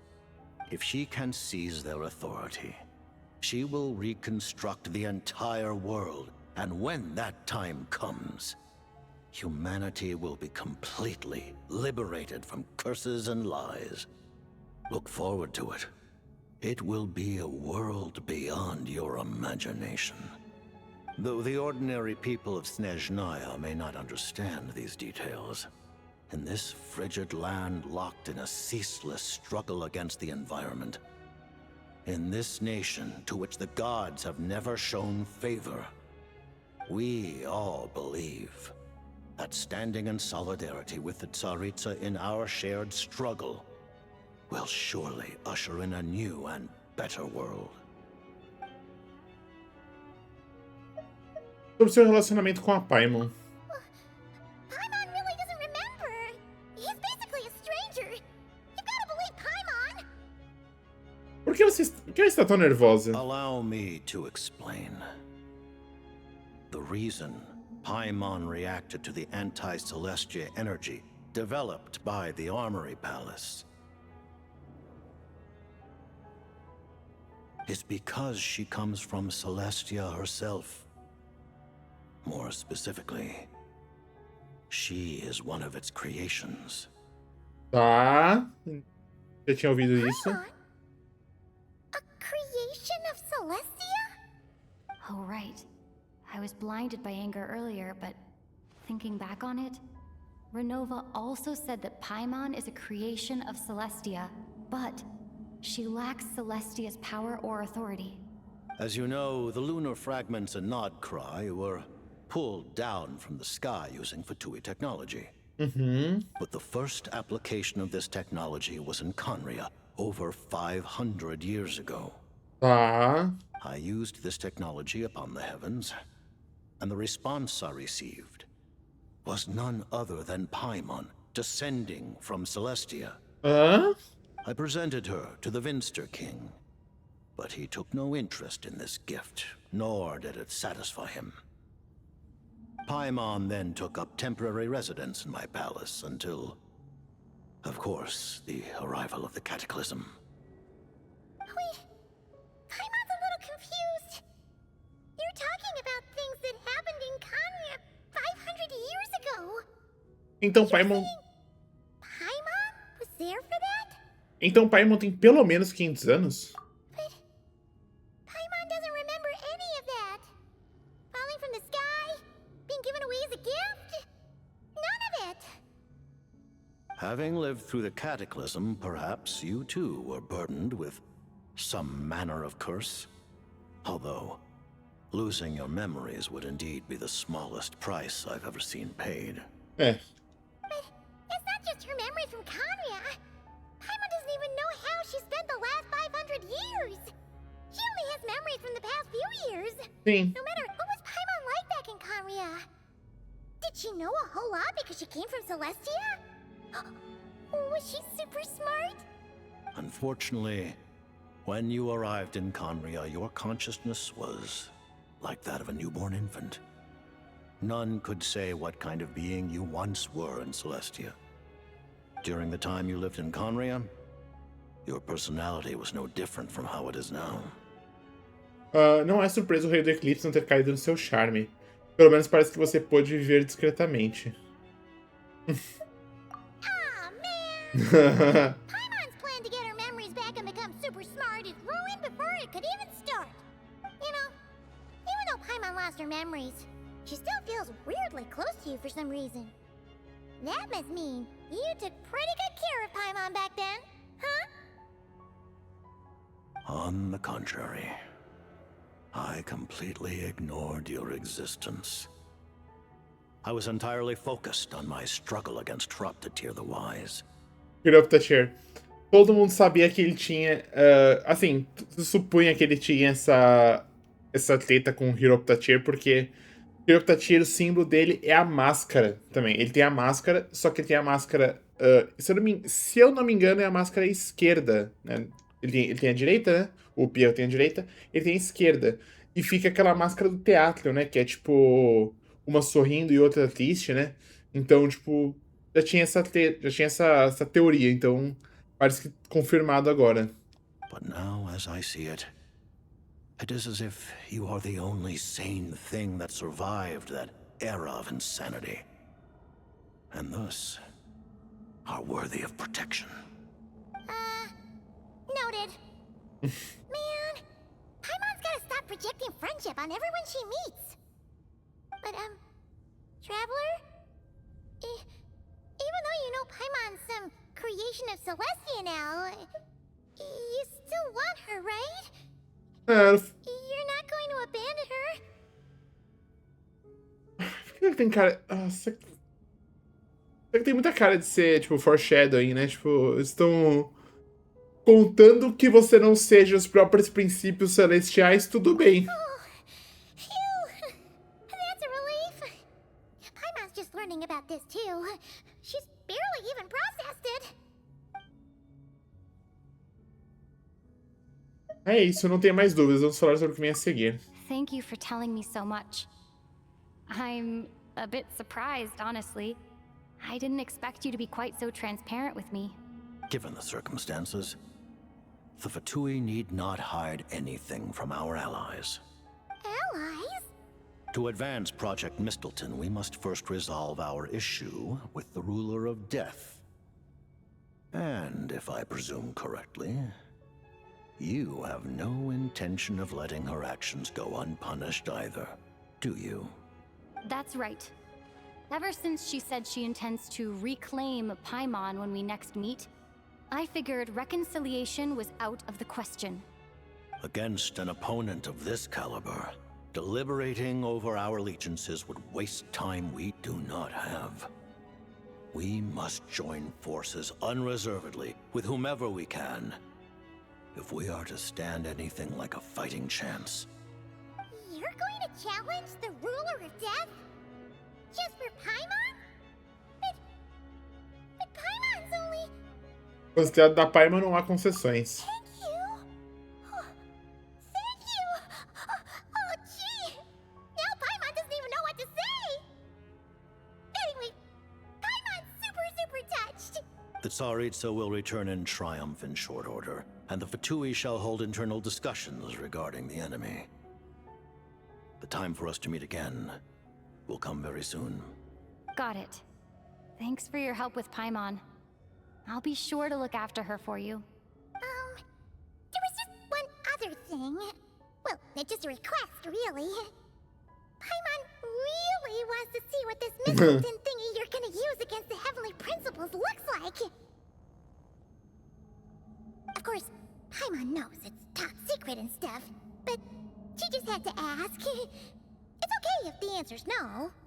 Certainly you may. Oh, for real? Actually, maybe it's best not to. What if her Nova suddenly pops up again? She might... While the technology is not yet fully developed, it has nevertheless reached the stage where Celestia's creations are unable to damage it. In that regard, you may rest assured. Oh. Wow. No wonder Paimon felt so out of sorts recently, even though it was super far away. Alright then! Paimon's ready to take a sneaky peek at this top secret super weapon! Um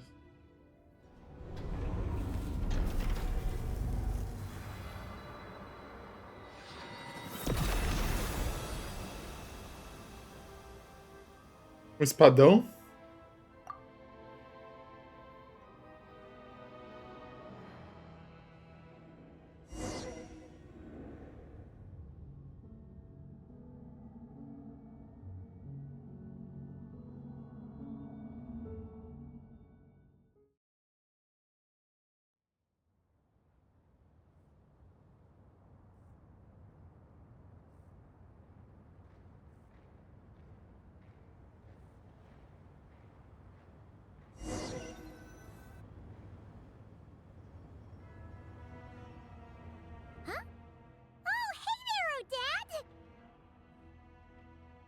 Odette. You're okay. Thank goodness. You look well. Have you recovered? Long story short, yep, Paimon's all better. What are you doing here? Were you waiting for us? That's right. When I woke up, I wanted to go in after you, but the guards had woken up as well. It would have been tough to take them on alone. And so I returned the way I came and waited for you here. It was thanks to you that my soul found its way back to my body so quickly. Thank you. Huh. That actually worked? Nice. I just figured I'd try my luck when that ominous feeling struck me. Really, you should be thanking this thing instead.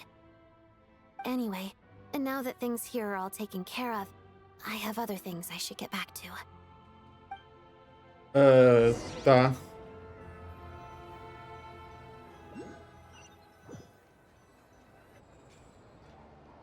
Ah, Director Chuganov, you're back.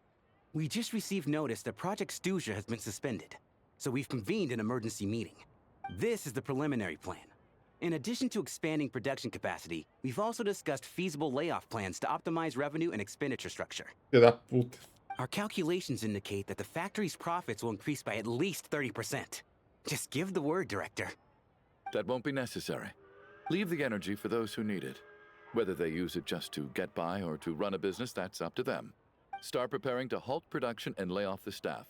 Make sure the workers are able to land on their feet and that they are duly compensated. Thank you all for your hard work during this time. Am I hearing you right? Why? After all the tough times we made it through, now is exactly when we should start to turn a profit. I just suddenly don't want to do this anymore. Huh. Does there have to be a reason? Iskra, it's time to rest.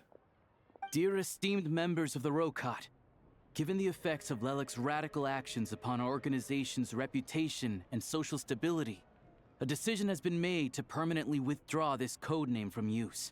Considering that Lelik did what they did for the benefit of the people, the Rokot has nevertheless negotiated with the authorities, ultimately securing a waiver for all penalties due to them.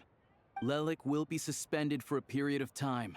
Depending on their future performance, they may be allowed to adopt a new codename and continue acting as part of the Rokot. The purpose of this notice is to remind everyone once again that motives and methods are equally important when one operates in the shadows.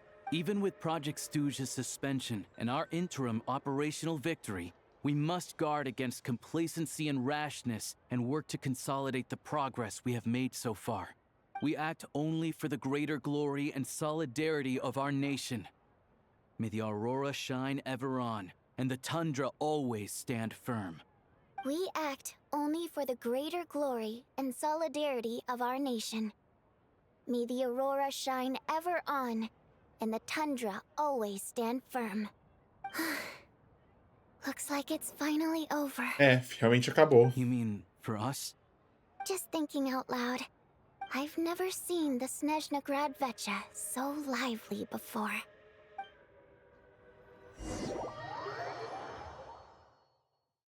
I never once thought I'd come here. Ai. But I understand everything now, Rosaline.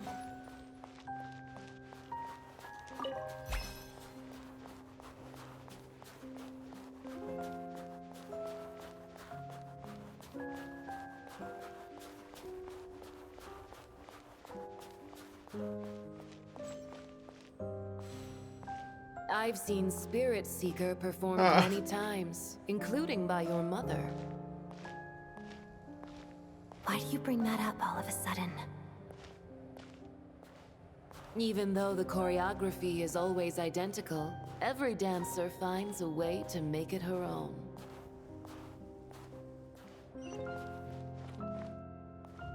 So you actually want to talk to me about ballet?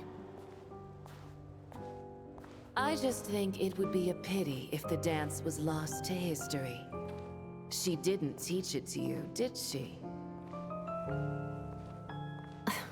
That was an unusually subtle taunt for you.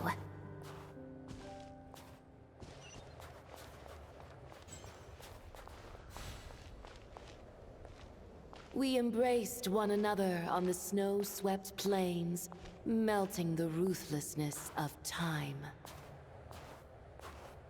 But when our bodies, in pieces, are cast to the winds, what of our love will remain behind?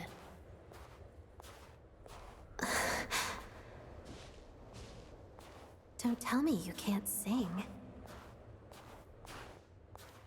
Shush.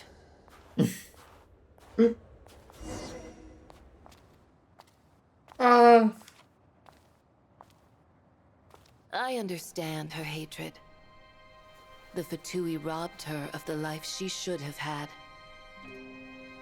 I never opposed her dancing. Yet still I became an enemy of her ballet. I'll just keep my distance. Many despise me. I'm used to it. You're certainly not one to shy away from confrontation. But children, they need a different approach. I'm hardly the most maternal figure. Yet, she is a child. In my experience, while a father commands authority, he must still yield to love. You should tell her what you think about her dancing.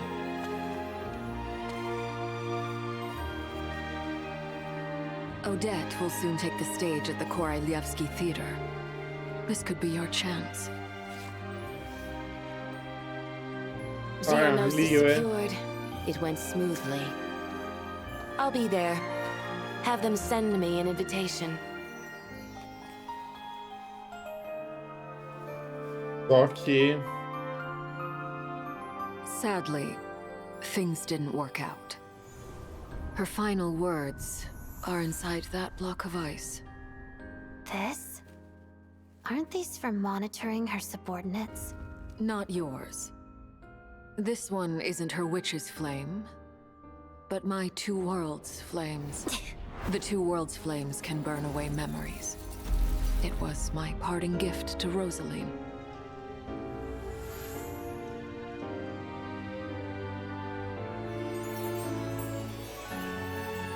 If all goes to plan, she and I will both live to see the Tsaritsa succeed. I believe she'll find peace. But if anything happens to me, she needn't follow in my footsteps. The cryo-energy will fade away in time. Then the two worlds' flames will burn away all memories of the Fatui. She'll be free to dance. Aww. She deserves this. I will handle the aftermath. The choice is yours, child.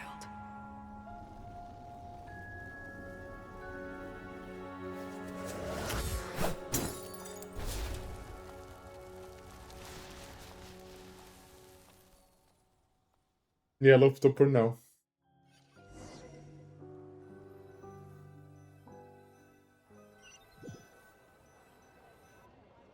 Muito foda, muito foda. Fresh air at last! Paimon's head isn't spinning anymore, and the fever's all gone. Paimon's finally free to fly again! Oh, it's nice to finally know where Paimon came from, too. It did make Paimon a little nervous at first, but it's such a relief now. Eu nem queria NPC ali no meio, enfiado no chão. Who cares if Paimon's a creation of Celestia? She's probably not anyone that important. Probably just the fairy of food and fun or something.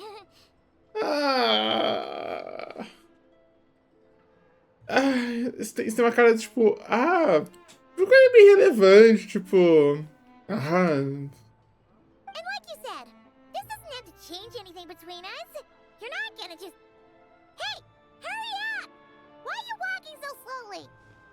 Agora, um ponto importante.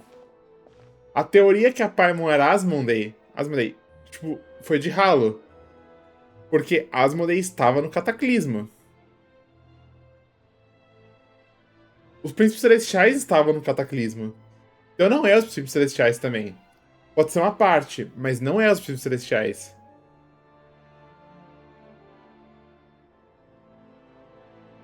Não é Asmodee. Não é Renova. Staroth não é, então não é uma sombra e não é dos celestiais. Isso com certeza.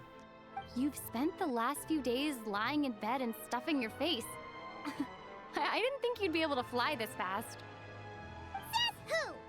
Paimon's as agile as ever. They don't call her White Floaty for nothing. Paimon originally wanted to check out the bookstores in Sneznahya, but she's more in the mood for flying around right now, so let's save that for later. Wait, they've got light novels from Yasha's house here too. Huh?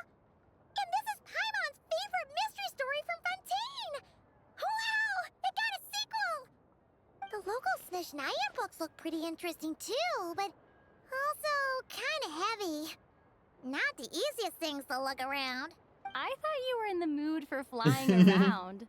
Paimon can read while she flies. Hey, look at these two dolls. Which do you like better?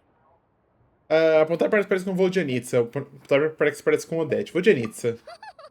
Alright, boss, we'll take both. Paimon will have the other one. As matrioshkas, não é? Oh, I thought we were only getting one. All right, fine, I'll pay. There you are. Thanks for visiting. Lushko. Paimon will grab this and then...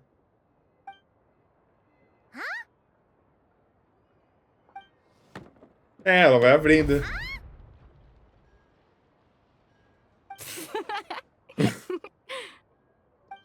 many layers does this thing have? And what are you laughing at? Huh. You knew all along, didn't you? Claro. A whole bunch of people are gathered over by the plaza. Hey, look! That looks like Tartaglia! Tartaglia e a irmã. I know that voice. Of course. If it isn't Paimon and my old comrade. You're looking well, Paimon. All better? Yeah! The jester knew what was wrong and fixed Paimon right up! Thanks for sending someone to keep Paimon safe, too. Oh, yeah. About that. That was kind of embarrassing. Who could have known that our director would go looking for you in person? So sorry for the Oh, right. Let me introduce you. Tonya. This is my little sister, Tonya. Hello, Tonya. Hello.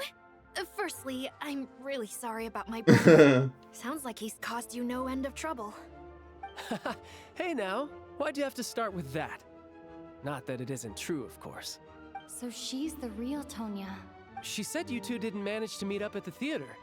She waited ages for me, and when I didn't show, she got a little worried and went outside. Espera. Você está dizendo o quê? Você não contou para Tonya que eu iria no seu lugar? I know, right? He didn't bother to say a word to me. I searched up and down the city for him, and he only told me about it when I finally caught him at the gates of Glupov. I've been rushed off my feet lately, so I didn't get the chance to go home. I just figured the Traveler would fill you in when she got there. O problema é que a gente não conhece ela. Well, the snow was bad, and you're never late. So I was really worried about you. How was I supposed to know that you'd stood me up? I'm sorry, Tonya. I really am. I'll make it up to you somehow. Just... please don't tell Mama. Although the mix-up led to a series of misunderstandings, it's probably for the best that the real Tonya didn't get caught up in that mess. Besides, it's obvious that Tartaglia isn't usually one to break a promise. He only gave his ticket to me because he had to look into Lelek. A culpa é minha por ter me atrasado. Eu deveria ter ido te encontrar primeiro. No, it's fine. It just meant I didn't get to see the show in the end. By the way, what did you think? You were one of the first people to see it, you know? I would say... the best is yet to come. Huh? What kind of review is that? Hey, look! Eita, cutscene.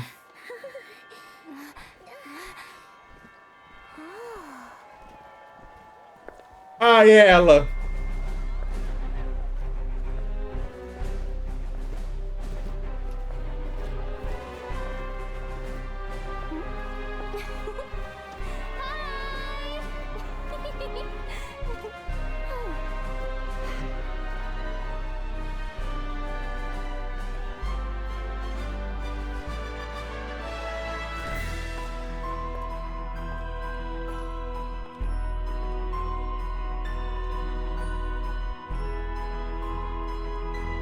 Erro.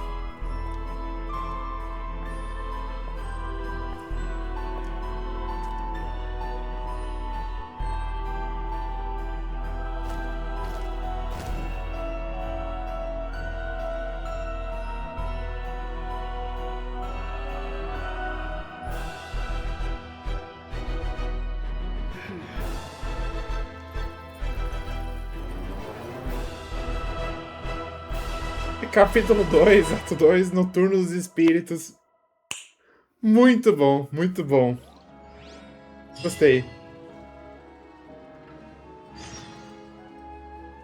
Muito bom. Nossa.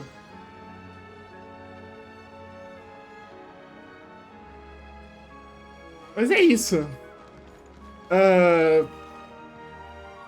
Muito obrigado a todos por terem assistido.